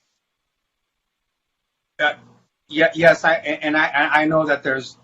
I just want more specific sort of solutions. Where all the talk about helping low-income people and people of color, and we have a real opportunity to do something to improve the public health for those populations, and I want to make sure that we do that. And if we can't do it through this housing element, we can at least plant the seed in this discussion so that we can improve the quality of life for those residents. And so I'm really interested in doing that. The other question that I have is, I saw in the draft report from the staff, there was talk about if we make the units smaller, we might be able to increase the amount of affordable housing. We can increase production of affordable housing units with smaller units. But one concern that I have is that we're not really building housing for families. And so like the 2 and 3 bedroom apartments, for example, are very rare. And I have a big concern with that. I mean, at least the 2 bedrooms, but when we look at some of these units that are being built, yes, we're probably saying, hey, we have an affordable housing unit, but I know some people that have tried to move into these units. They can't even fit their sofas. They can't move in with where they're living now. They're trying to move to a more affordable unit, and those units are too small. Has staff considered how we might be able to expand the production of affordable housing that would sustain families in the city of Santa Monica? So I think by and large, the affordable housing that is produced in the city are family-sized units. I think the program you're referring to is with respect to moderate income housing. The challenge there is that there really isn't a consistent funding source, if you will, for moderate income housing. There's really not a lot of support for it. And the program that is proposed that speaks to micro units really comes from having conversations with people who are doing who are trying to do moderate income housing or have done it in the city of Los Angeles and have been able to do it without any public subsidy. But the trade-off is, in order to make that work, they basically need to have enough units to offset the cost, and then they're able to have those units at a certain at the sweet spot, like below the 120% AMI, maybe at 100% even. But what they need is smaller units so they can put more of those units within the building envelope to make that work. And so that's the proposal there. And I think we were drawing off on prior discussions at the council with respect to where would those sorts of smaller units maybe be acceptable. Could we look at potential co-living models and the like, and that's why that program is largely contained to the downtown and Bergamot, areas where those markets would make sense. However, for the affordable housing, for 100% affordable housing, again, by and large, those do tend to skew towards sort of larger affordable family-size units. For market rate housing, the city does have unit mix requirements, that limit the amount of studios that are in a project, and then sort of establishes a minimum amount of 2 and 3 bedroom units. Those are applicable to Tier 2 projects, but basically we would have to revise our system with the elimination of Tier 2. We would have to look at whether it might make sense, to make those sort of just standardized requirements, right? They're not just Tier 2, they're just, part of the unit mix requirements for the city if you do housing projects. So that's that's how the city has attempted to address that in our existing codes. Okay, great. And I really like the idea of the co-living sort of model for certain populations. It really works, and so I think that's one way we can also meet a lot of sort of different housing needs. So thanks for bringing that up as well. The other question I have is in regards to the renter to owner opportunities. Like, I didn't really hear anything related to that. I didn't really find it. Maybe you can tell me a little bit more of where I might be able to find, where staff might be able to direct, or where the council might be able to learn what staff is thinking in regards to that concept. Sure, and apologize, we didn't end up including it because we actually explored it in our interim progress update with the Planning Commission. So if you click on the May 12th Planning Commission staff report, which is attachment H to your staff report, that'll link you to the May 12th Planning Commission report, and it's on page 9. There's a paragraphs in there about our exploration of home ownership opportunities. I guess in a nutshell, we looked at different home ownership programs throughout, the state, just trying to get a sense of what different cities are doing. And I think in a nutshell, what we were seeing is that probably the most, successful program, like if the city wanted to go down that road, really would have to be sort of down payment assistance program. But in terms of the cities that have done that, it seems like those have like sunsetted, or it's just become too expensive to make that a reality. And, in our, we have limited resources as it is now. So the reality of being able to do that, is really quite challenging. We also look there in terms of, what would a TORCA 2.0 look like? What that would mean. Is that a good idea, to go down that road? So that is in that May 12th report to the Planning Commission. That's linked to your report. Okay, thank you very much. And let's see, we talked about that. Oh, and just in terms of there was a question, there was a comment that I read in regards to city-owned property, and I saw there was a formula that staff was using, like 1 acre, 150 units. Approximately, I think is that correct? Like 1 acre can produce 150 units? 150 units per acre was the density that we used to estimate the capacity for city-owned sites.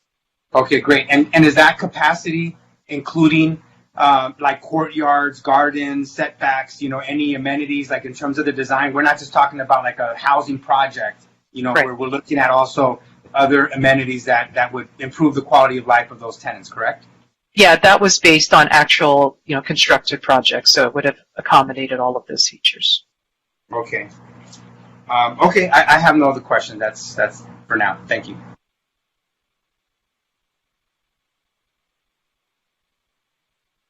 Bill? All right, I'm going to have a couple. Most of my things will be in comments, but I want to go back to something that was just touched on, which was rent to own. And I just tried to open that page, and unfortunately, my city-issued iPad won't open that Microsoft page. So, can you give us more of a summary of that paragraph about rent to own that you said was in the Planning Commission meeting, since that was a thing that I know that at least 3 or 4 council members emphasized during the previous study session? Yeah, so we looked at this, looked at TORCA and its history that sort of the tenant ownership rights charter amendment that allowed some renters in the city to become homeowners. It was approved by the voters in 1984 and it expired in 1996. And again, its goal was to allow existing tenants to purchase their converted units at a lower price, providing the housing stability for those tenants. Enacting a similar program to that, just as a note, would likely require another voter initiative. And I think what we found is that tenants who chose not to purchase were protected. And one thing we're finding is that although that program sunsetted some time ago, staff continues to respond to continuing issues arising from the TORCA program, including harassment of the remaining tenants who who chose not to purchase. And we also have cases of participating tenants who were ultimately forced out of their homes because they were not able to afford the cost of home ownership.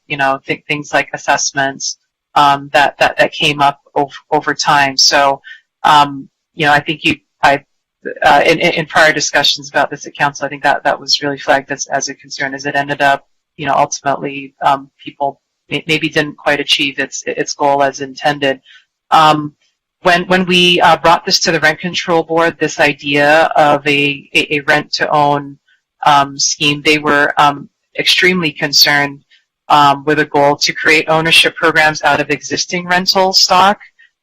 Really, when you look at the Rent Control Board reports of the amount of existing rental stock that is being converting to market rate because of Costa-Hawkins, it's really diminished the what you would call true long-term rent control housing.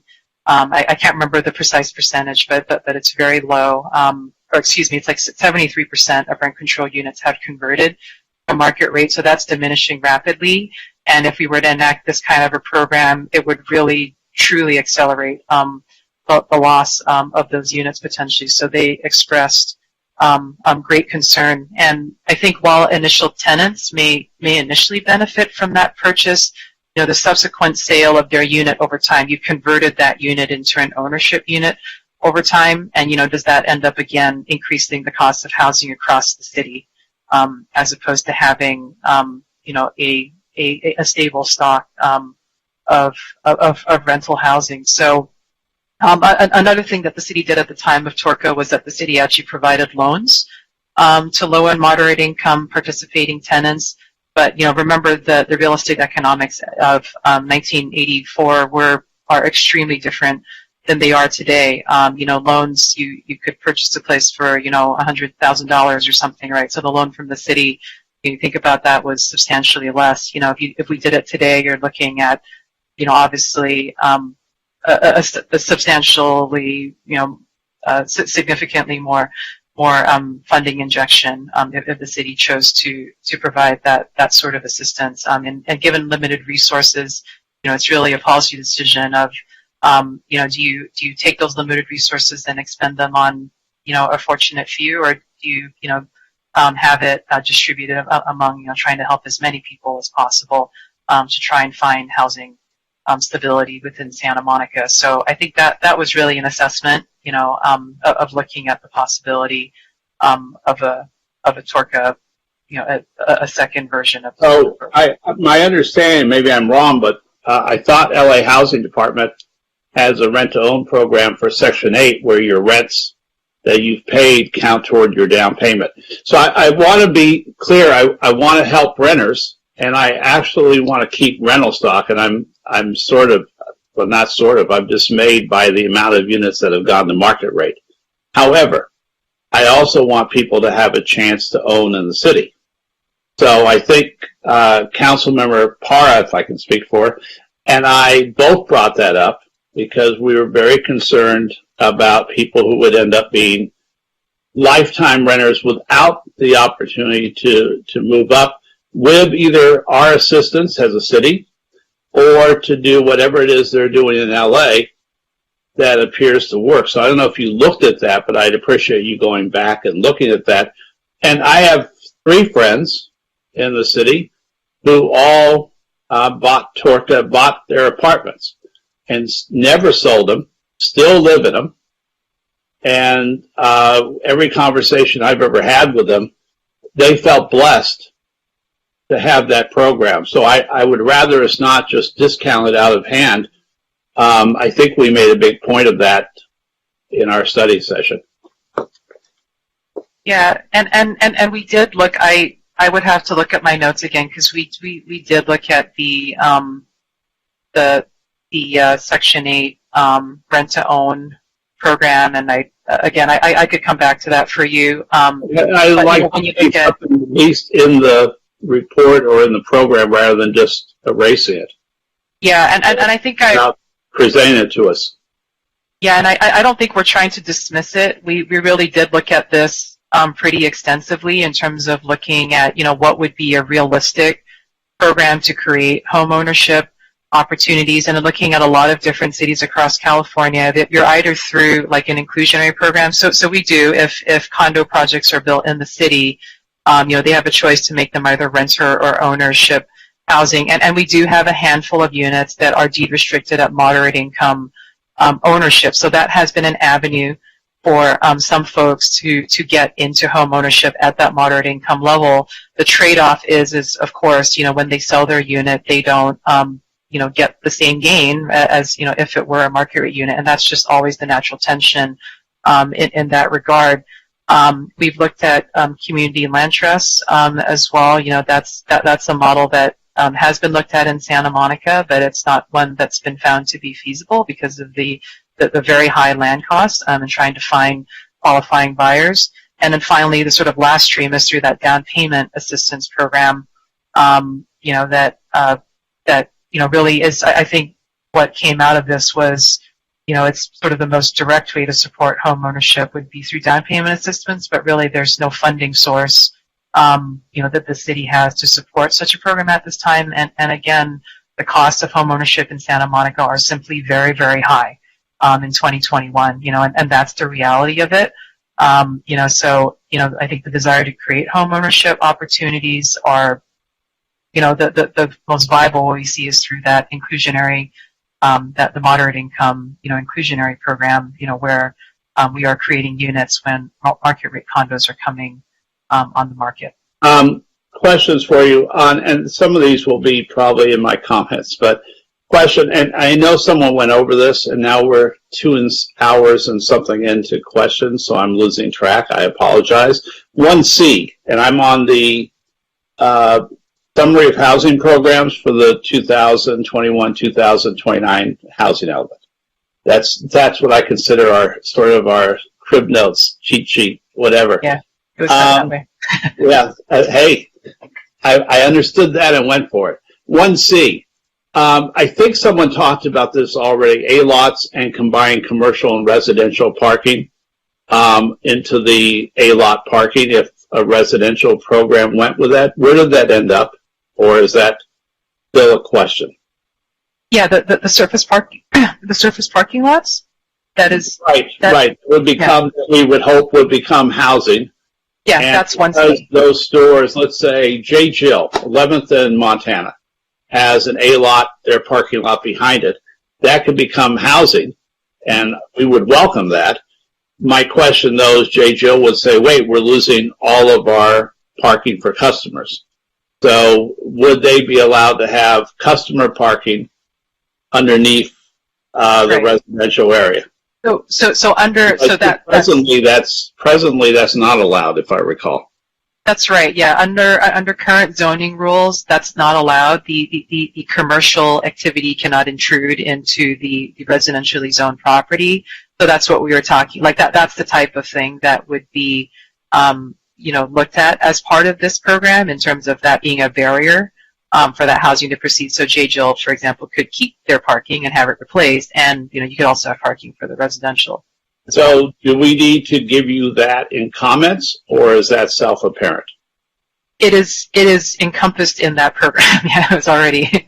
Okay, so we don't have to comment. We don't have to comment on that later. Right. But if you want, if you would like to emphasize it, that certainly is welcome. So, all right, I'd have to repeat that then. Okay. I had a couple of questions about, and this is also echoing, I think, what somebody else, either Sue or Gleam, had to say earlier. Since we seem to have a surplus right now of retail first floor housing, even in the downtown, would it take a revision to loose in order to let some of that ground floor housing where we presently have retail? In other words, if someone wanted to build a new building and we look and we've got, 30 empty retail stores right now on 5th Street, someone's going to build another building there. Could we do what Sue said, which was have, work-live ground floor units, which would be reserved for art, similar to what we have at Belmar, but hopefully with more street usage, more open areas to the street. Can that be done, or does that have to be a loose revision? Off the top of my head, there. Either loose or downtown specific plan. Yeah, that's largely a function of zoning. There may be some policies. I don't want to say absolutely not, because there may be a policy that speaks to, predominantly commercial ground floor, active ground floor. So, conceivably there may be some policy changes that are necessary in the loose or DCP to make that happen. Okay, so I should say that in comments also. Okay. The next thing would be, there are two specific projects that many residents are concerned with, and that is 4th and Arizona, and also the specific Bergamot Arts Center. I believe those call for 150 units per acre in that area. 200, 150? Is there any specification right now? Let me ask this differently. Is there any specification for the number of units that would be required in a RFP that would go out for 4th and Arizona, 4th, 5th and Arizona property, or for the Bergamot Art Center property? So there is no existing RFP for the 4th and Arizona property. As you're aware, that's the project that was no, that's not the question you're asking. Yeah, no, I know there's no RFP. Okay. We want to get an RFP going, but my question is, if that RFP goes out and we declare that we go with 150 units per acre, or 200 units per acre, or 100 units per acre, does that automatically get baked in to those two specific RFPs?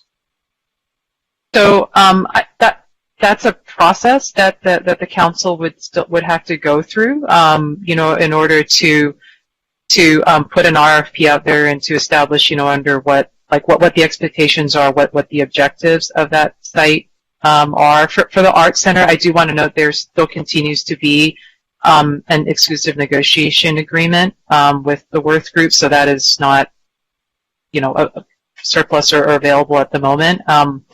But so we would have to go through that process. What I'm saying is the housing element would not preclude further discussion for those. No, it wouldn't. Yeah, and I want to note, the 150 units per acre was just what we calculated for capacity. It's not a declared maximum by any means. It was just a way to understand what the potential capacity would be. If you were going to do 150 units per acre, approximately how many? Let's say they were 1 and 2 bedroom units. How many floors does that become, including bonuses, everything else? I think that we were thinking about a model of probably no more than about 7 to 8 if you're looking at only housing. Part of the reasoning for that, particularly for affordable housing, is that you don't want to kick it into a different construction type that would make the construction of that housing very expensive. So that was part of the thinking in the 150 units per acre as well.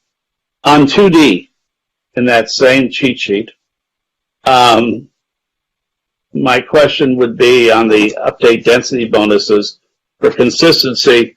Are we also talking about the daylight bonus? Are we talking about making sure there is daylight available so that we don't intrude upon neighboring buildings? And so that if solar rights get used, that people would still be able to use solar rights? Or am I completely off and there is no such thing? Because you're looking like, what the hell is he saying? So we do not have that.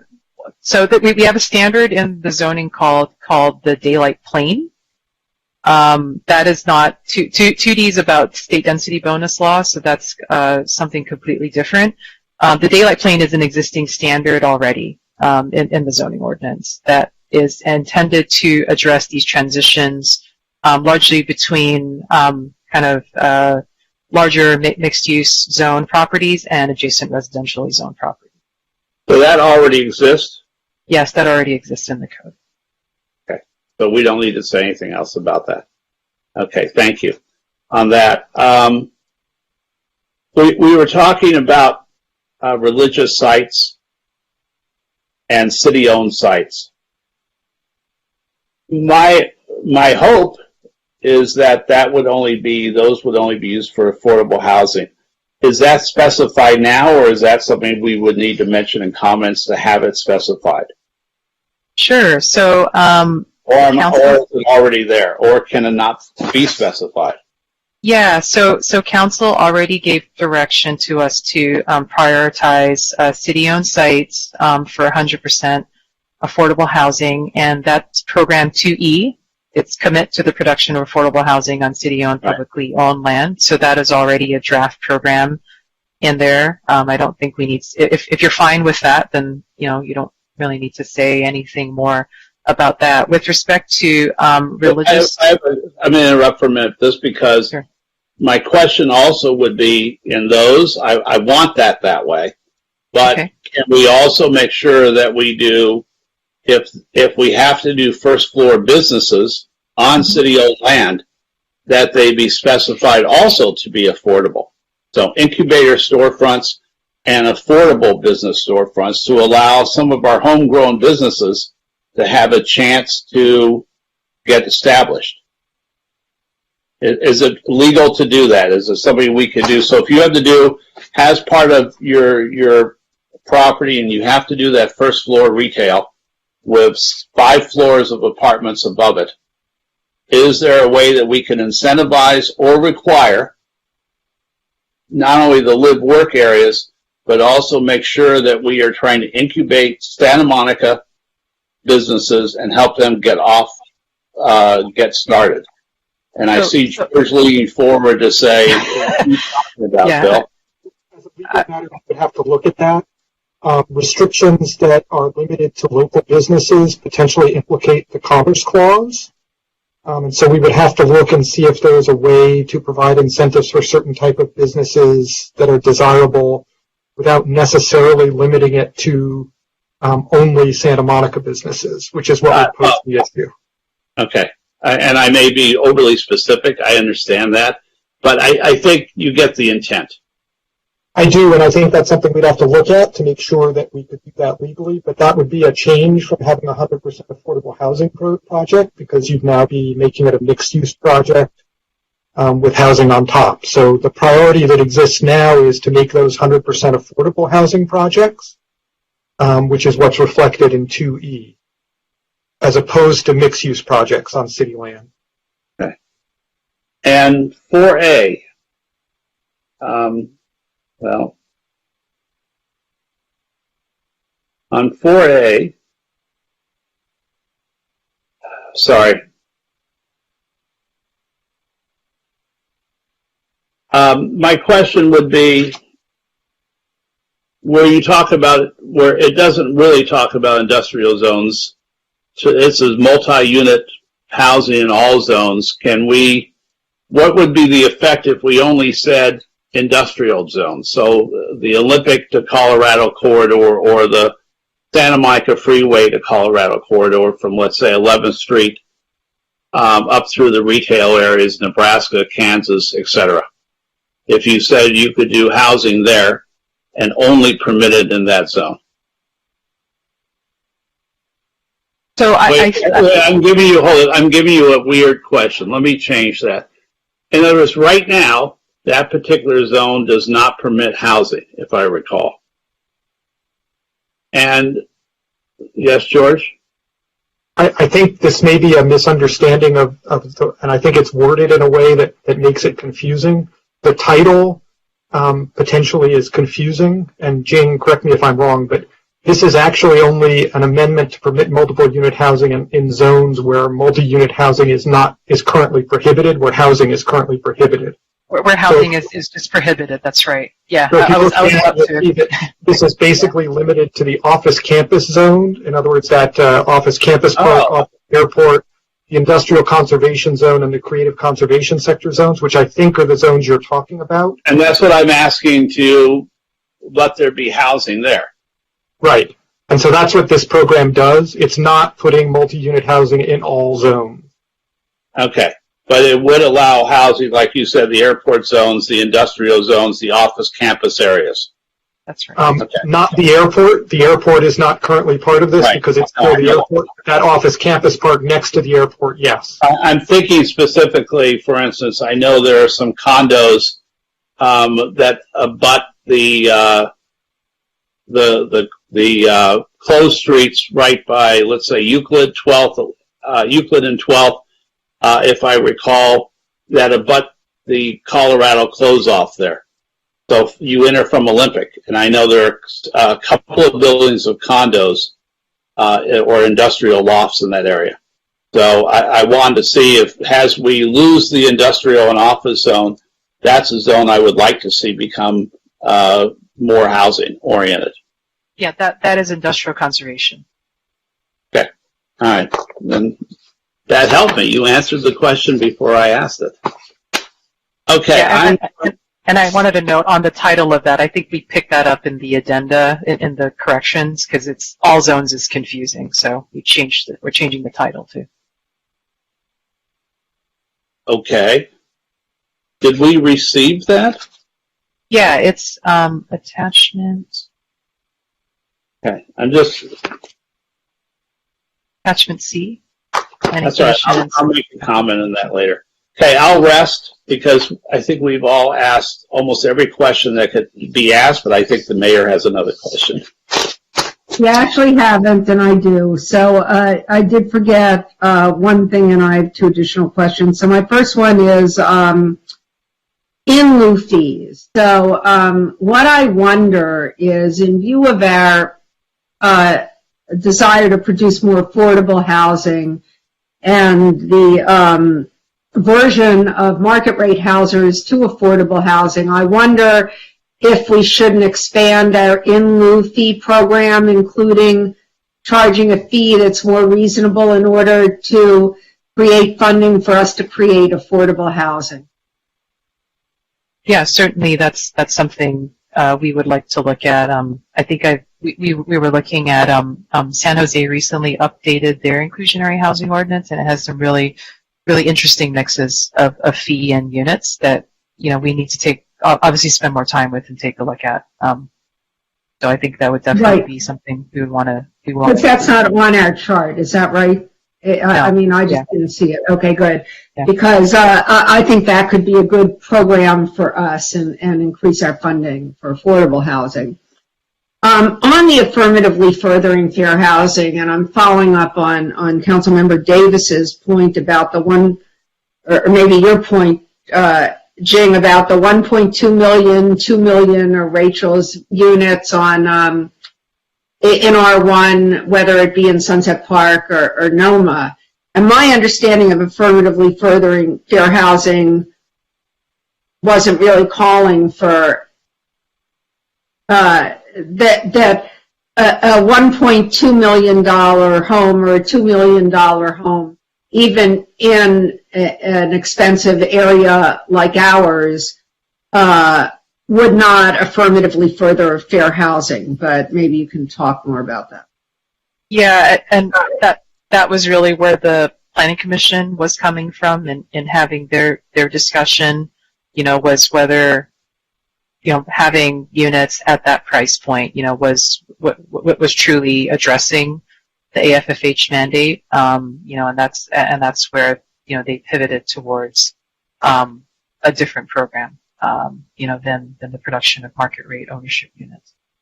Yeah, and on in terms of incentivizing housing over commercial, I keep thinking there must be more we can do about it. I mean, whether it's rezoning, anything that's commercial to mixed use, whether it's zoning mixed use to R4, or, something like that, so that we don't get office buildings instead of housing. Yeah, I mean, at this point, the FARs that are being proposed are substantially more than the commercial FARs. So in terms of incentivizing housing, if we have FARs that are likely to convince the developer, that housing is a profitable venture, in that regard, I think what we've seen in the city historically, that where housing is a choice and a viable choice, that is what gets produced. Where we see kind of smaller commercial buildings pop up is when housing really isn't a competitive choice at all, because the standards just don't support it. Okay, I hear that. So those are, that is pretty much the end of my questions. So now I think it's time for, and everybody wants to comment, right? Okay, Councilmember Delatorre. Oh, do you have another question? And Councilmember Park. One last question, a quick one. Can we get credit for the last RHNA cycle? How we created, according to one email, we exceeded our RHNA commitment by 236%. So the question is, do we get any credit? Can we get credit for the past RHNA cycle's successes? No, we do not get any credit from the past cycle. We need to fix that, though. I mean, you should, right? Council, is that it, Oscar? I'm sorry. Councilmember Parr. Thank you. So I found two of my questions that I didn't get a chance to ask. One of them was, one of the conversations that we had last time was around state properties and their potential availability to be used for affordable housing. Have we heard back from state at all, whether they, or did we contact state? Have we heard back from them about those properties? Yes, there were meetings facilitated through Assemblymember Bloom's office for the DMV site. I think specifically is the one probably everybody has been talking about. And I think what we gleaned from those meetings is although there is some interest in doing it, the timeline under which it would take to change over that property likely would not fit within this cycle. So for that reason, it's not included in this cycle. We also talked to, I'll just name other institutions. We talked to UCLA as well. There was absolutely no interest there. And we also talked to the school district, and we actually did get, I believe, Rachel, did we get the letter of commitment from the school district? Yes, we did. Yes, we did. Yeah. For their headquarters on their old headquarters on 14th Street, they did indicate interest in developing that site for their workforce, largely their workforce. Right. So that's the kind of outreach with the institutional landowners, other institutional landowners in the city. Okay. And then one of the other things too that kind of came up for me as I was reviewing the housing element and the loose was, preserving housing stock and what have you, and especially preserving affordable housing stock. And that reminded me, that right now we have a CUP, or we allow CUPs to change the use of a single family home into a school. And so that happened in my neighborhood where, the Pico neighborhood is one of the most affordable single family neighborhoods. And through CUP, a house was turned into a school. Is that something that we can revisit during this process so that we can preserve our housing stock? I think that is, that decision to have allow the opportunity for daycares and preschools in residential neighborhoods was developed through the zoning ordinance update process, and it's really balancing the significant childcare needs in the community and where that can be located. Whether that occurs through the housing element process, it maybe seems a little out of place in this, but maybe it's perhaps a separate process, a separate set of issues, with respect to balancing two competing needs within the city. I'm not sure that within this housing element cycle, I'm not sure it quite fits. And also, and the reason I also brought it up is from an environmental justice perspective. Again, a single family home was taken out of circulation that could have gone to an affordable single family home that could have gone to a family. When there's 40 plus preschools already in these zip codes. So that's the only reason why I brought it up. But I just wanted to make that note, and thank you very much, Jane. Thank you.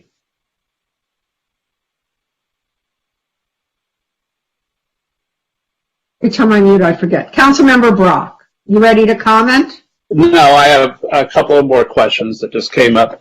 Well, I didn't ask as many as everyone else. There was, Sue mentioned that she received an inventory today or recently of city-owned buildings. And that was really complete. So my question is, do we all get that inventory to look at? We can certainly send it to the whole council. I think that would be, yeah. I think that would be appropriate.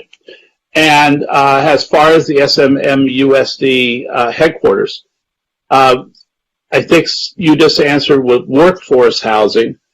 Is that meant to be part of our affordable stock? Is that a site for affordable housing, or is that a market rate or lower market rate housing? I'm just trying to clarify. If you receive a commitment letter, is that a commitment letter to make that property into affordable housing? So I think that what they shared is that in the school district's conversations, this sense that that they are losing teachers, losing their workforce because it's not affordable to live in Santa Monica. They can't find a place to live, so that's been an ongoing issue. To the extent that you think about the average teacher salary, it may very well, fall within the range of, our traditional affordability levels. It may peak a little bit higher. I think we haven't gotten that deep into the conversation other than, there's a commitment to pursue housing of some kind, on their property, which is a starting point. So maybe this is inappropriate, but can we designate that property for affordable housing in our housing element? So you don't need to designate it per se. I think this is what it allows. It's the opening of a dialogue and a partnership to seek to build housing on that property, whatever that may be. And I think we understand the school district's interest is housing that can serve their workforce. So I think that gives us an understanding of the income level that they're looking for, and this is beginning stages, but it is the first step. All right, thank you. Now we can switch to comment, or I'll switch to comments if you want me to. Okay, go. Yeah, go. Everybody, okay, so you may start. Who else? So I'm just going to do, Councilmember Brock, then Councilmember Davis, then Councilmember DeLatorre, then Councilmember Parr, and then me. Okay, how about that? So, yes, Councilmember Brock, you go. Okay, I'm going to go back to the cheat sheet for a minute and just give you comments off some of the specific items in the summary of housing programs for the 2021 to 29 housing element. On 1C, yes, I absolutely concur. Commercial and residential parking should be allowed on the A lots. 1D, the parking requirements. I believe strongly we have to keep parking available, so one space per unit has to be available. Now, look at it can be decoupled if necessary. I'm not that wed to that, but we have to build everything with one space per unit. 1E, on Bergamot, so you're saying that's the area plan rather than the arts district plan, so I guess I can save that comment, except that if we get to the Bergamot specific area, that we should maintain arts uses, and I don't necessarily mean art galleries, but arts uses. 1H, on the adaptive use of existing commercial buildings for residential use, I would be fine with waiving requirements for open space on that. So, Phil, I want to ask you to stop for a minute, because I think we need, because you're going through and you're saying everything you agree or disagree with, but some of these things will require a vote. right? Because even though you say it doesn't mean it happens. No, Right? I know that, but so how do we? But I would maybe either George or somebody can put some of those things that a lot of people mention into a vote. I suggest that Does that a make way sense? to do this, a way to do this that is actually what the Planning Commission did, which was actually fairly efficient, was to go through each program goal and have everybody decide. So if anybody has any issues with any of the program goals, either go through them and everybody says that's fine, in which case that's it, or if someone wants to make a change, that change be discussed and then a vote taken to see if there's going to be a change to that program. Okay. The end result then would be a set of goals and programs that council has essentially approved, and then we could take a final vote at the end to receive the goals and programs as amended for submission to HCD. Jing, would that work for you? Yeah. Sorry. Yes, I was about to mention that. Yeah, I think going through in that way would work well. That would be fine. I do want to mention one thing before I relinquish the floor, and I had mentioned this. You aren't done because we're going to do one and you need to go through all the ones here. So we're doing it by... Well, no, I we go 1A. If everybody's okay, then we go to 1B. This was okay. This was a general comment and not about a specific item. We received this latest report on the housing element, I believe, June 10th. At the end of the day, the meeting was on June 15th. So we had approximately 4 days to review a lengthy and hugely important document that affects the future of the city. There's a large amount of data here. There's a large amount for all of us to digest when none of us are full-time council members and none of us have staff. I know that I think the mayor asked this last December. A couple of us have asked this before, but 4 days is really not enough for the city council to review this in detail and be ready to look at this.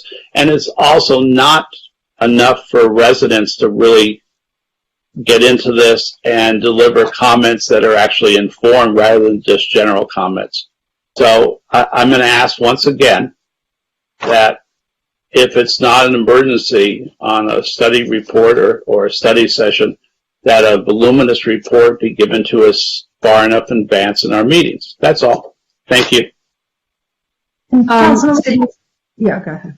We appreciate that, and we've discussed that. The budget report has been published while we've been in this meeting, so you have that a week in advance, which is always our goal. I do want to be clear for the record, because I think it's important that the housing element, the draft housing element has been out for some time, and we have held 30 opportunities for the community to weigh in various ways. So I just want to be clear for the record that this has been an extensive community process, which doesn't in any way undermine your point that it's a tremendous amount of material to absorb for everyone, and we totally understand that, and staff is definitely here to help every way we can. But I do need to be clear for the record that the information has been out there. So let me ask a question of staff and our city manager.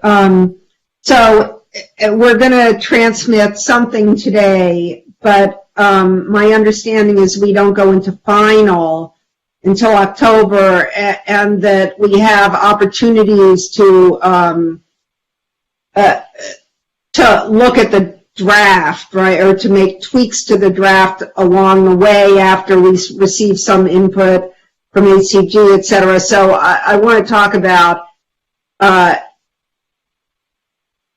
when we're going to be able to think about this again between now and October. Great. So if I can just explain the process after this meeting, provided council gives us direction to transmit draft, our plan is to, and that's why we attached all of the recommended changes in red line. So what we're going to do is actually revise the entire document again with all of council's directed changes So for full transparency, there will be a red line in the clean version posted online so everybody can see it.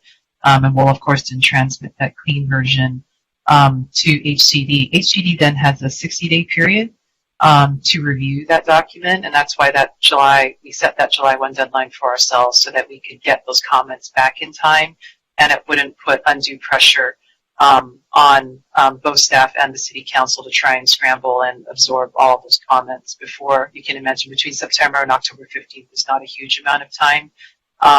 If there is a desire for the council to take up the draft element while it's under HCD review, we could certainly bring that back for your consideration and further discussion. Or if there's it may be better to wait until we get the formal comments back from HCD, instead of trying to guess or speculate.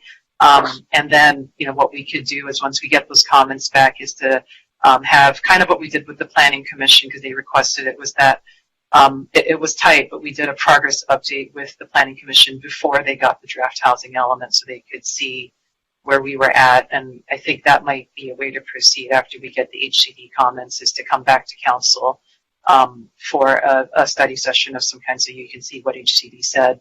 And we can, talk through our proposals to address those issues before you have a final vote on the final housing element.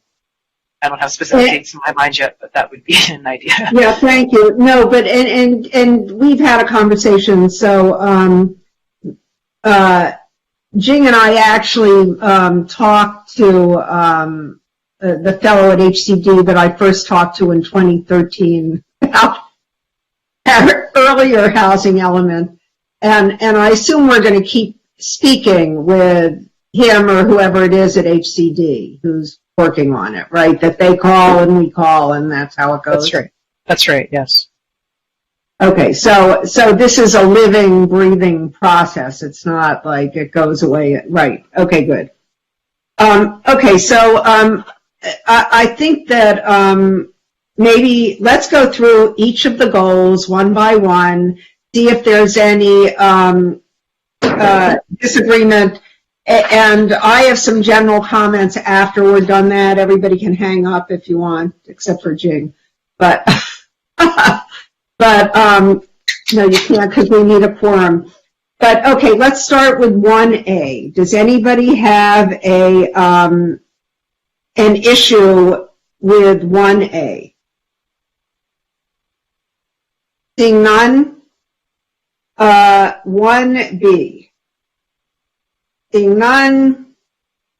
1C. Phil brought this up already. I'm sorry, Councilmember Brock.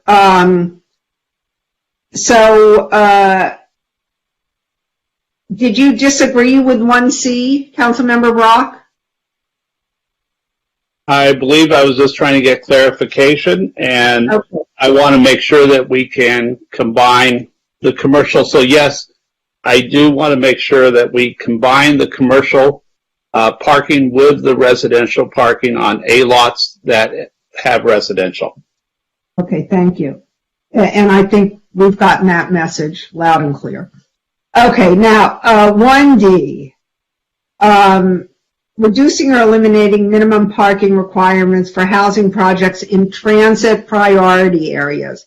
Councilmember Davis.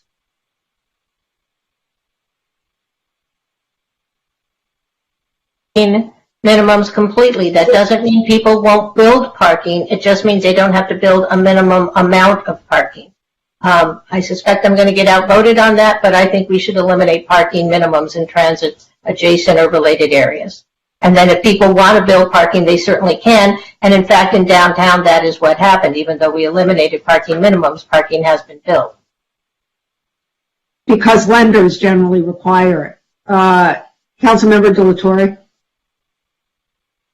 Yeah, I want to support Gleen's comments on this item. I think we're in areas where residents are, once you build housing, if it's close to transit and public transportation, I think it makes a lot of sense in those zones. So I don't know if we want to be specific. Like I know sometimes we talk about like sort of a 2 mile, 3 mile radius. I mean, do we? Okay, I'm going to ask. So So here's the question. What is a transit priority area? Is it a quarter mile? Is it a half mile? What is it?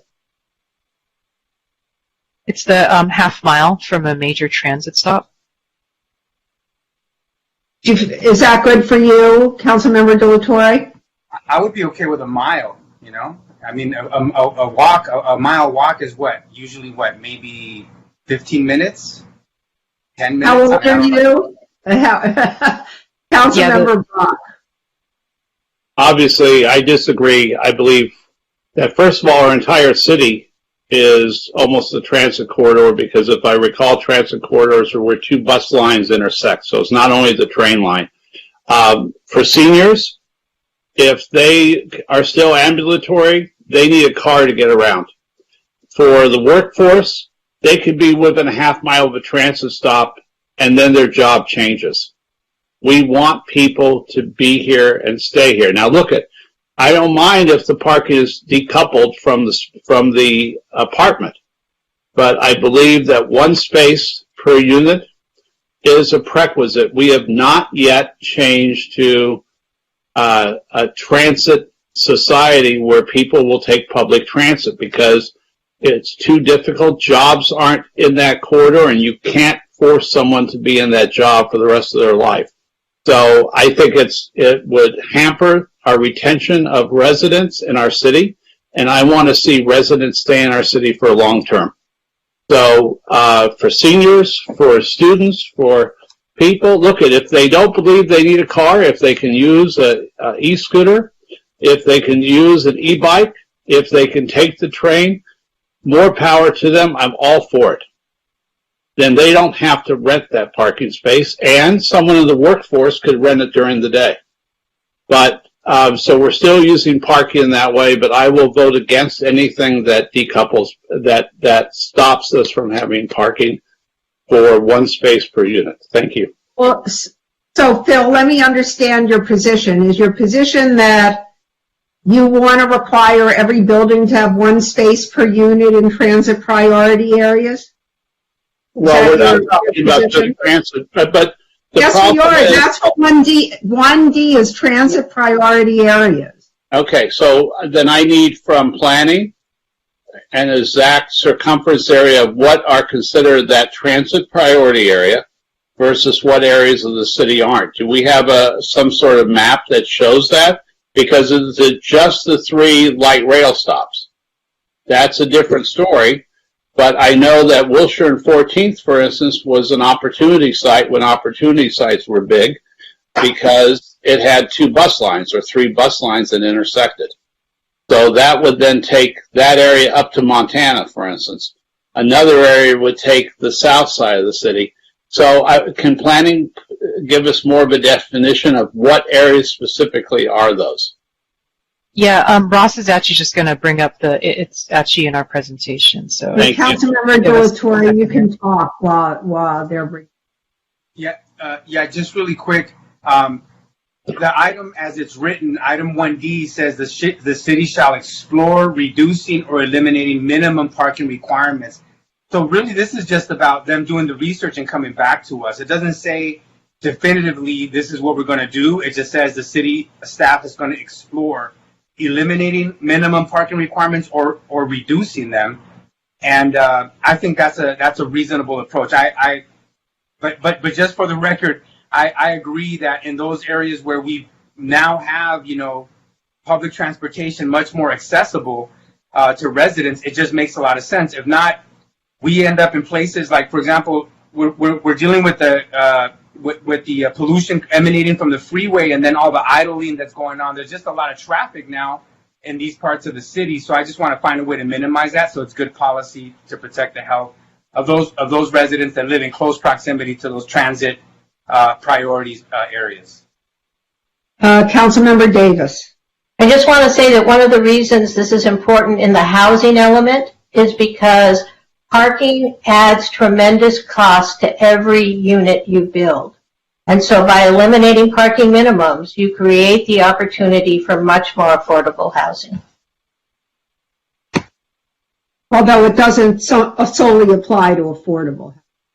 No, but again, as I said when I asked questions, it may even mean that some of the market rate housing that gets built will be less expensive because it does not have to have associated parking built with it. It's digging that hole in the ground for a 2, 3, 4-story underground parking garage that adds a lot. And as Councilmember De La Torre points out, this is just exploring it.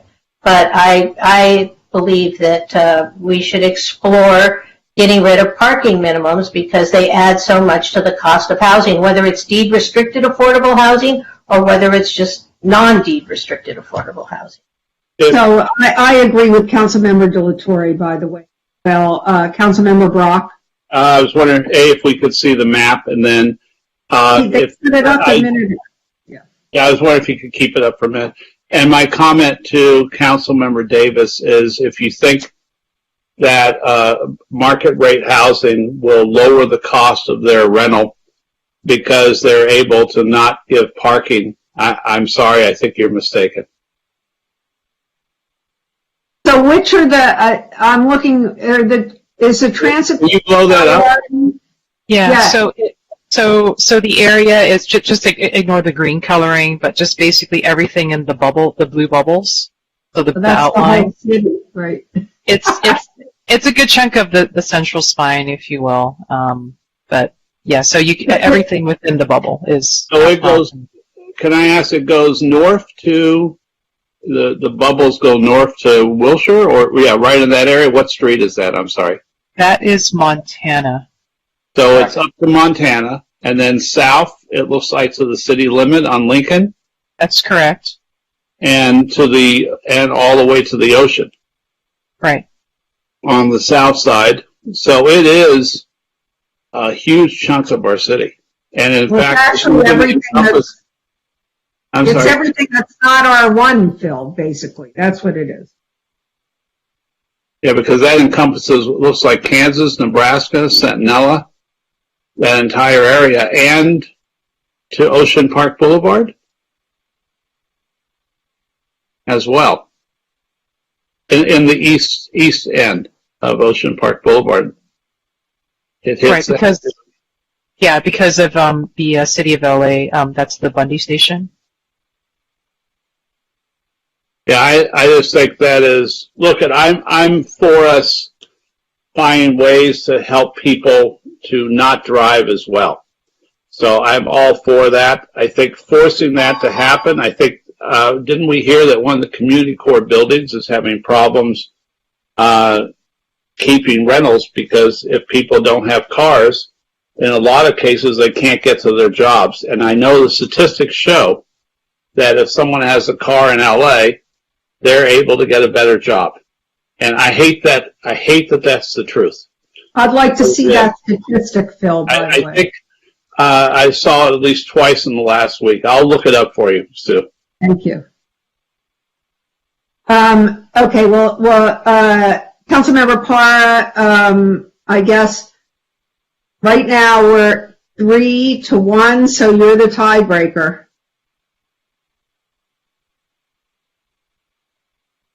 Sorry. I'm interested in exploring, but I have concerns of not offering parking. And again, I'm, a mother of 3 kids. There is no way in hell that I could live without having a car, and having to take my 3 boys in different directions after work every day. And grocery shopping, it's like my entire back and front is full of groceries. So I can't imagine, being a single mom with 3 kids in one of these units and not being able to have a car. It just wouldn't make sense at all. So, but you think we should explore reducing or eliminating? I mean, it's not. I do believe we should explore it. Absolutely, let's explore it. But I have significant concerns about eliminating it completely.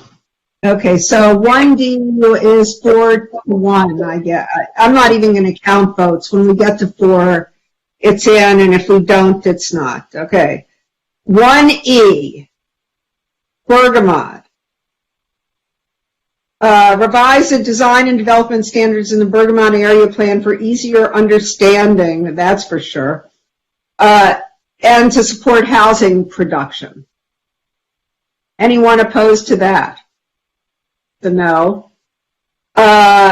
Revised downtown community plan development standards to support AHPP.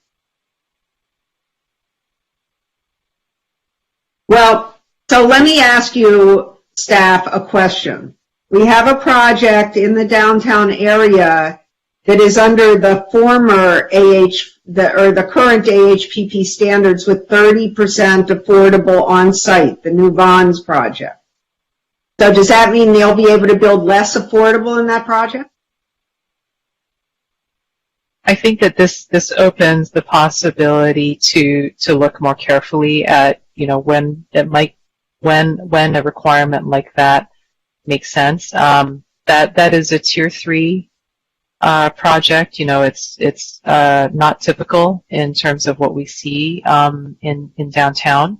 So this is not saying that they could do something different. It's just saying that we would want to revisit that system of associating inclusionary housing requirements to height, as opposed to looking at it relative to FAR.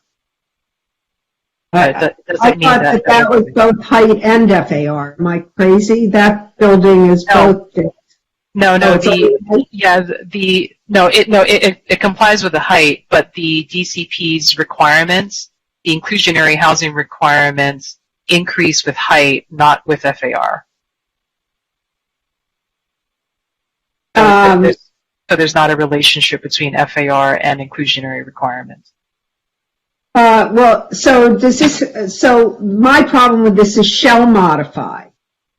I want to look at modifying because I'm worried that we won't get another project like that that's giving us so many affordable units. So I wonder, and maybe I'm not, does anybody want to do this just the way it is? Councilmember Davis, I knew you would. Councilmember De La Torre, we're on 1F. And you're muted.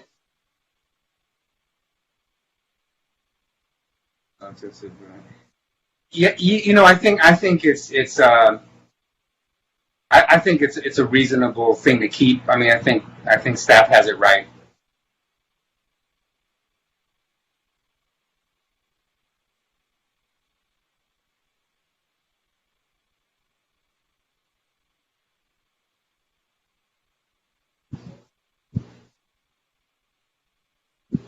You're muted. Yeah. So council members Parr and Brock, are you okay with this? Because then it has 4 votes. And it goes. Okay, so I'm okay with it. Okay. So 1F, 1G, 1H, 1I.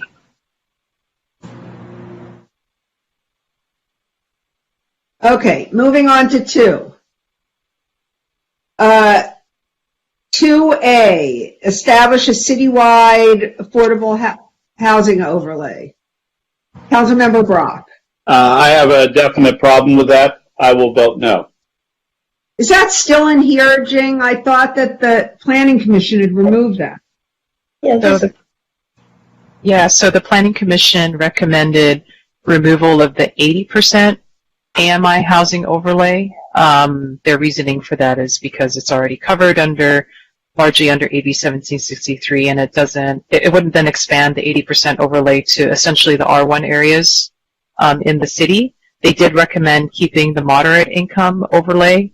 However, staff would recommend that the moderate income overlay be for 100% moderate income projects and not for projects that don't have all moderate income units in them. So they might have different market rate potentially. I think we were not comfortable with that. We wouldn't recommend it. And also we were recommending a 50% density bonus instead of an unlimited bonus. And that was a way to differentiate moderate income from the lower income projects. Right, and incentivize lower income over moderate. Over moderate, right. I agree with that. Any disagreement? I'm a hard no on this one. Yeah, I'm a hard no also.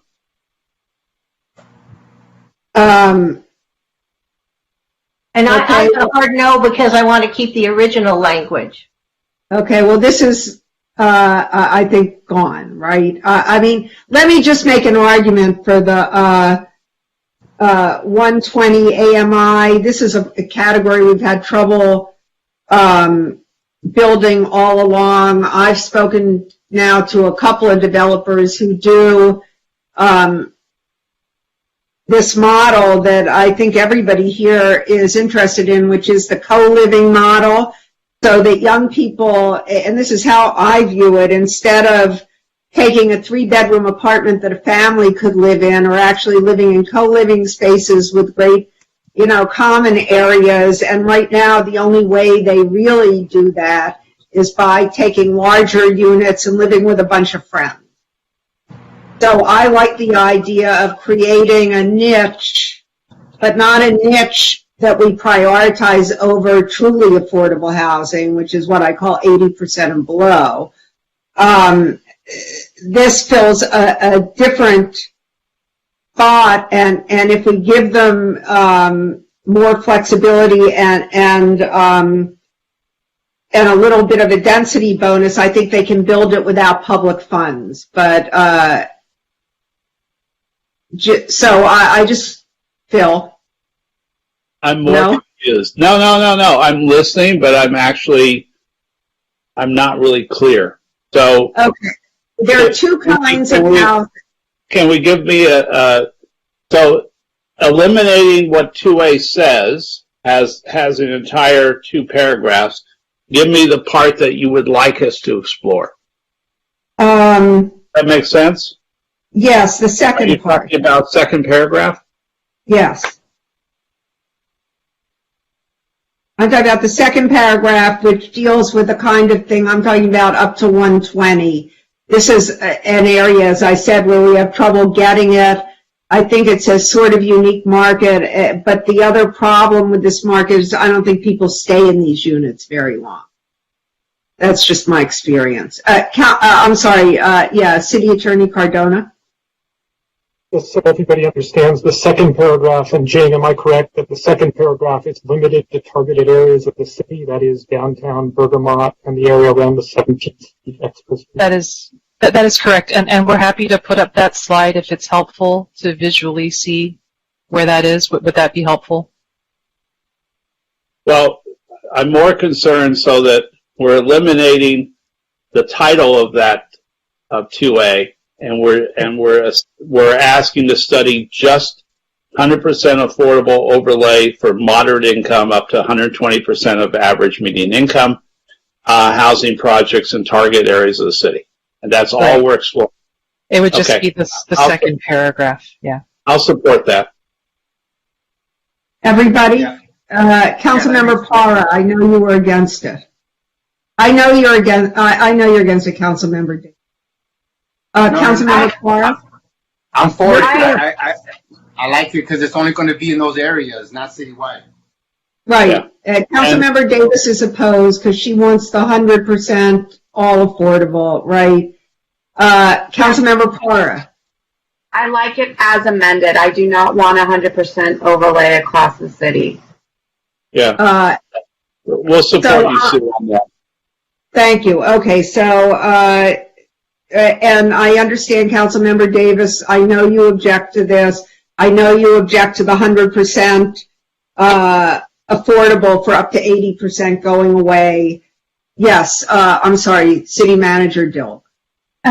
Mayor, I just want to check with the city attorney and city clerk to see if we need motions and votes here. I just want to be sure that the clerk is able to follow the conversation. Because we are in I think the way we view this is we're taking straw votes as we go through, coming up with a final amended version based on the straw votes, and then there will be a final vote at the end to adopt it in accordance with the changes that have been made based on the straw votes. So the final roll call vote at the end will be for the housing element as amended throughout. Okay, good. Thank you. Okay, so we're square on 2A paragraph 2. Now 2B, any objection? Right of first offer ordinance for nonprofit affordable housing. Councilmember Brock. The only thing I have is the same thing as Councilmember Parr, I believe. We would like, and I know that planning said it would come later, but I'd be more comfortable if there was some sort of time limit in there so that, let's say, you couldn't, a nonprofit housing provider, community corp, or someone else couldn't say, well, we're thinking about buying your property. You're going to have to hold on to it for 6 months till we decide whether we want to buy it or not. Well, so this will be an ordinance, and I don't think we would ever pass one that says an indefinite offer for an indefinite amount of time. But City Attorney Cardona. Can I suggest that we just put in, if council wants, just a general marker that we should consider a time limit rather than trying to set a specific one now when we have. That would meet with my approval, absolutely, George. So perhaps in the first sentence, simply adding, the city shall explore a right of first offer ordinance that would provide nonprofit affordable housing providers the right of first offer for a specified time period to acquire properties as they become available. Okay, is anyone opposed to this? That's good. Thanks, City Attorney. Now, 2C, update the city's affordable housing production program.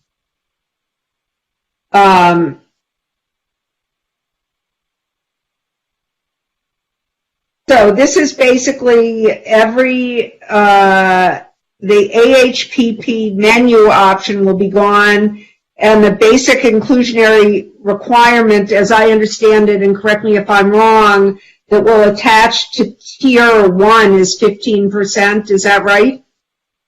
That is actually a typo. It'd be 10%, not 15. That's a big typo. It is a big typo. I would not support that. We are at 20% now? Well, at different levels at different parts of the city. So this would be one standard for the whole city now? Yes, and 10%, which is lower. And 10% is 10% is actually the existing. 10% is the existing minimum, other than downtown. So that's why downtown has a separate. Like we would look at that, differently. But for the entire city, 10% is the minimum. What is downtown right now? Downtown, if you do a tier 1 project right now, it is 10%. But nobody's doing that in downtown. They're doing tier 2 projects. And what we are seeing there is 20. But those have been because they were projects that were already in progress. We've had, we're looking at this, but I don't think we've had hardly any projects that have gone forward using the adopted DCP system, other than the Vaughn's redevelopment. Yeah, I believe 10% is too low. I think that's a giveaway at that point. Well, this is the tier 1, so let me understand this. This is tier 1, right? And then, so this is for a base project, or this is regardless of the FAR and height? This is this is associated to the height. So this 10% is associated to the revised FARs that are being proposed, which is the HRNA study that is attached to your report in attachment E. So this is the increase in FARs in all commercial zones in order to align with this 10%. If you want higher inclusionary, more than 10%, that will mean higher FARs need to be established. I just want that to be clear. Can you give me an example? Yeah, so let's open up the attachment E. So we ran all of, yeah, so we ran. Third computer? No. And I can bring that up right now. Thanks. Sorry, I have like 15 different things going on here, and I've run out of screens and paper and everything else. Yeah. Okay, so here we go. So we ran the numbers at different affordability levels, right? So we ran it here. Can you see this? So this is, what does the FAR need to be if there was zero inclusionary, just 100% market, right? So this is in different zones across the city. Then we ran it again at 5%, right? And you can see those are the FARs. So let's just choose one. Don't sort of get confused across all of them. So if you see MUBL, kind of that example in the staff report, so there's 2.0, 2.25 at 5%. So 10% is what is in the AHPP now. This is existing. This is what applies across the whole city. Okay, and let's just focus on 10% very low. That's 10% very low income. That's what applies as the minimum across the whole city. If you wanted it to be 20 or 15, well, let's go with 15. You can see there that it increases in some zones, but not others, in terms of the required FAR to be able to support that.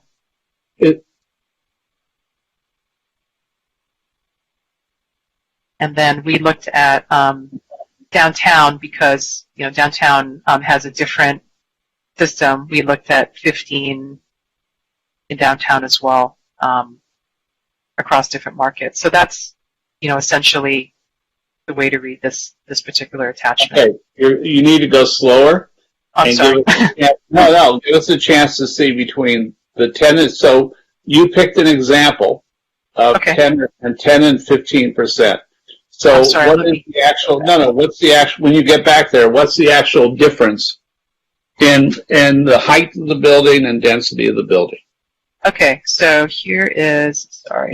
What difference does that make at that point? And then slow it down so we can actually absorb it.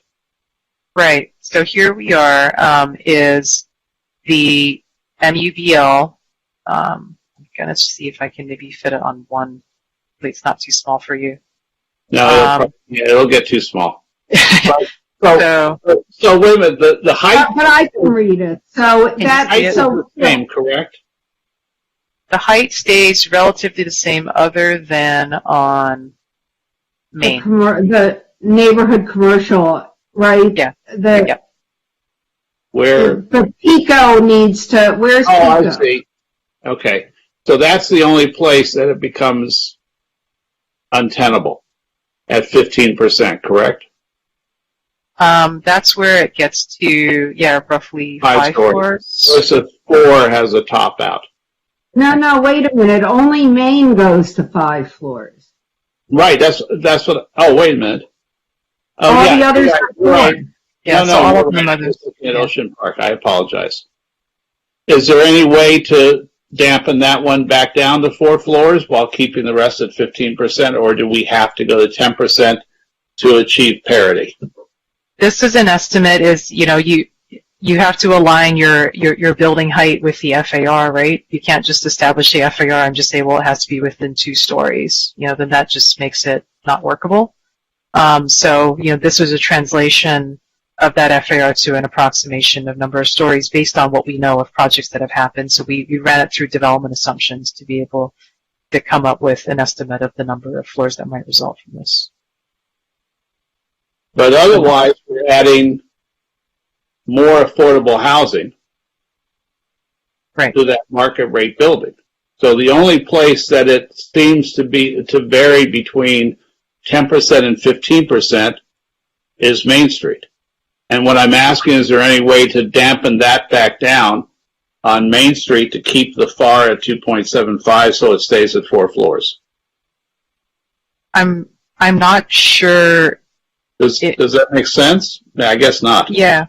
So yeah, if you establish the inclusionary requirement at that particular level, you need to have the FAR to support that amount. I'm not sure. On Main Street. Sorry to interrupt you.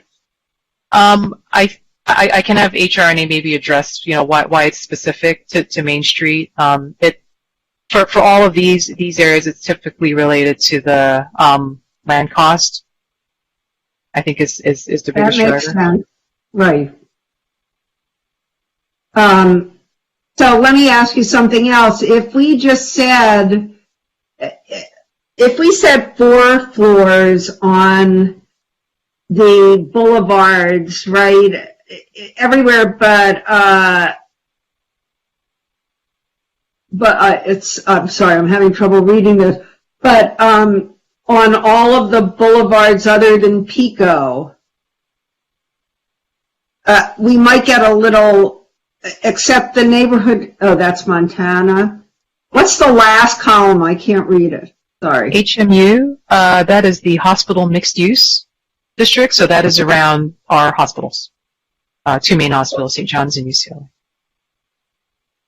And that could be, well, I mean, this is why this is so unnuanced, right? And let me ask you, so once you go to 4 floors under our thing, and then you add the density bonus, so then we're going to be at 6 floors, right? Potentially, yes. Keep in mind that higher inclusionary also means greater density bonus. So then we want to stay at, then, all right, I'll retract my comment and stay at 10% so we don't end up with that much extra height. But even at 10%, we'll probably still be at 6 floors. Well, then you have to go to 15 so we get more affordable housing. Right. So, am I right? It's a 50% density bonus, right, at either 10 or 15. Is that right, Jane? Well, actually, I would note that we ran 15% evenly split. So it wasn't just at very low income. So it was like 5, assume like, let's say it's like 5% very low, 5% low, and 5% moderate to try and get things across the spectrum.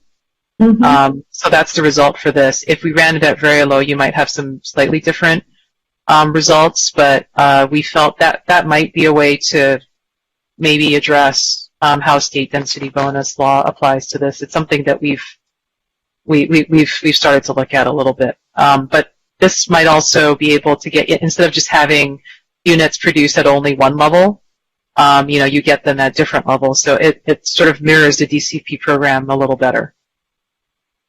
But regardless of 10% or 15%, the state density bonus law would give 50% bonus. So all of these 4 stories, whether it's a 10% or 15%, are going to be 6 stories, right? And the FAR will also be more, right? Because they get less setbacks, et cetera, right? Yeah, they would be entitled to, as we indicated, incentives and concessions. They would be allowed to request relief from that in order, if necessary, to support the on-site affordable housing. Is there any way to counter that? Well, I guess that's what I was saying. Let me actually stop sharing my screen because I want to bring up another. I'm just going to bring up the code. We can show you a little easier this way. So, for example, if it was split among the 5%, so this is kind of what I was saying here. So here, what I was just showing you was this slide, or where did it go? What page? I really can't see that thing. Okay. Yeah. Sorry. So this is the attachment E, right? So 15%. We ran this analysis assuming evenly split between 5% very low income, 5% low, and 5% moderate. So now I'm going to show you the government code, and please just bear with me here. 6591. So this is state. So these are the tables in state density bonus law. So if I did 5% very low income, I get a 20% density bonus. And if I did 5% low income, I can't get any less than 20. Does that make sense? So it's sort of like if we split them among those different levels, it gets you overall like more affordable units, although they're at different levels, and that would be a way to potentially temper the state density bonuses application to this. All right, so I would like to do that then. And also affirmatively further fair housing because you're creating more housing for more income levels, right? Right. That's a good point, Mayor. As I understand it, what you're proposing is to go with 2C as worded, which is basically the HPP shall be revised to eliminate the current menu option of affordability requirements and instead establish a desired base affordability percentage of 15% with the inclusionary units provided equally among all affordable income levels. And Jane, that's what you just showed, right? That's right. Okay. Okay, so now on off-site, right? So Phil, there's more. Don't go away, everybody. So there's off-site too, and I'm okay. Oh, I'm good with that. As long as it's within anywhere in the city. We don't have any disadvantaged areas in the city. Correct? Not one. Yeah, I think it just depends what metric you look at. Sorry, Rachel, did you want to jump in? Okay. Well, let me just say, I was just going to say that, as noted here, one of the metrics that this is proposing is a metric that would avoid overcome lower income households in any one particular area. Well, that's one of the metrics that would be considered. Look, I think it's easy. I think anywhere in the city other than the Pico neighborhood. About that. Well, but I mean, do you want to say that, or do you want to allow a metric that looks at overconcentration wherever that might be? Where else is it going to be? Are we going to suddenly get an overconcentration somewhere else? I'm just curious. I mean, it's not like we're LA and we have to list 40 neighborhoods, right? But yeah, I mean, we do have that. So that's why we showed that map of where all of the publicly assisted affordable housing has occurred. So that would be a way, because it is not just the Pico neighborhood. There's there's areas in the central city. There's areas, for example, like in downtown. That it would allow us to look at other areas of the city, that have that area on Nielsen, right, on Nielsen Way, right? I mean, I'm sorry, that's a hard place, right? So anyway, I'm just saying that it's a block from the ocean, right? So who would object to it there? I guess. Okay, so does everybody feel that the overconcentration of lower income households covers this point, or do you think we should be more specific? Okay, good. Now, the AHP offsite option shall also be updated to allow market rate projects to comply with the AHPP through the acquisition and rehab of existing vacant rental units and converting those to deed restricted units. So will those be at the same proportion? Yeah, that would be, well, currently if you do something offsite, you have to provide 25% more units, so that would probably be at least a starting point. I think if that's the question you're asking in terms of yes, it was. I sort of assumed that was it, but yeah. And just so you all know, I mean, based on, because I've been doing this for a while, acquisition rehab is much more expensive than building new projects, or based on my experience. Would you agree with that, Jane? If you combine land cost with the cost of acquisition rehab. I mean, that's been our experience in the city, so I don't think a lot of that will happen, but this is where we need to add the in lieu, I think. Or do you think that should be separate? No, this would be where, yeah, I mean, the in lieu is part of the AHPP, so I think certainly that this would definitely be where you would add that concept. Okay, good. And, but Jing, it's gotta be enough. You know what I'm saying? You know what it costs them to build the affordable unit, right? And we know how much they make if they don't build them. In other words, we know when they build market rate, we've done all these analyses of off-site, on-site, and if you can replace an affordable unit with a market rate unit, what your upside is and the present value of that. And we need to recapture a lot of that to make the in lieu worth. Right. Okay, good. So did everybody understood what I just said, which was like housing? Okay. Does anybody object to 2C? Okay, we're good on that.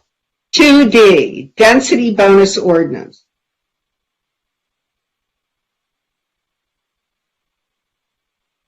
Any objections? My only question before during questions was about the daylight bonus. Does that need to be in there, or is that just codified law, or at least so it's automatically in there. Well, there is no daylight bonus. What we have is regulations concerning light planes in the code. Do I have that right? That's right. So there are already protections for that. Okay, good. 2E, commit to the production of affordable housing. Yes, okay. Now, I wanted to change this 100 to 100% affordable housing.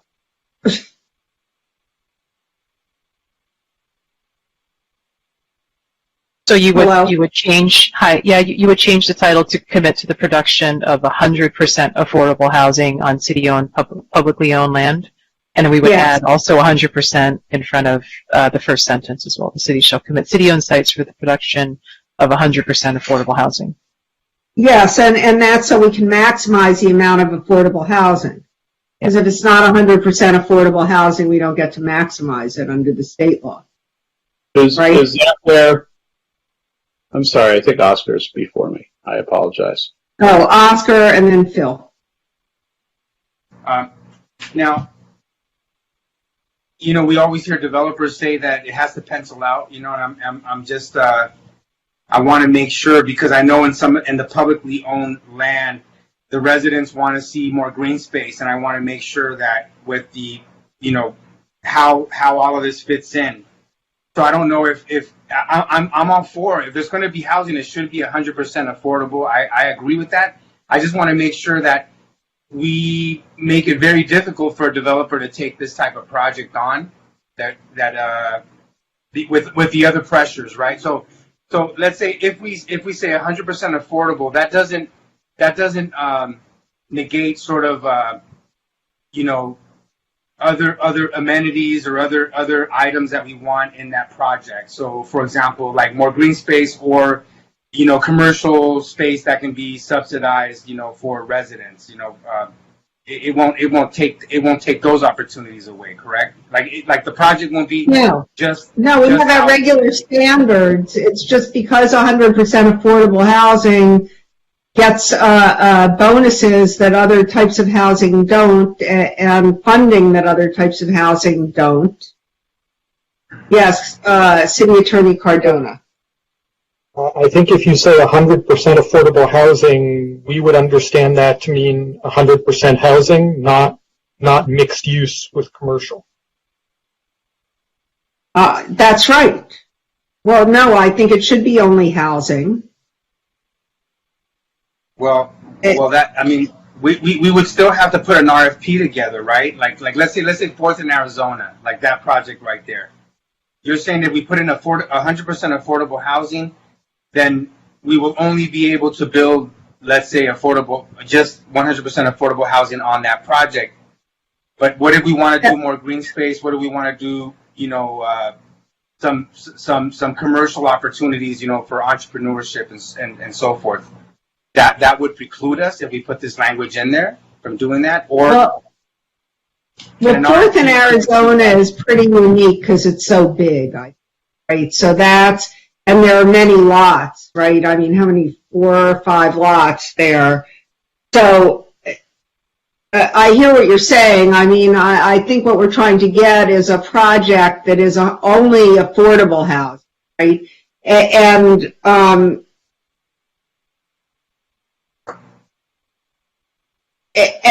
in terms of commercial, what are you envisioning? Well, I mean, there's been sort of like a mercado type of. I've looked at like La Paloma and down by USC, where you have a lot of startups, opportunities, for entrepreneurship, for startups, residents who have ideas to create sort of like just a zone, an area where you can start up some businesses and help out some of the residents. So this is called the housing element, Oscar. I hate to interrupt. So I agree that we need to do programs like that, but right now we're only talking about housing. The real issue, and I'm going to ask Jing and George this, is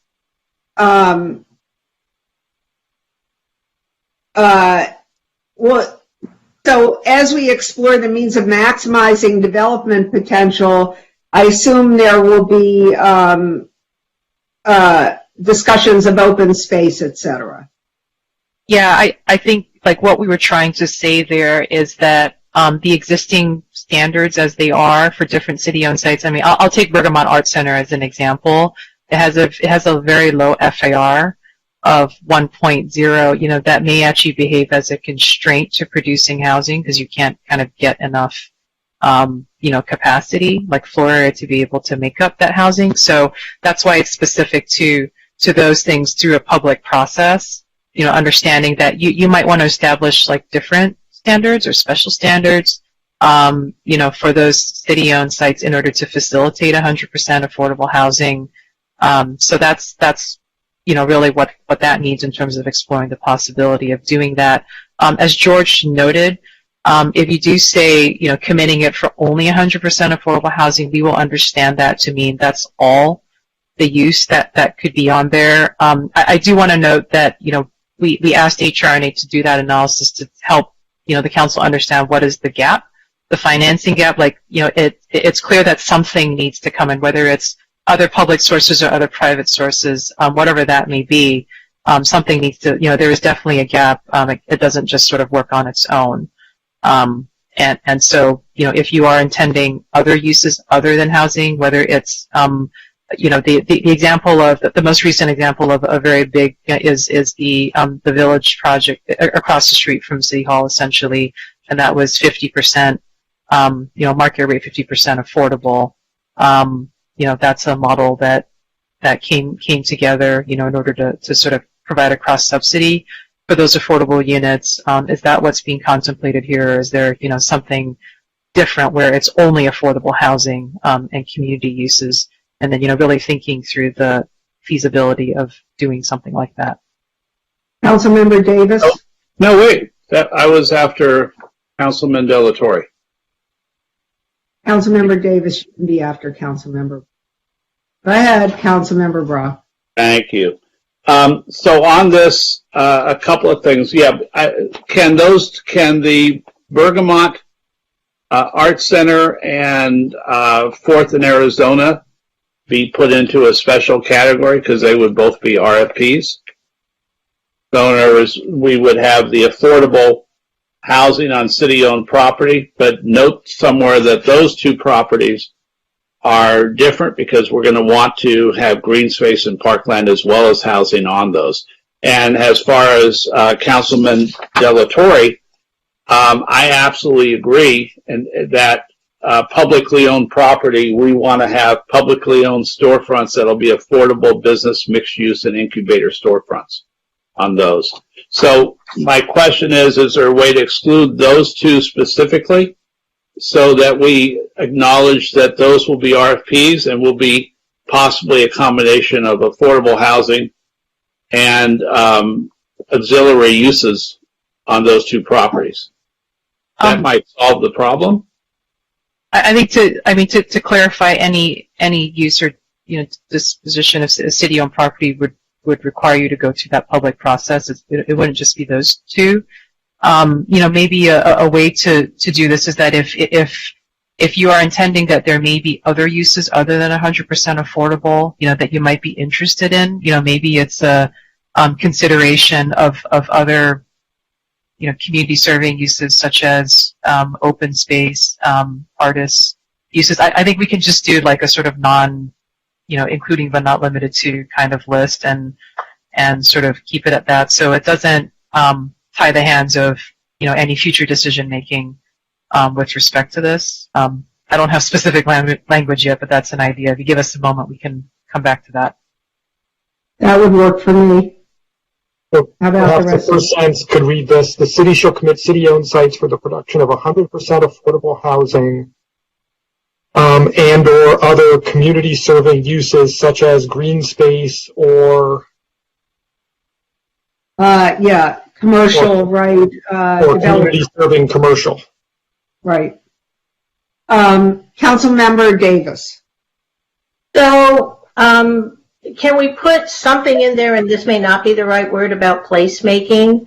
For example, at 26 in Santa Monica, we have a CCSM project where we did put housing on the first floor. And I think it's been universally accepted that that was a huge mistake because it really is an impediment to creating a pedestrian-friendly environment when you're walking by people's houses because they want to put up big fences and so you have a large front area that has no visual permeation. So I'm all for 100% affordable over the first floor, and I certainly agree that maybe, incubator space or open space is important, but I do think we want to really, I can't imagine in downtown at 4th and 5th in Arizona having housing all the way around that at the first floor, even if we allowed some green space. So I really am concerned about placemaking, and I don't know if that's a word that works, but something that gives us the flexibility to create a vibrant pedestrian environment. And it's not just at 4th and 5th in Arizona. It can be in a smaller project as well. So City Attorney, maybe we should add to that with an eye towards placemaking or something like that. I can share my screen for a moment. Okay, thanks. I assume there's going to be a process around each of these sites where we have a lot. Is it showing my screen? Yeah, but I think you need. Yeah, let me get that bigger. Thank you.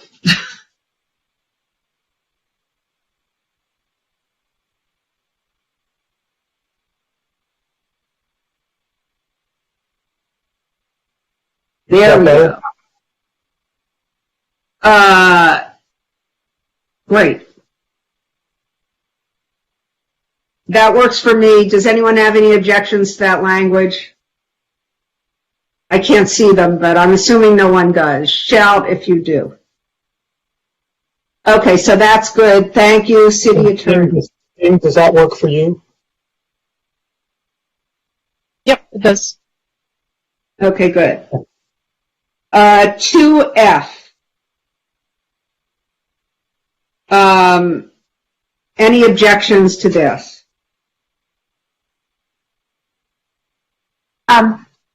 Yes, Councilmember Moore, I'm sorry. Can you please read it? Because I'm looking at my notes. I have the old housing elements. I don't have a 2F. Oh, you got, new affordable housing finance programs to enable continued provision of technical and financial assistance for housing production. I found it. It was filed somewhere else. I got it. Thank you. Okay, good. So no problems with that. 2G, facilitate the development and maintenance of special needs housing.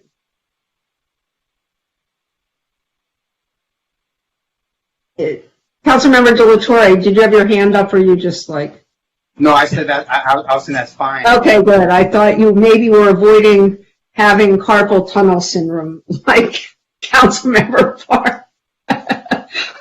Okay, good. Okay, 2H, maintain Proposition I monitoring. So, somebody raised the issue to me of whether we should add in here something about looking at amending Prop I if necessary. Is that necessary or is this fine the way it is? Based on the housing element as drafted, they did an analysis of that, and it appears that over the 8-year time period, it's not expected that Prop I would pose an issue based on expected production over that entire 8-year period. But if it did, then obviously there could be coming back to council to see about a change. Right, but we don't have to deal with that tonight. I don't think we need to deal with that tonight. It'll be noted in the housing element, and if HCD believes that we need to deal with it immediately, we can obviously come back and see about that. Thank you. Anybody have any objection on Prop I? Okay, Goal 3, restrict the preservation of existing supply and prevent displacement. Guessing we don't have a lot of dispute about this.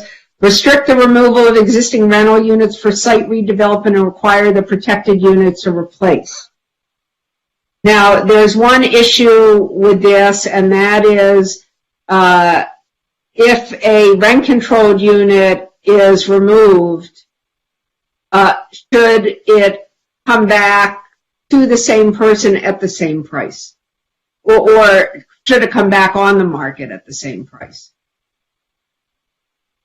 Because otherwise, and this happened on a project when I was on the Planning Commission, so it actually has rent-controlled, it's a new project that has rent-controlled units that replace the old ones, but they came onto the market at market rate. So they are not really affordable. There are, look,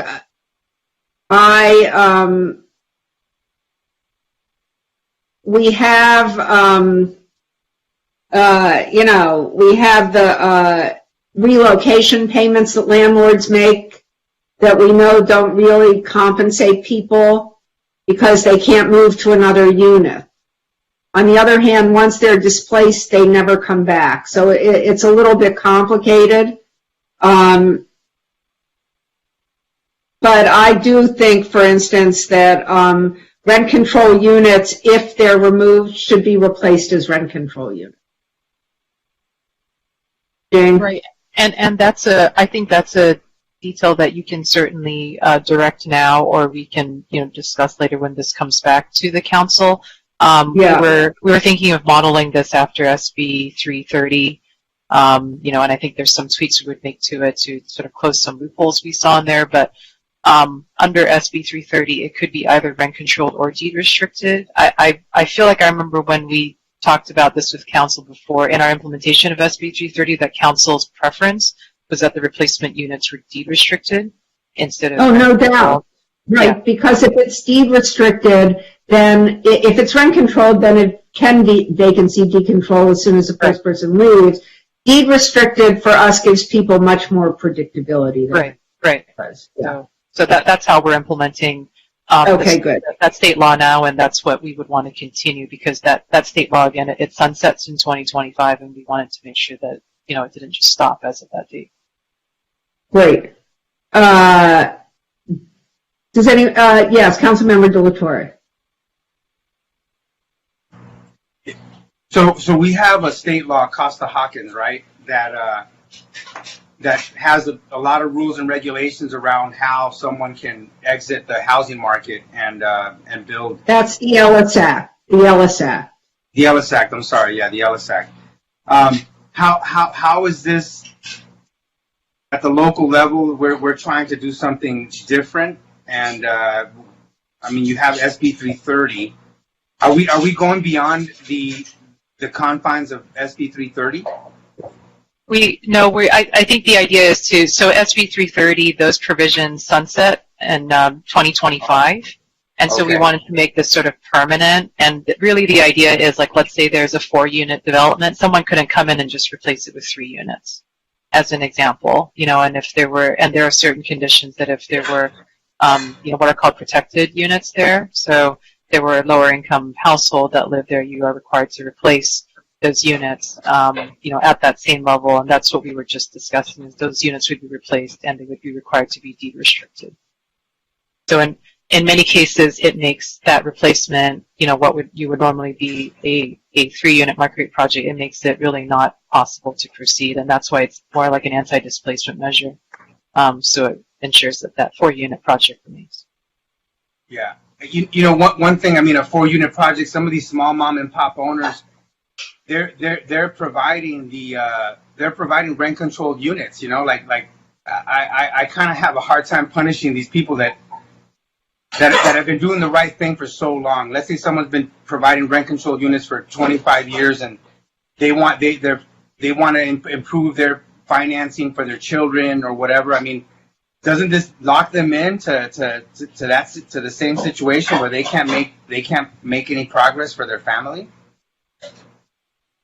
I think it's intended to maintain the supply of rental stock in the city, and there's certainly options for people, but again, it's intended to maintain the existing rental supply. I think the government should compensate those people. Like, in a way, shouldn't we have a way where we share that burden, where we don't just put it all on the small mom and pop? And I'm not talking about the people that are rich, corporations, they own 25 buildings in the city of Santa Monica. I'm talking about the mom and pop. What I mean by that is small property owners. They own, let's say, a one building, a fourplex. And they've been providing, affordable housing for many, many years. I mean, how do we lock them in and make it difficult for these folks to make any change in their arrangements, to improve their quality of life or their children or whatever, without compensating them for that? It's almost like we're saying, you can't do it, you're stuck, and you're going to have to you share that burden all by yourself. Is there a way where we can facilitate sort of? I feel like, is there a way that we can share that burden with them, not just put it all on the small, property owner? So, Councilmember Brock, do you have an answer for this? Because I actually do. I don't know if I have an answer, but I have a further question maybe. So I want to make sure I understand the issue.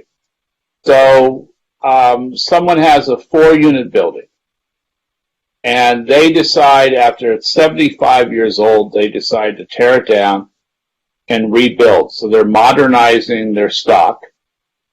But when it gets rebuilt, they have to rent it at the same old prices. So there's no incentive for them if I'm wrong, then stop me, because... Well, that's what we were just talking about. So if you did rent control, if you said rent control, it could either be at a new price or the rent controlled price, but obviously the rent controlled price would maintain that stock. But what they can do is build 8 units. Right? So what you're doing is you're giving them an upside, and they can have 4 units that are at market, or 5 units if they live in one. I mean, Oscar, I don't know how many units you have, right? But,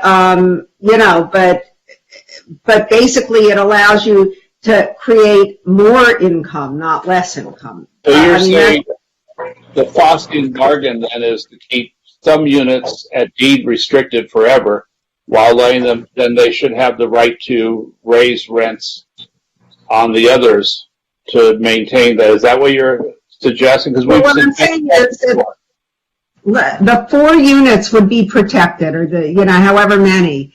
The 4 units would be protected, and they'd be deed restricted, which may be more than rent control prices, depending on what their rent levels are. But if they build 8 units, then they have 4 units that are, at market, 3,000, whatever it is a month, new units. They're going to have a huge mortgage too. So here's what I'm saying. It may be different than what Oscar's saying. I'm not sure, but I'm saying we're disincentivizing the replacement or modernization of rental stock in the city, and that's what I'm looking at, because I know from my family, never had that money to suddenly take a 4-unit building and make it into 10. Most of the time they were able to maybe add 2 units at a time, or if they decided to replace it, if they couldn't have made money to pay that increased mortgage, then they wouldn't have bothered. So then you end up with more rundown apartments in the city. So I think we have to, and if that makes sense.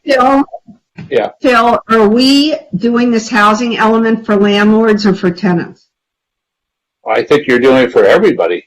Housing providers have to be incentivized to rent apartments to tenants. So I think it should be ideally a symbiotic relationship.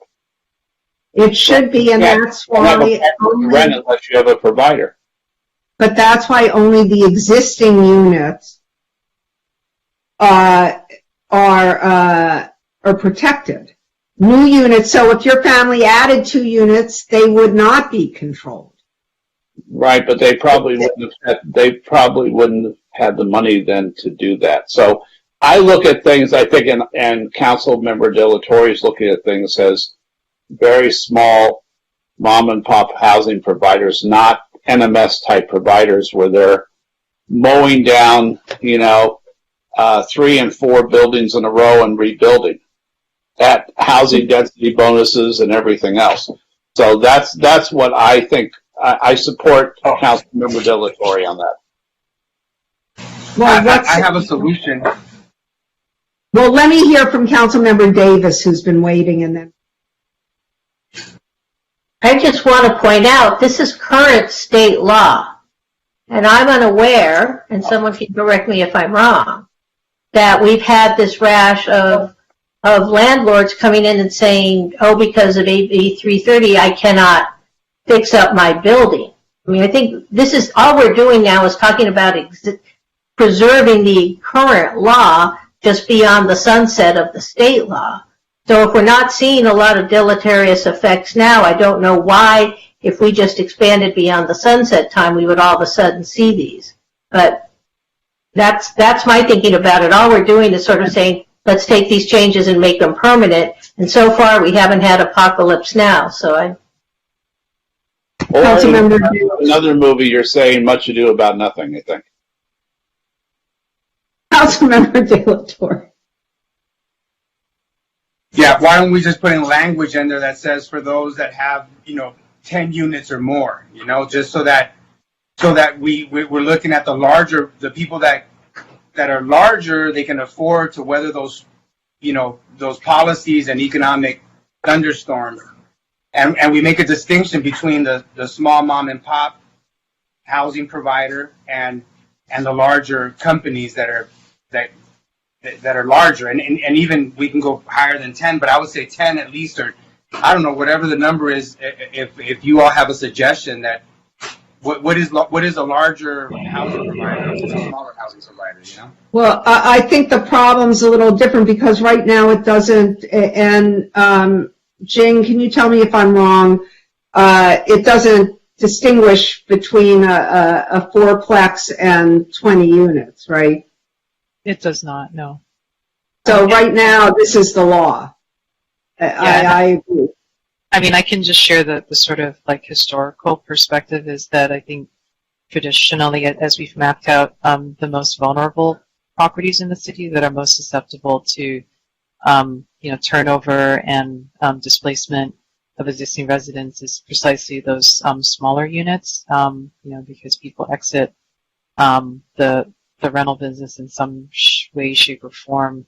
And so, when we mapped out as part of when we were working on the PICO well-being project, looking at age of properties across the city, and then we did it by size, looking at a vulnerability index. It's really those older, smaller properties that are most susceptible to investment and, redevelopment into something else. So, when I think about it, Oscar, remember that eviction project that Maria worked on? That's what that was all about. That was this. Yeah. It led to this. If we find a way to incentivize the smaller property owners to reverse that trend, like for them to stay in the housing market to continue, I think that would be beneficial to everyone involved. It's just on the flip is when people get tired, and I hear it all the time, people are saying, we can't make it happen, so they sell. And then and once they sell, then whoever purchases it, they have an incentive to kick everybody out and try to build something because it's not penciling out for them because they have a lot of they'll do the Ellis Act, right? So my whole thing in this is like, how can we wait, look at 3C. Look at 3C. I think we're getting there, so give it a minute. Right there, there's more here. I think this is just 3A. But this is all about preservation and preventing displacement. So there's more here.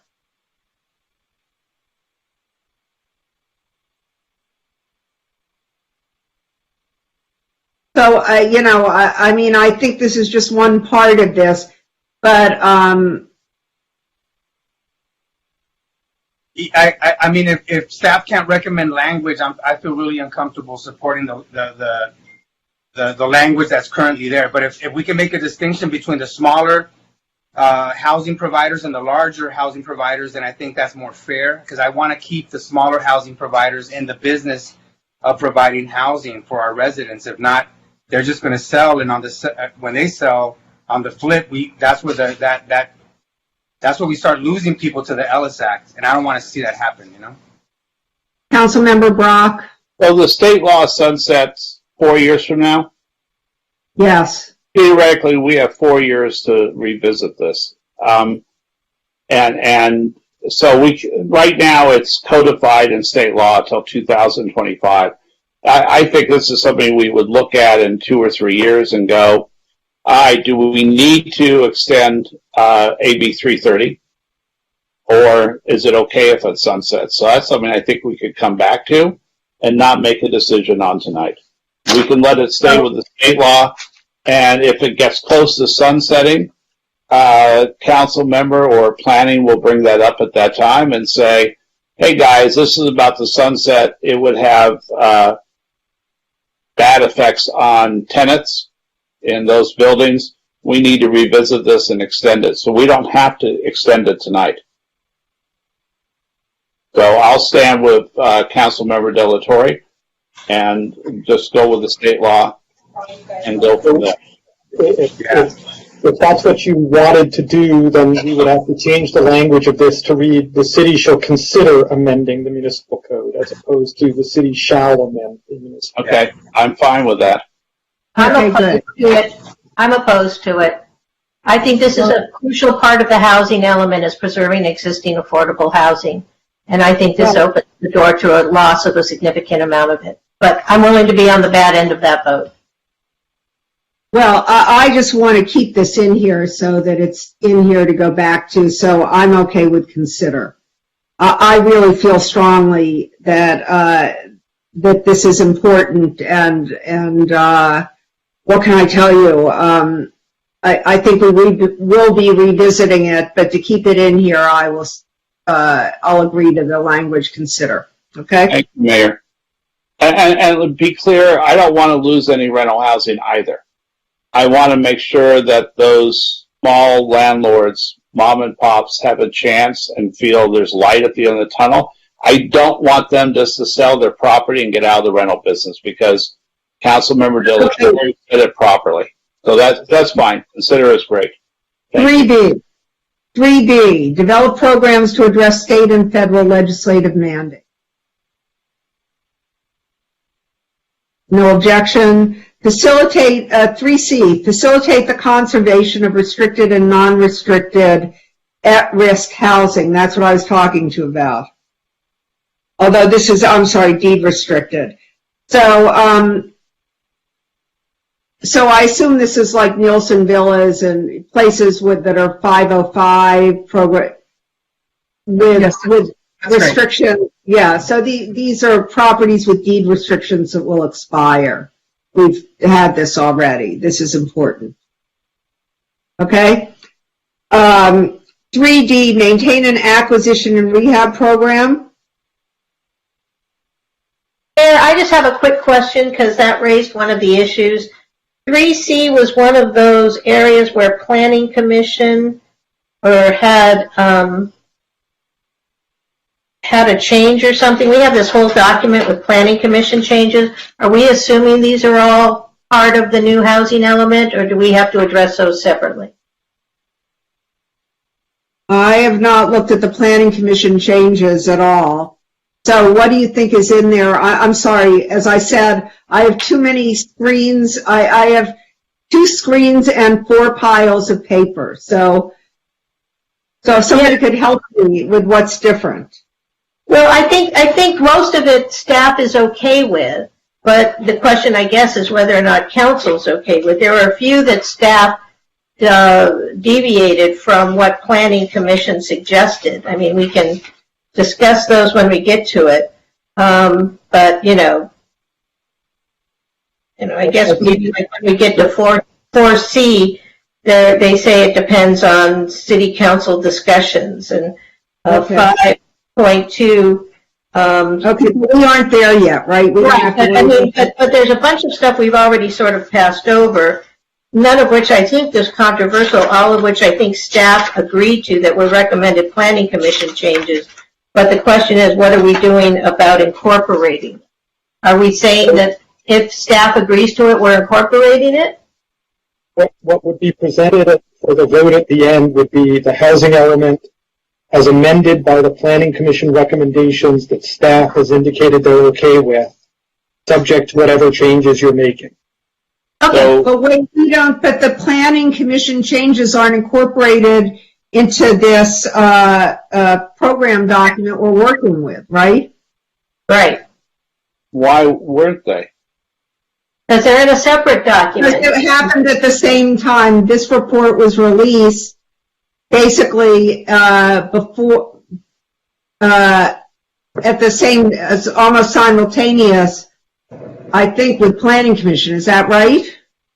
Somebody Yes. Yes, that's right. So have you alerted us as we've gone along here to any changes made by the Planning Commission? Yeah, in terms of what you've gone through, largely it's not, there hasn't been anything that we disagreed with in terms of what the Planning Commission was saying, so. But we haven't considered what the Planning Commission said, so my question is, did they say something different than what we said? Because we have not looked at their changes at all. And I guess I could let me pull out another computer or something, but we would need to look at both documents together. Isn't that right? Right, that was the intention. Okay, except that all we're looking at is the one in our staff report, right? And so I'm now going to open up somehow. There's only been there's only been a few that haven't been discussed. So, like for example, you discussed the changes to the affordable housing overlay. Yes. And that was consistent with where the commission landed, other than the 100%. So that was, I think we talked through that in terms of the staff recommendation. Yes. So is there anything else? And I really need you, because I just can't look at both of these at once. But if there's a change in this, somebody on staff needs to say that the Planning Commission said this in addition. You know what I mean? Other than the 2A, the only other one that the Planning Commission changed was 1F. If you go back to 1F, Planning Commission and staff were recommending shall also reconsider the feasibility of Tier 2 and Tier 3 project requirements or downtown housing project, including the incentives and affordable housing requirements relative to building height. Well, but if we did that, then the bonds project would change. Is that right? That would go, right, that would be instead of a development review permit, that would be an administrative approval. No, I don't agree to that. Does anyone? Yeah, so Councilmember Davis agrees to that. I mean, Tier 3 is 84 feet. What's the FAR on that? It is 3.5 or something. Yeah. Yeah. I understand why we're doing the Tier 2, but I think we should leave Tier 3. It's already a downgrade. It was a DA before it was Tier 3.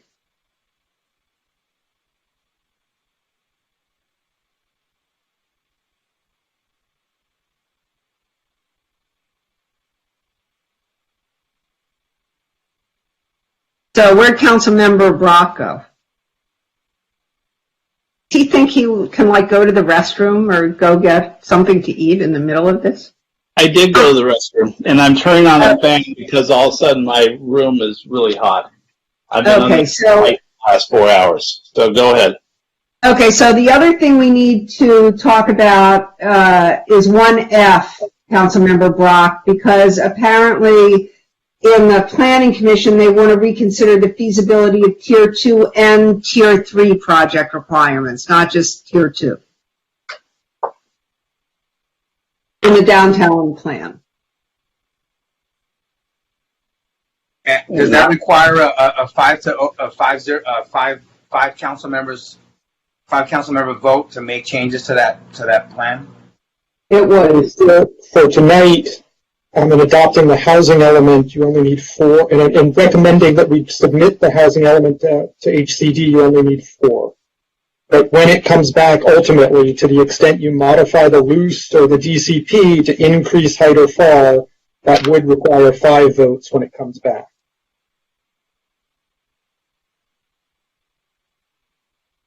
Councilmember Brock, you look confused. I am confused.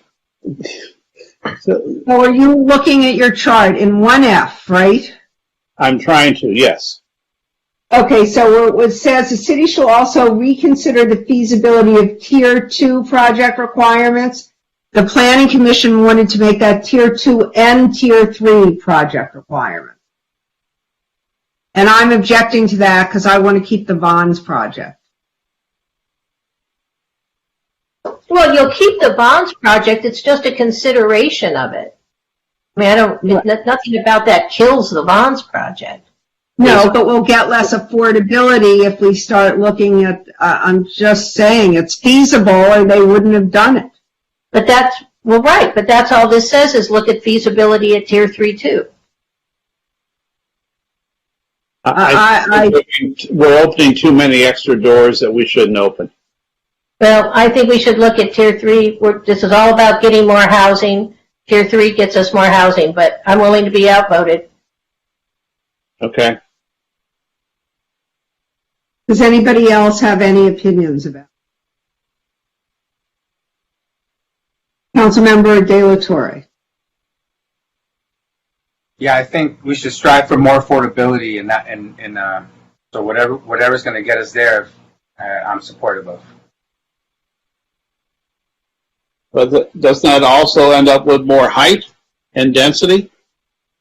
It would probably, I think because it's maxed out on its envelope, the Bonds project, it's a Tier 3, it's 84 feet and 3.5 FAR. The next thing would be, it's compliant with the downtown plan, right? And so it got administrative, it was streamlined, basically. So why consider a change if it's already maxed out? What are we looking at in terms of other potential developments downtown? Or why do they want to go with the Tier 3?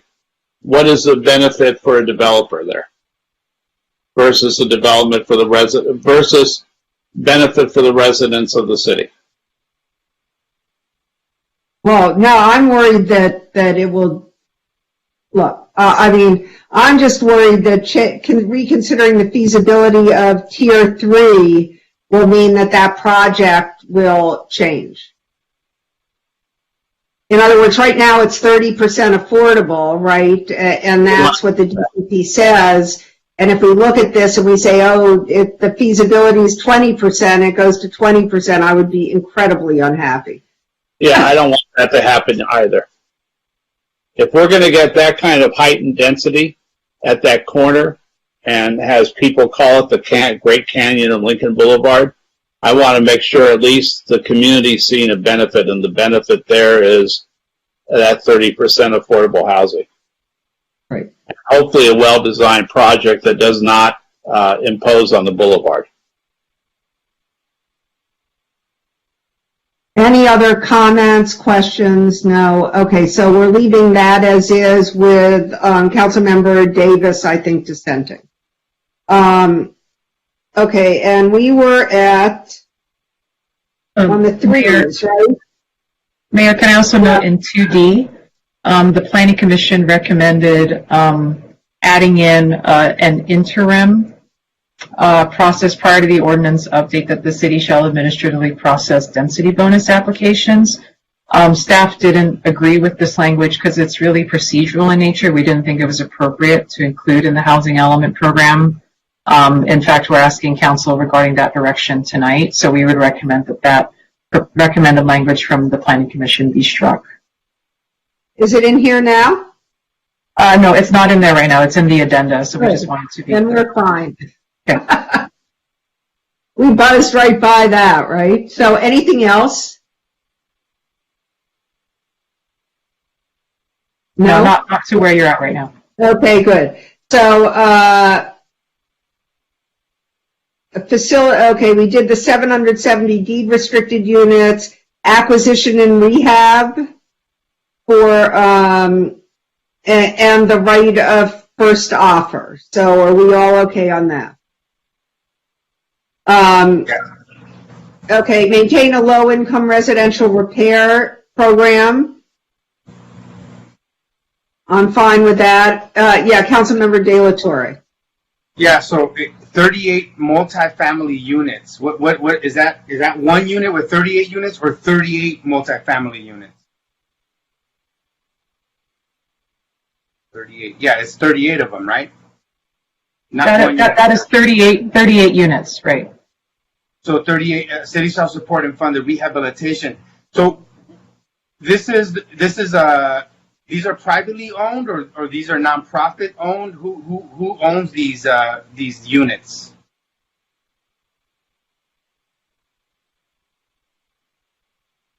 Steve, did you want to address this particular program? I think that this came from the CD, the 5-year consolidated plan, right? Yes, that's correct. That this was meant to just match the 5-year consolidated plan that the council already adopted. And it's generally in privately owned housing.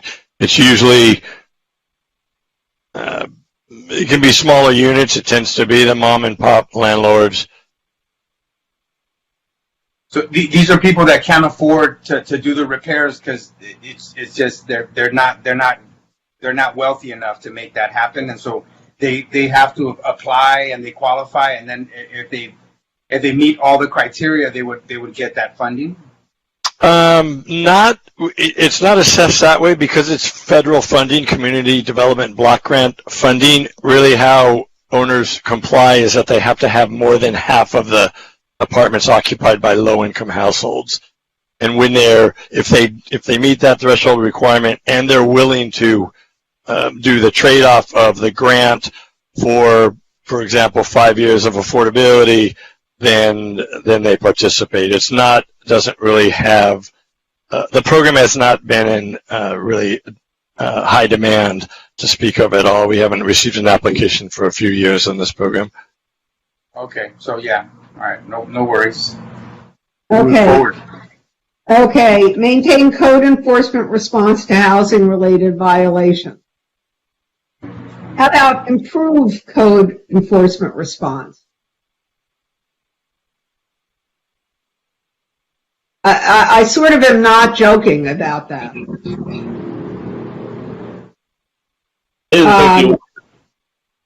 So is there a word we can use? I mean, look, I want to say, and I think we are adding more code enforcement, right? I mean, Lane, aren't we?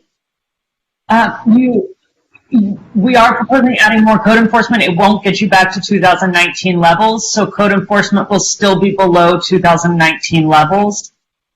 With the budget proposals. I think the word you would look for would be enhance, potentially, would probably be more appropriate for the housing element. Good, I would like that. Okay, enhance code enforcement. I think we should I say we keep it at continue because, we're in a budget crunch and honestly, there's a lot of other priorities. I think if we continue, if we can just sustain the good work we're doing in these areas, I think it's all good, we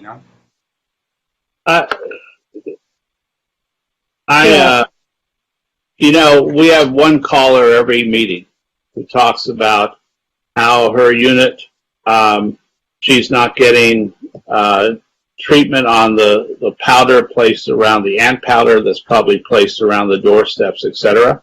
So I don't know if, for instance, if that caller ever has called code enforcement and if she's got a rapid reply that would either allay her fears or say your fears are unfounded.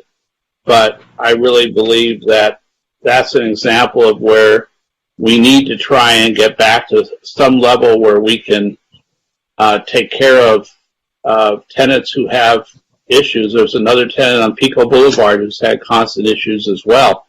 So I love the word enhance. I wish it could be stronger, but enhance doesn't mean hire more personnel yet, but it does mean that we are committed to making sure that our tenants in their units are protected. Okay, so let's make it quick. Who says enhance? Okay. Sorry, Oscar. It's enhance. It's all good. It's all good. It still has continue in the first sentence. We're gonna find the money for it. Yeah. Maintain a mandatory seismic retrofit program. We have no choice, right? I think everybody agrees with that. Well, you just one thing there. I mean, how do we? I know that there's been programs to help out. Again, the small property owners that can't afford the $78,000, price tag on, or $100,000 price tag on a retrofit for the smaller buildings. Are there any funds available to help out some of these smaller property owners so they don't go out of business?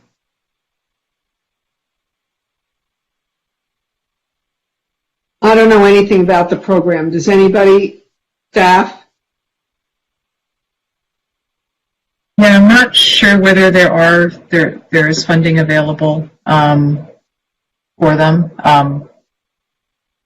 We can follow up on that for you separately. Yeah, because in a situation where someone, doesn't have the money to pay for that, what happens? Are we forcing them to sell the building because they can't afford to do the seismic retrofit? Yeah, there is a kind of a timeline under which it can be done, so it doesn't need to be done immediately. Oh, here's David Martin. Is that yeah, I could just in the chime dark? Oh, sorry.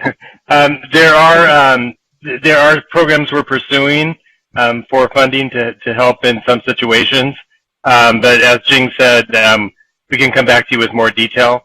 But I know we are in the process of trying to secure some of those funds. Okay, great. Thank you. Okay, so 3H, information and outreach for property owners regarding rehab and maintenance. So that's who you call, Oscar. Find out about the site. No, I'm joking.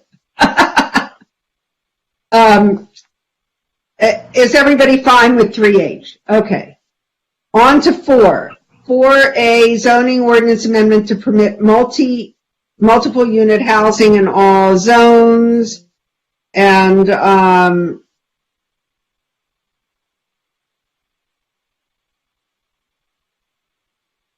so this is the one where it says all zones, but it really means office can't, right? The one that you talked about before, Phil. Okay. Yeah. And did the planning commission, wait a minute, did the planning commission have changes to this? So yeah, they had a sort of a better retitling of that. So multi-unit housing should be permitted in non-residential zones where it is currently not permitted. Perfect. Does anyone have an objection to that? Okay. Can I interrupt for a minute, Mayor? Since I don't have a copy of that Planning Commission document open in front of me, because same way I don't have enough screens for it, but I received a note that says we should look at change 18, 29, 37, and 44. Is that something, Jing, that we'll look at later? I'm happy to come back to that for you, yes. Thank you very much. Sorry to interrupt you, Mayor. Okay. 4B, revise development standards to incentivize housing projects over commercial development.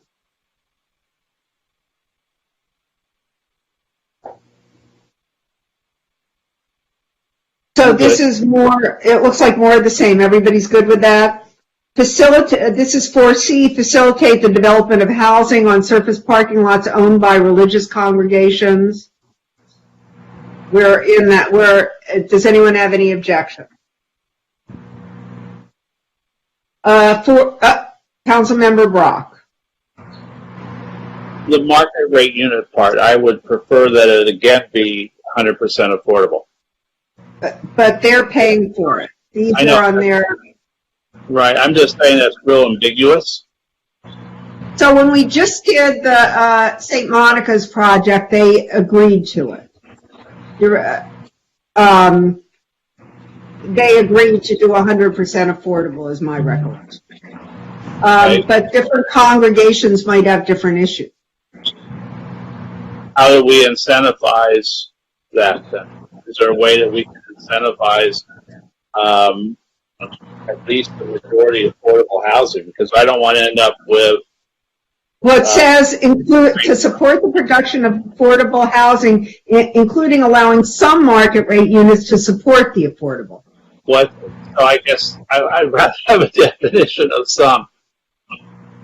Well, you don't know because it's a financial feasibility analysis. In other words, once they know what it costs and what their carrying costs are, then they may need market rate units to carry it. I'd rather not have market rate units on the religious sites. I think because that follows to me is almost the same as the city owns. Yeah, then we won't get any housing on these religious sites for most part. Then, I mean, so that's the piece. If you say it can only be affordable, then you might as well get rid of this because you're probably not going to get any 100% affordable projects. Maybe a few congregations could afford it, but most can't. Can we do a percentage, or does it just go to the standard like 15% or 30% or whatever? No, it's higher. What we're doing is we're allowing them some, like, let's say they're building 15 units. It takes 5 market rates to support the affordable. Okay. I'm viewing this as majority affordable, right? And, but, I mean, I guess we could put that in. Yeah, I think majority at least, so that I think would be a good step. I understand that, and Councilmember Davis, I understand your argument about making sure that it has to pencil out. I understand that, but I want to make sure that we get a majority. Well, I'm going to vote against it then because I can't, as I sit here tonight, know that a majority of affordable units pencils out for most of the congregations that have lots in our city. So I'm more interested in getting housing than creating an inclusionary requirement that ends up saying, well, that's fine, we can't afford it, don't do it. So anything at this point that puts feasibility limitations on it, I'm going to be against. Well, I support it. Does anyone else disagree with this? Councilmember De La Torre, I see your chest, but not your hand. Do you agree with this? Is it okay? Okay, and I want to support what Councilmember Brock stated. I think the more that we can get everybody behind, what we're trying to accomplish here, I think is better for all involved. So, is there? City Attorney Cardona, I'm sure there's a more elegant way to say that more than half the units should be affordable.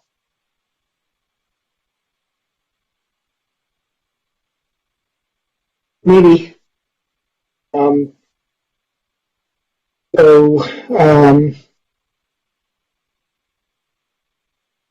This is 4C, right? What we could say is including allowing some, but no more than 50% market rate units. That's perfect. Thank you. I'm sorry, I'm getting really burnt out. I should have thought of that. 4D, rezone selected portions of R1 neighborhoods to increase diversity. I'm the no vote. I'm a no vote. You're a yes on this, aren't you, Gleam? Yeah, I mean, but this is one of the Planning Commission changes. So I'm a no vote on Staff and Planning Commission's proposal here. What is their? Okay, we don't know their proposal, do we? Yeah, we do. It's in your. They took out the 100% affordable housing overlay as it applied to. This is what you guys wanted. They took out the affordable housing overlay in the R1 zone, and they took out the upzoning of portions of R1 to R2. Council member, I don't have that planning document open. So okay, But that wasn't being sarcastic by me. I really don't have that. Oh, But it's also, it's in the staff report. It's in the staff report too that they made that change. Even if Okay, you look, look, I have a similar problem because I have too much open, but look, the real issue here is do people think that any portions of, because my sense is that, so, good, Jing, tell me what the Planning Commission, is this the Planning Commission's language, or did they do it differently? No, so what's in your staff report, I don't know what page, page 21 of 39 anyways in the PDF I'm seeing, it's revised to say explore options to address R1 neighborhoods, and it says the city shall explore options to address historically exclusionary single unit dwelling zones through future land use decisions. Oh, I don't see that at all. Oh, wow. No, because it's not here, Phil. That's what it is now after Planning Commission. Okay, So, I'm still going to vote no. great, well, you and Councilmember Davis are voting no, so I guess this isn't happening at all. She's voting no because she thinks it's too restrictive, and you're voting no because you think it's too expansive, as I understand it, right? Okay, well, end of that discussion. So 4D, now I just have a question for staff. Will not including 4D, and this concerns me, hurt our ability to argue that we're affirmatively furthering fair housing? Because I believe it will. I think we should consider, right, and think about what we can do about R1 to handle this historical issue. It's not that I think we should do anything today, but I think we need to think about it. So, Councilmember Brock, do you disagree with that? I'm staying with don't make it into a racial issue. It's not racial. I'm talking about, no, this is affirmatively furthering fair housing. Has to do with, it's not racial, it has to do with historical patterns, right? Right, but I will resist changing the R1 zones at this point. If we could have a further conversation on something. That's what they're asking. My feeling is that further conversation will lead to something else that we don't want right now. So I'm going to stick with my no. No, still, further conversation is after it. So what the housing element is saying, right, what the Planning Commission is saying is that after the housing element, we should have further conversation. It's not going to be in this housing element, but we need to discuss this further. Mayor, can you give me specific language? George? Yeah, Jing, will you read it again, please? Great. Sorry. So again, it's on page 21 of your staff report. It's in red line. And it says, explore options to address R1 neighborhoods. And the program is the city shall explore options to address historically exclusionary single unit dwelling zones through future land use decisions.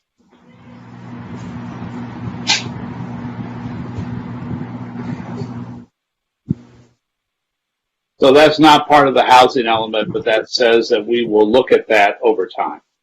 Right. Right. It is part of the housing element, but as part of the housing element, it's just a commitment to look at it over time. To explore it over time. Explore. Yeah. Okay. Yeah, that sounds fine. I'm fine with that. Okay, so that's in. Thank you. Is Councilmember Davis fine? No, she's against it, but for the opposite reason. Okay. But one thing I want to say though, that in regards to this, I think the concept that staff is looking at the streets, like the main thoroughways, the cross city streets like 7th Street, 14th Street, and 26th Street, right?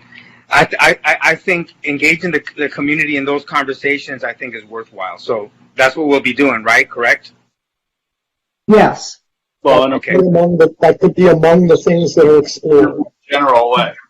General way, correct, yeah. Well, because residents specifically objected to the those streets as changing zoning, but we may be able to look over time and come up with a different alternative. Yeah. All right. And again, that's what this program is. That would not negatively impact the neighborhoods, but might be okay. So let's play with that. But let me just make sure, City Attorney Cardona, I think I told you this, but I live on 14th Street. Can I vote on this? Yes, for tonight, because this is a recommendation and not a adoption, and also because there's a general exception for general planning, which we are treating the housing element as being part of a general plan. Prior to the October vote, we will likely reach back to the FPPC for more specific guidance when it's an actual adoption of the housing element. But 14th Street won't be in there then because we just took it all out, right? Correct. So, unless HCD comes back, but based on our we looking at, didn't take it out, planning took it out, so I feel like not responsible. but also based on our looking at this, we believe that this falls under an exemption for general planning as opposed to a action that affects a specific piece of property. Great. Okay, well, we'll go back to this later. Okay, 5, we're making progress. 5A, programs. Reduce the number of homeless individuals living on the streets of Santa Monica through the provision of a range of housing options with an emphasis on affordable, permanent, supportive housing. No objection. Low barrier navigation centers is a by right use. The city shall amend the zoning ordinance to allow low barrier navigation centers. I think that this is essential to, I think that we should have navigators all over about this, right? So, I think this is great, and it's the only way we're going to solve this issue. So, and Councilmember Parr and I were just talking about this.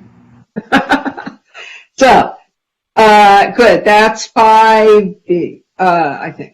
5B. 6A, maintain rental housing voucher programs and expand to assist all persons with disability. No objection.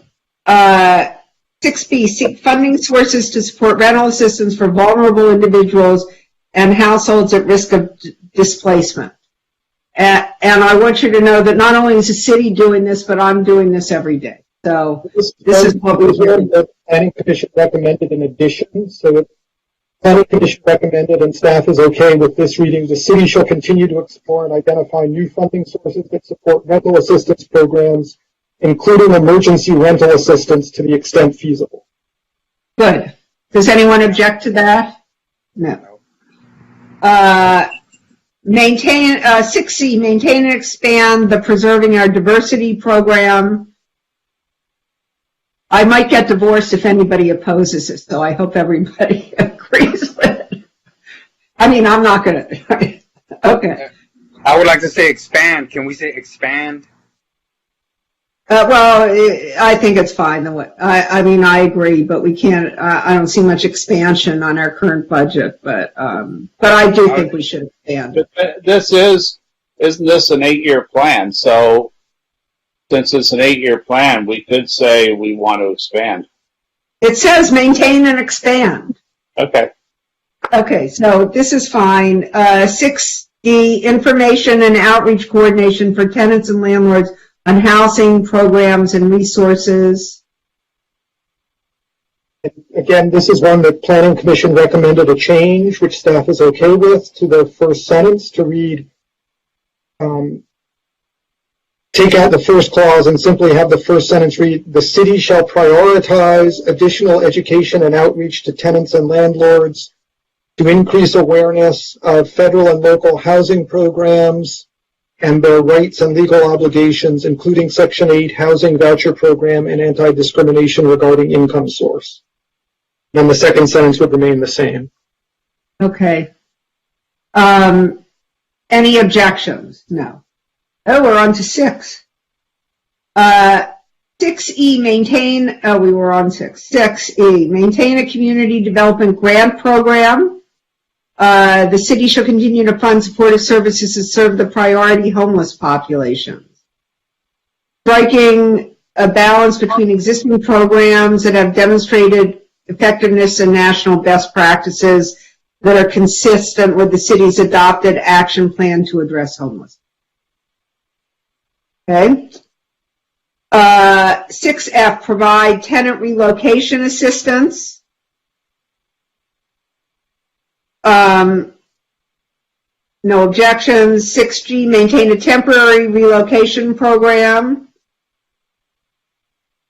6H, maintain reasonable accommodations to ensure equal opportunity for housing. Okay. 7, maintain fair housing programs. 7A. 7B, provide tenant, landlord mediation and legal services. 7C, right to counsel program. 7D, maintain a tenant eviction protection program. Oh my goodness. Mayor, before you move on, there are some changes that we missed from the Planning Commission. Okay. So if you can give me 1 second. I can actually, it's a red line, right? So I can get out of this and go to the Planning Commission document.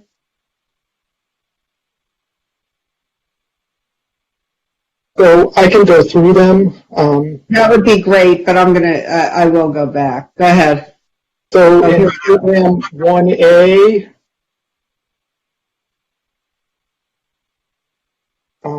the Planning Commission proposed a change which staff is okay with to the first sentence so that it would read, the city shall make permanent interim amendments to the zoning ordinance and make amendments to the loose downtown community plan, Bergamot area plan, and zoning ordinance as necessary to allow housing projects that are either 100% affordable, not including managers units, comma, subject to HAA, or includes a minimal number of moderate income units to be reviewed through an administrative process. This program would create a more... Wait, what was that? Hold on, I gotta find this. So it's on, they're not, it's item, it's item 37 of the addenda sheet, which is Exhibit C. Oh, wait, I am in Exhibit C, and which one is it? Item 37. Okay.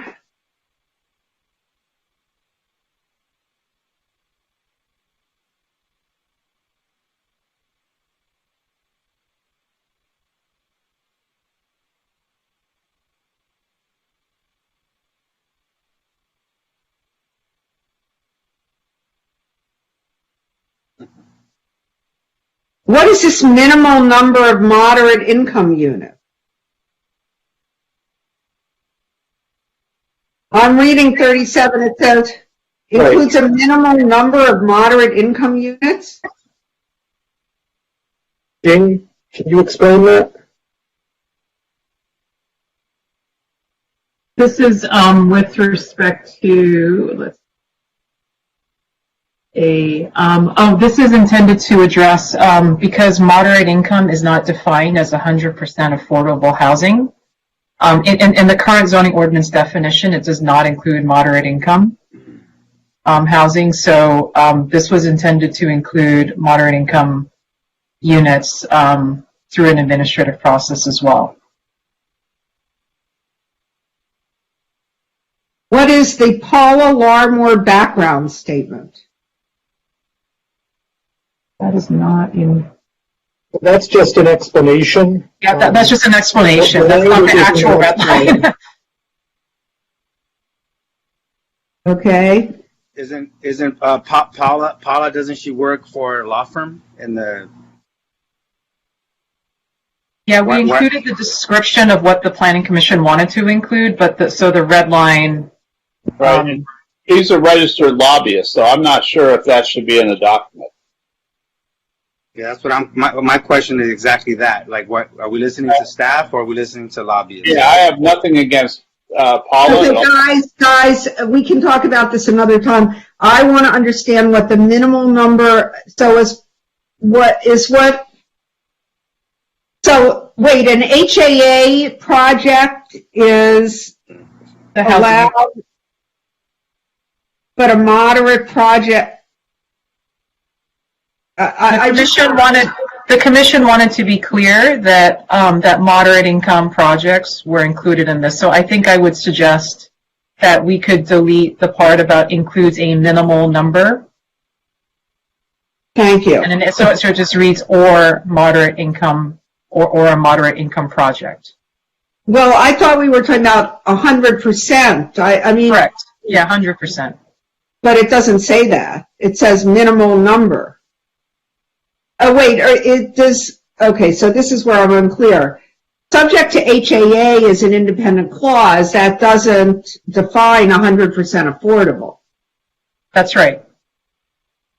Right? So it's either an HAA project, 100% affordable, meaning 100% affordable up to 80%, right? Right.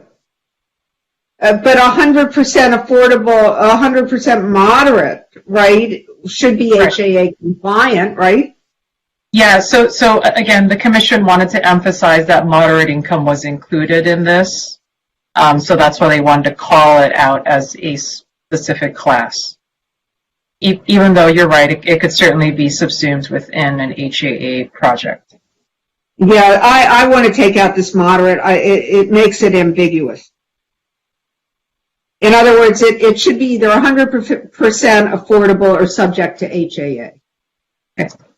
Do we need that are either 100% affordable, not including managers' units, or subject to HAA? That's what I think, but yes, and City Manager Dilg. I just want to jump in before you move to the next one. Okay. Oh, we're still on this one. So they also suggested a last sentence, which would be amendments shall include clarifications that projects receiving minor modifications pursuant to Santa Monica Municipal Code 9.43.020 or by right density bonus incentives are eligible for this streamlined process. I don't agree with that. I would like to stay where we are on this. Yes. I don't think we don't have to vote for any changes unless there is a significant upside to their change. Yeah, I agree. I disagree, but I'm getting used to it.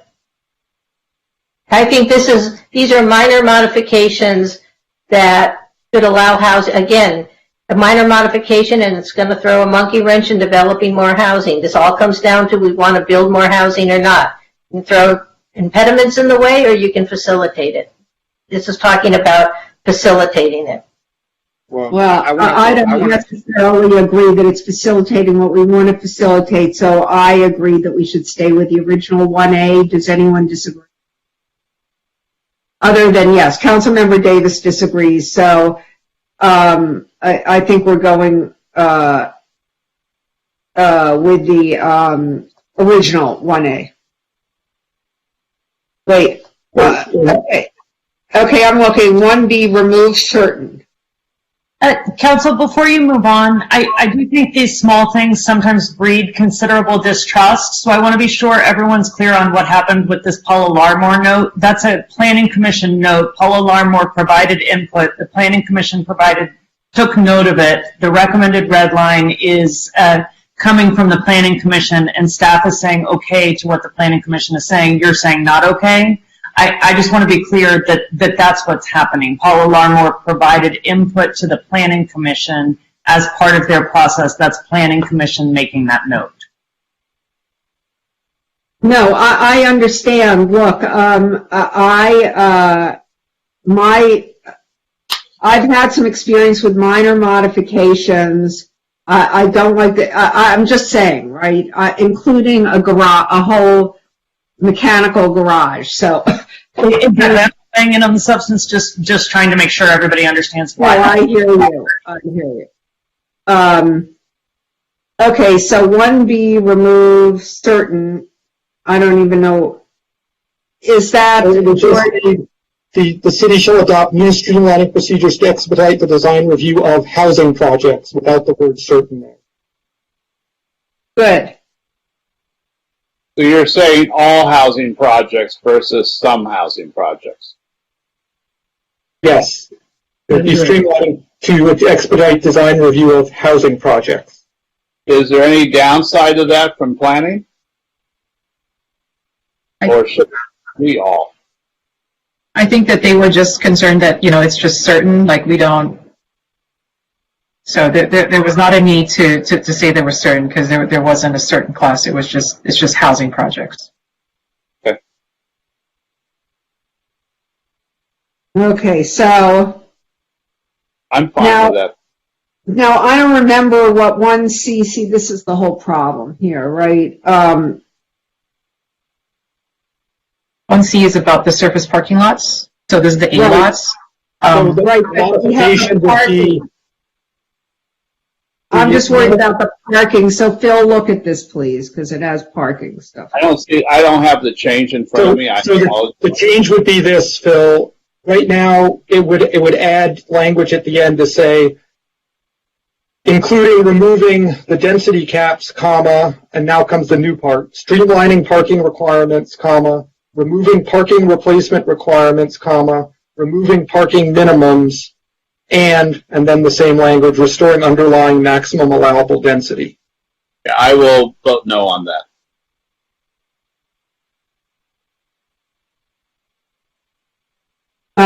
Any other no's on that? Yeah, no. Okay, so that does not change. Okay, gee, this is interesting, right? Substitute transit priority areas to within 1/2 mile walking distance of public transit, which is the definition of a transit priority district, right?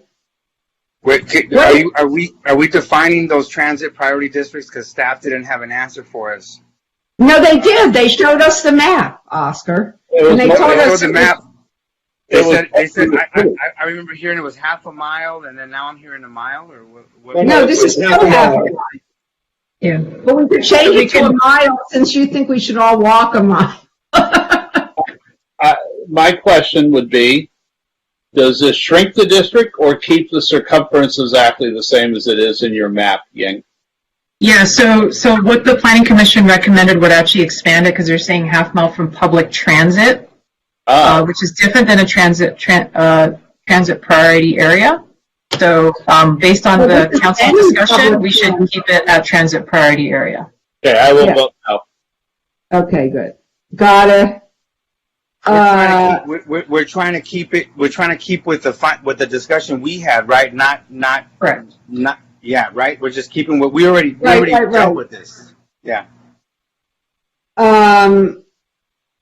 Okay, 1E. Boy, this is a pain, huh?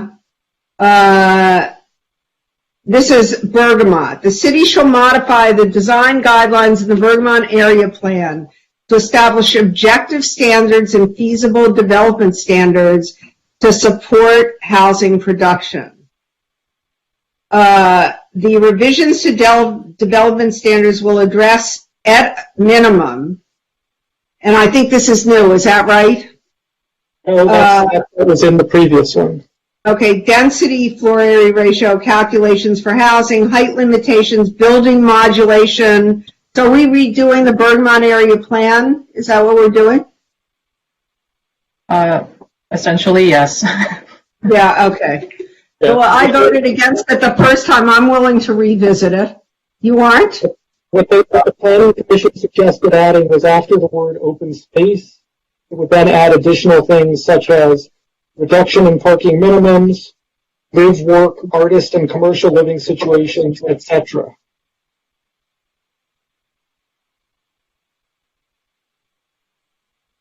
What is, I'm going to ask planning again, what is the effects, positive and negative, of this change? I think this is consistent. This is consistent with the council's direction. Particularly, I think I heard you discuss wanting to look at live work artists and commercial living situations. So there's no downside to this. No. Okay, thank you. I'll support it then. Yeah, I mean, this would support more housing, right? I mean, it's to open up the discussion. That's what it's meant to do. That is the intent. Yes. Yeah. Okay. Because when we did Bergamot originally, I think we said it was 50-50 or 40-60, and basically it should be 100%. So there you go.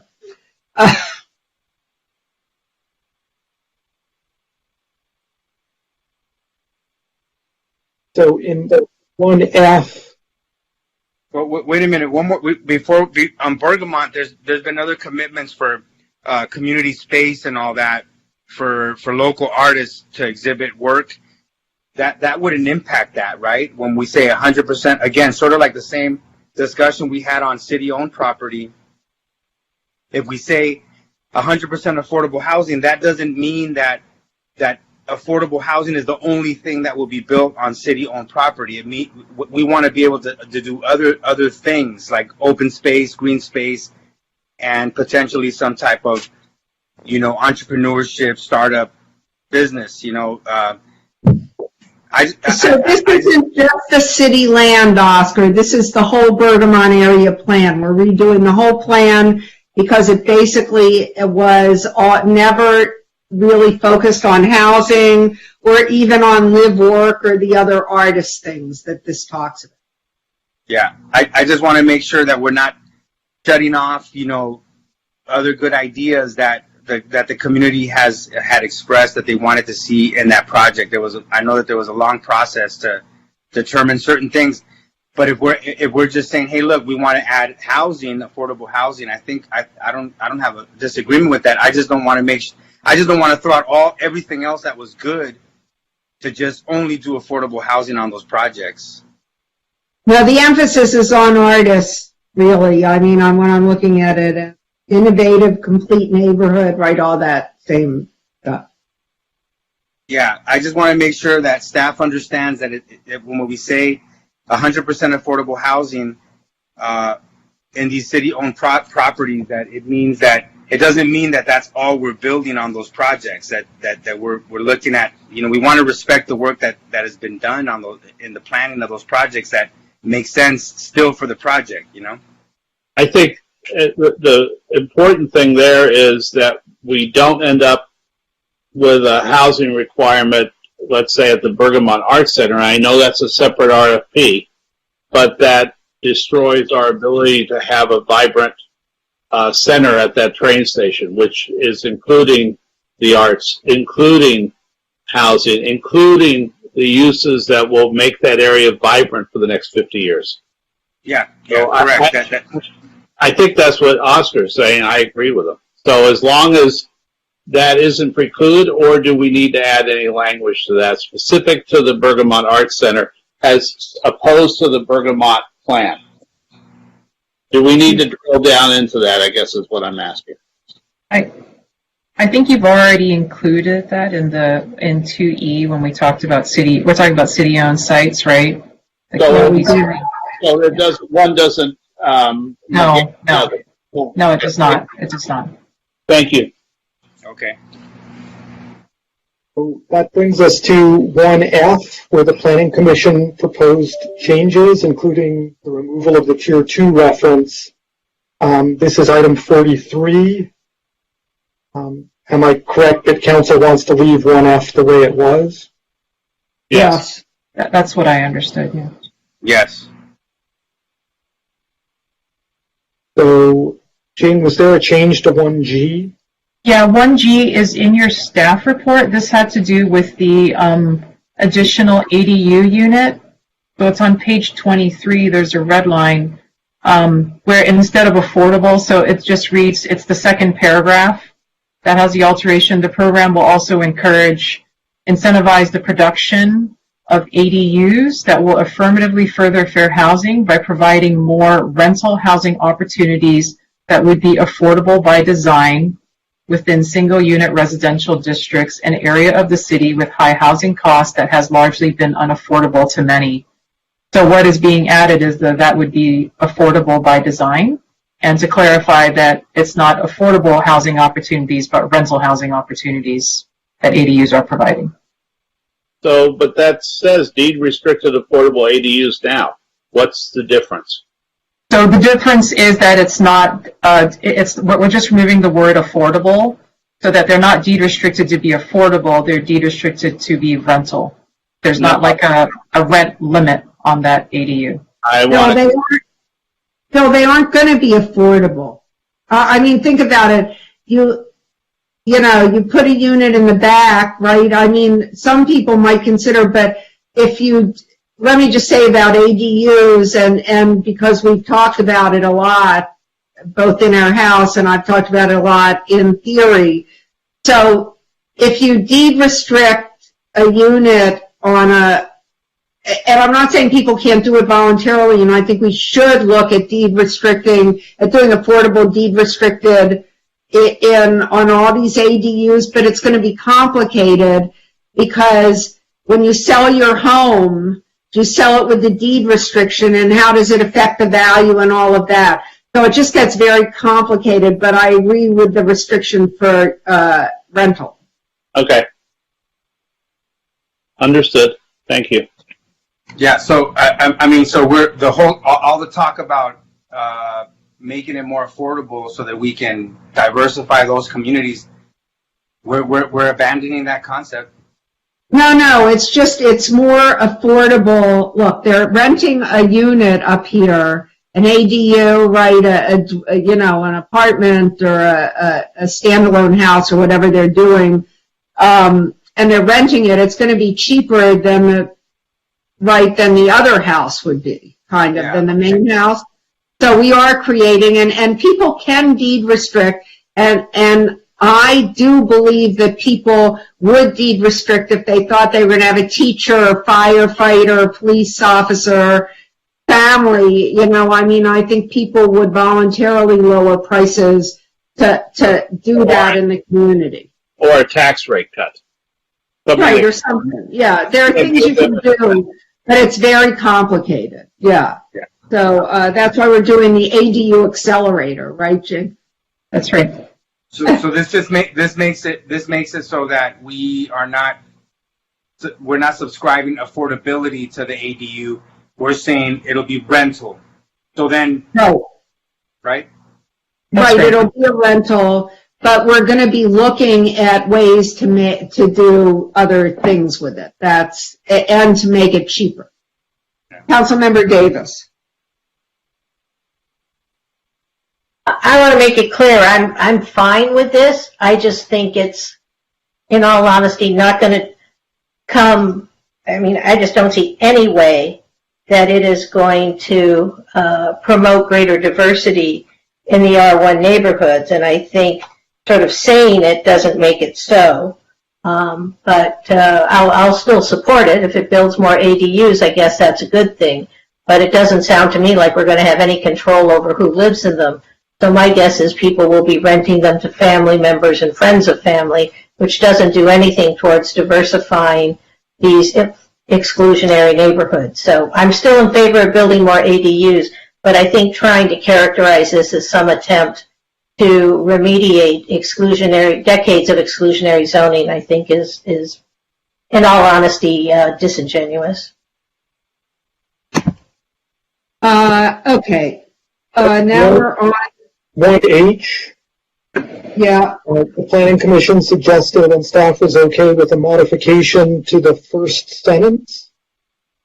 So it would read, as an alternative to constructing new housing, the city shall encourage and incentivize the adaptive reuse of existing commercial tenant space for residential use, and then add this, and also allow an adaptive reuse of existing ground floor commercial space for artists and live-work use.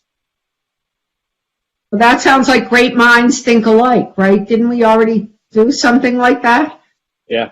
I think that was something that everybody wanted, so. Yes. I have okay, a question. but the city shall also explore policy, is this a downtown part? Wait, where are we? This is adaptive reuse of existing commercial buildings for okay. residential use.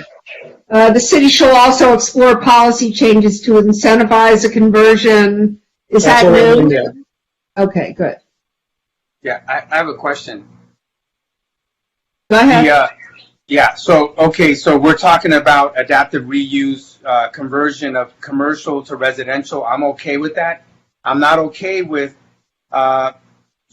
getting rid of mixed use, opportunities. Where are people going to shop? We can't just have housing everywhere and get rid of opportunities where people can get a coffee. Like, we want to build neighborhoods, not just, housing everywhere, So I want to make sure we do not, like, the adaptive reuse commercial, all that, but the ground floor, like the first floor, that's accessible to the residents so that they can, get some coffee or go to a diner, all that. We need to protect that as well. If not, we're going to lose these neighborhoods, Well, but I think we're talking about adaptive reuse for artists and live work, right? I mean, we do, they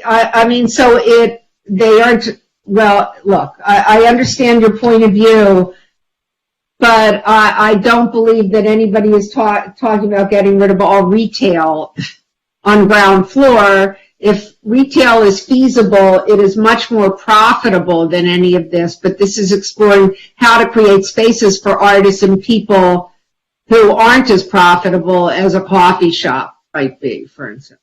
Yeah. Yeah, I'm okay with that. I just fear that housing, let's say people want to live in the city and they'll convert to all housing on the first floor, and then the concept of mixed use gets lost, and then now you have communities where people they can't get a bagel downstairs, you know what I'm saying? Like they got to drive somewhere to go get some food. Well, Oscar, when we build Oscar and Phil's Morning Diner, then we can do that. But I was concerned with the opposite, that I was concerned that we're going to end up with too many ground floor retail spaces since we have an excess of retail spaces in the city. So I'm in favor of this. All right. Okay, so this is good. Then the Planning Commission proposed a modification to the second sentence. They proposed that read, program shall consider a streamlined building permit review process for housing projects utilizing innovative construction methods and technology and project-based outcome-oriented permitting benchmarks. So what that means is that we're going to be looking at containers and prefabs and all sorts of things that create housing faster. Would you agree with that, Jim? I do. No, I was asking planning. No. Yes, we were fine with this change. The referee. What? Yeah, no, we were fine with this change. Okay. Thank you. And Jim, did they propose a new 1J? They did. This was in relation that this is actually related to 1I in terms of encouraging sustainable construction. So this is change number 46 in the addenda, and it's program 1J is to create a new program to encourage sustainable construction to the extent feasible. This would include streamlining projects that perform in a sustainable fashion and encourage trees. What? Well, look, I think, let me guess who added encourage trees. I know who added that. I think the language that would be Ellen. Is simply ensure that local regulations support sustainable construction to the extent technically feasible. And look, I believe we should encourage trees. I don't have a problem with that. But I don't know. I think the proper term for that would be open space rather than just trees.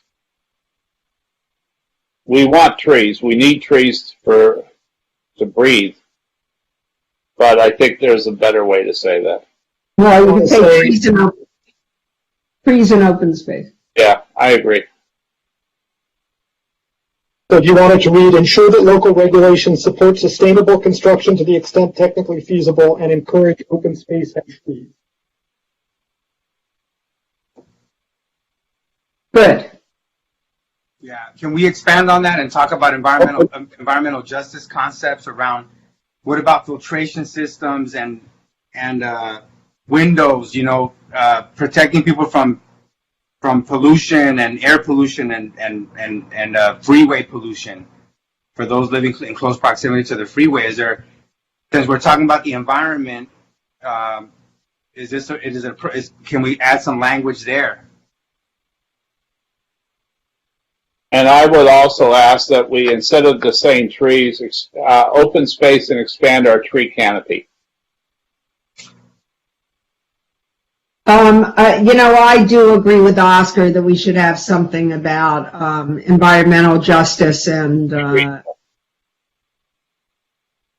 it should be, I think it needs to be added here. I don't think it's here, but because we have wanted to read, ensure that local regulations support sustainable construction to the extent technically feasible, encourage environmental justice. Right.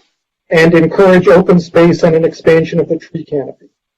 Yeah, but more specific on environmental justice, i.e., window retrofitting and air purification systems. Specifically. I mean, there might be others, but I think those come to mind right now.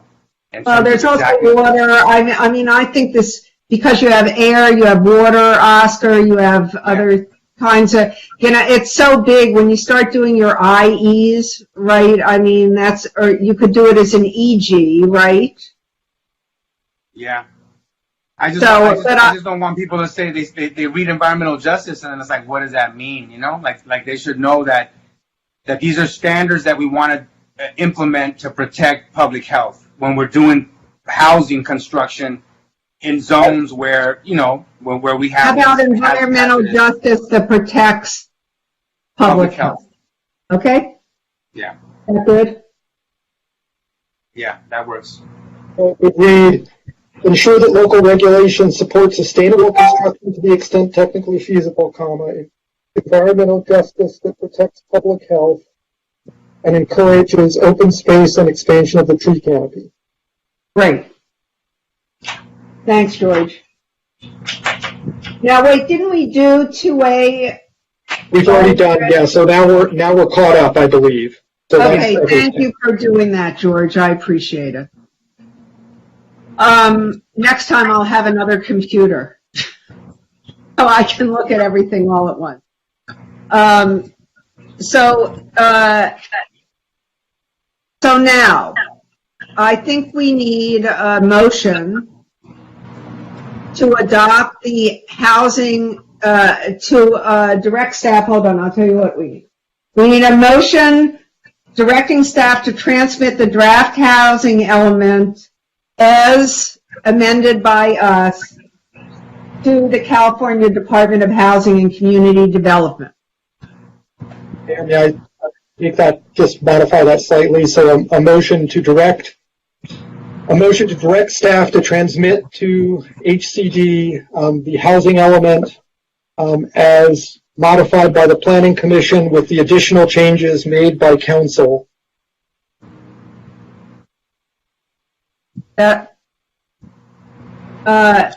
So who's moving? Well, I have a quick question. Okay. When is this due actually to the state? Is it October? We have a deadline of July 1st. No, we have to have a draft by, I think, the middle of June. We have two deadlines. We have to submit a draft to HCD, and the target date for that draft is July 1st, so that they have 60 days to review and get it back to us in time for us to do revisions and present it, because the final has to be approved by October 15th. Okay. Is that right?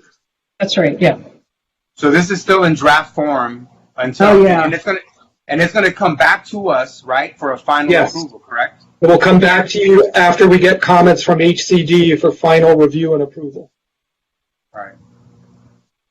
Councilmember Brock. Can we make sure that the draft that's submitted to HTD also comes to us, because I would feel much more comfortable, obviously, if we got a chance to actually read it and approve it, but you're saying that time is of the essence. We can't do that. So I'd at least like to see it and not wait till October to suddenly have it sprung on us. Great. Our intent, council member, is we will do a red line change so it's very clear where all the changes are vis-a-vis the version you have before you tonight, and then there will be a clean version, and both of those will be posted online and will be sent to the council as well.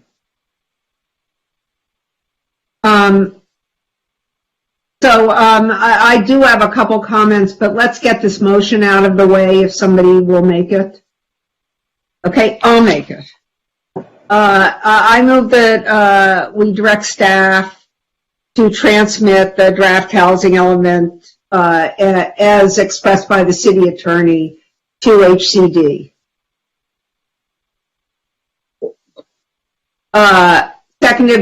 Moved by Himmelrich, seconded by Para. May we have a roll call? Councilmember De La Torre, Councilmember Davis. You're muted, Oscar. A quick friendly amendment that the council gets the same draft that the HCD gets, so that what Phil just asked for, that we include that in the motion, so we get it at the same time. That's a friendly amendment. Councilmember Para.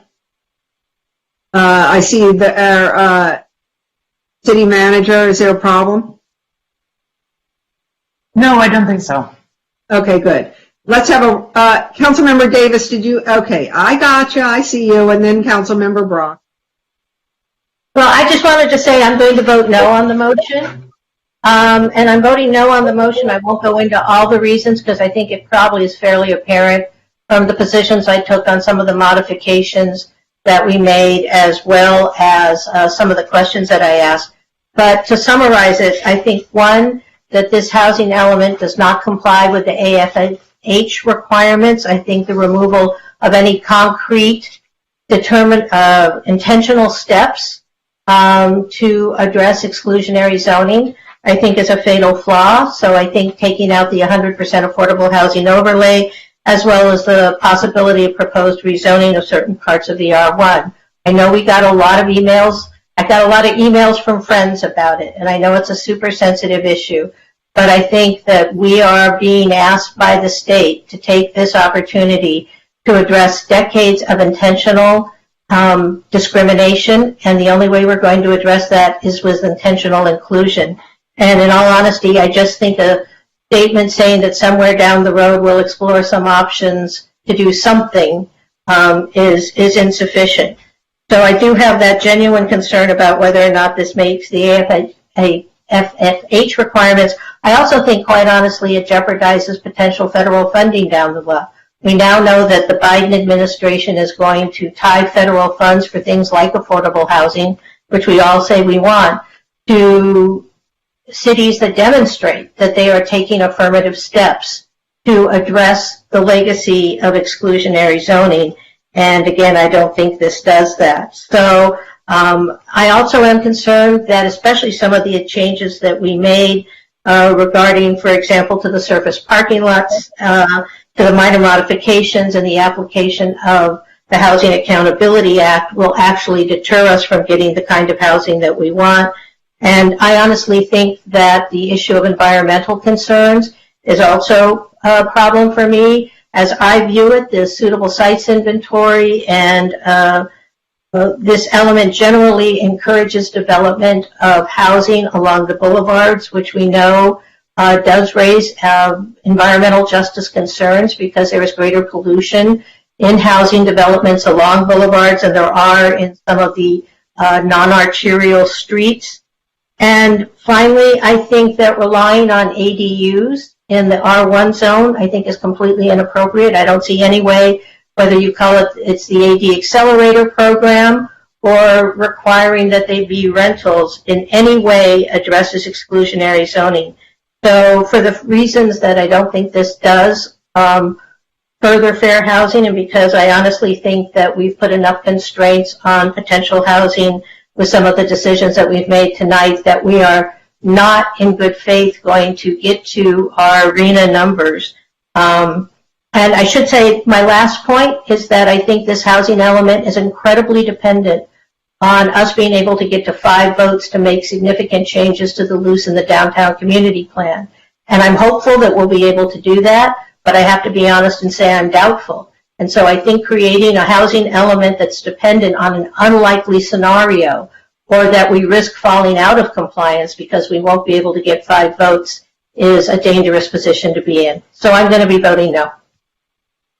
So thank you, Councilmember Davis. Let's take a roll call afterwards. I'm going to state the reasons I disagree. So how about a vote? Councilmember De La Torre.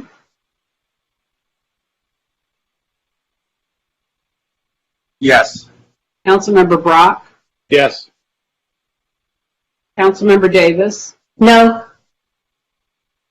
Councilmember Para. Yes. And Mayor Himmelrich. Yes. So that passes 4-1. Now, I want to state why I disagree with Councilmember Davis, and I was going to say this before, but let me do it now. First of all, what we have in this city and in this state is not a housing crisis, it is an affordable housing crisis. And I did speak with HCD, with Mr. Cardona and Ms. Yao a couple weeks ago, and this is what I believe, and I expressed this to HCD. We are a city of 8.3 square miles with 10,000 people per square mile in our city. 73% of our city is renters. And what have we done to affirmatively further fair housing? Well, for starters, we passed Prop R, where 30% of our housing has to be affordable. We passed our affordable housing production program. We passed rent control. We have a POD program. We passed source of income discrimination. We banned Airbnb and beat them in court. We passed an ordinance relating to short-term housing so that the people who live here will really live here and not for a short term. We have tenant harassment ordinances. We have a city attorney's office that is devoted to consumer protection, including tenants' rights. And we have hired an outside law firm, Legal Aid Foundation of Los Angeles, to assist our tenants. So I believe that all of these are factors in how we, long before the state ever thought about affirmatively furthering fair housing, we have been affirmatively furthering fair housing.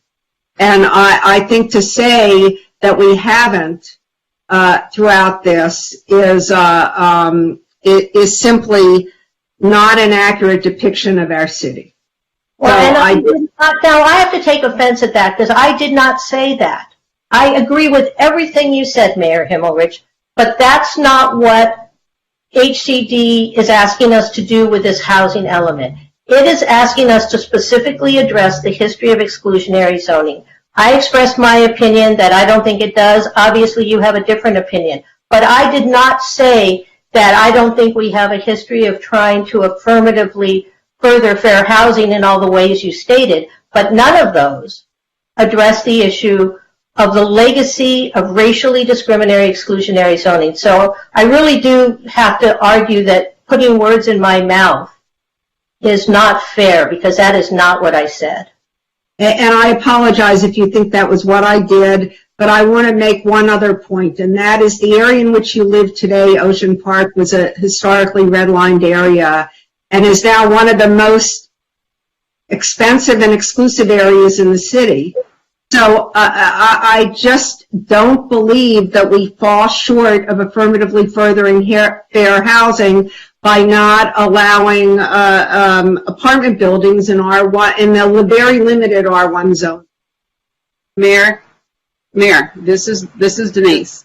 This is City Clerk. I'm gonna have to stop you because the council rules do not allow, because you voted in favor of this, you really shouldn't be giving your, it's only for the no vote after that they state for the record. But I've been saying I was going to say, look, I meant to say this. I want to say I didn't mean to explain my vote. I was going to say it before we voted. I just finished the vote, but I wanted to say it before we ever started to vote. And yes, City Attorney Cardona. There is one more area. If you remember at the start, in conjunction with the housing element, Jing advised that staff is also looking for direction to confirm that staff can apply the state density bonus law as required to FAR based on what would be adopted as part of the housing element down the road in the interim, because there are certain projects pending to which we need to apply the state density bonus law, and I think she can probably explain more. So moved. I needed an explanation before I'm seconding or voting. So correct. So as George was explaining, we're asking for just interim direction because we do have pending projects that have density bonus proposals before us, and we've explained tonight how state density bonus law basically layers on top. It's not a choice for the city to do it or not.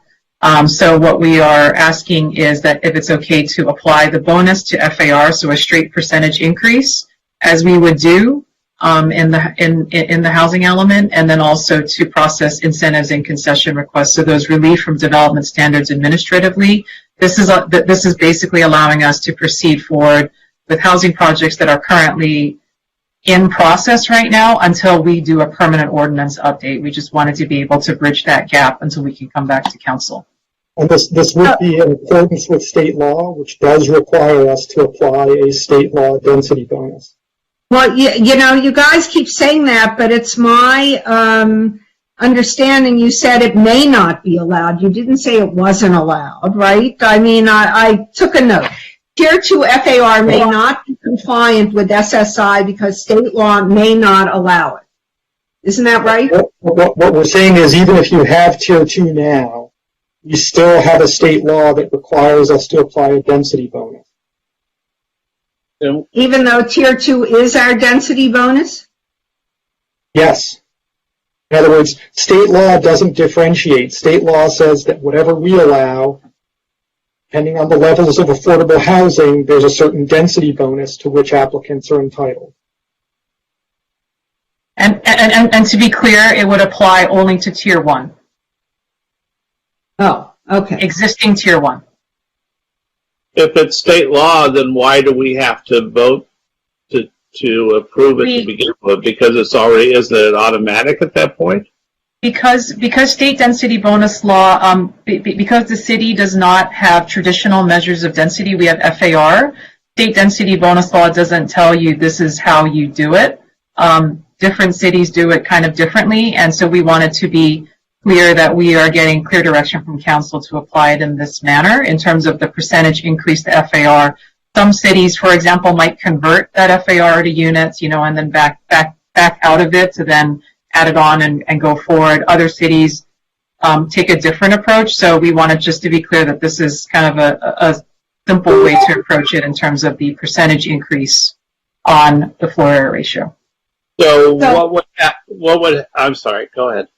No, I was going to ask what I think you're asking. What, can you give me an example of what the practical effect on an existing project might be? Certainly. So it would be, so let's say we have a Tier 1 project right now, and it's, you know, only allowed to be 2 stories, you know, and 1.0 FAR, right? If they provide, you know, that 10% of units on site, they would be entitled under state density bonus law to a 32.5% density bonus. So it would be 32.5% on top of 1.0, right, assuming that's the FAR. So then their new FAR would be that percentage increase. And then on top of that, you know, they could then request the incentive and concession to say, hey, I really need 1 extra floor to accommodate that FAR because I'm providing you affordable units. And, you know, the city has to consider those administratively. What is the 10% very low income? Is that what they are? Yes, that's right. That is our current minimum AHPP. So if we voted no, then you have to still go, it doesn't matter if you vote yes or no then, correct? So again, to be clear, we are required to, provide this. I think what we are asking is really the manner of implementation, in terms of the percentage, essentially like a multiplication, on top of the FAR is essentially what we're asking for is this an appropriate way to apply that? We're not asking whether or not we should comply with state density bonus law because we have to. This is really about the how. So you're asking whether we should do it, we should say, yes, add 32.5% to the FAR, or alternatively turn that into units and then go back, right? Right. Which is, going to be the same outcome, or what council has previously told us that you would not prefer is what the city of San Francisco does, which is just to not use density bonus, and then they just, allow people to apply for incentives and concessions and to grow a building envelope. That way, I think council was very uncomfortable with that because there was not sort of an understanding as to like what is the upper limit, on that. That was that original menu thing we talked about early on. Right. Yeah. And the approach that Jing is proposing is, I believe, the approach that is taken by West Hollywood. That's right. So I'll second the motion. I think we ought to do this. Let's have a roll call vote.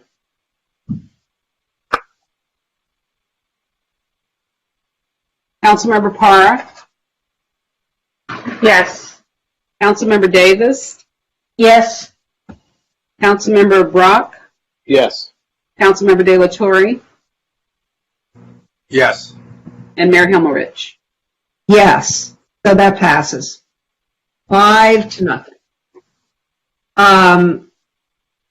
And I believe that is there anything else that staff would like us to do? It's only midnight, Phil.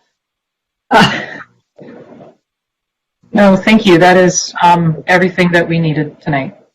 Thank you very much, and no adjournments. And our next meeting is scheduled a week from today, 5:30 p.m. It will be a regular meeting. We will be passing our budget on June 22nd, 2021. Good night, everyone. Good night. Bye-bye.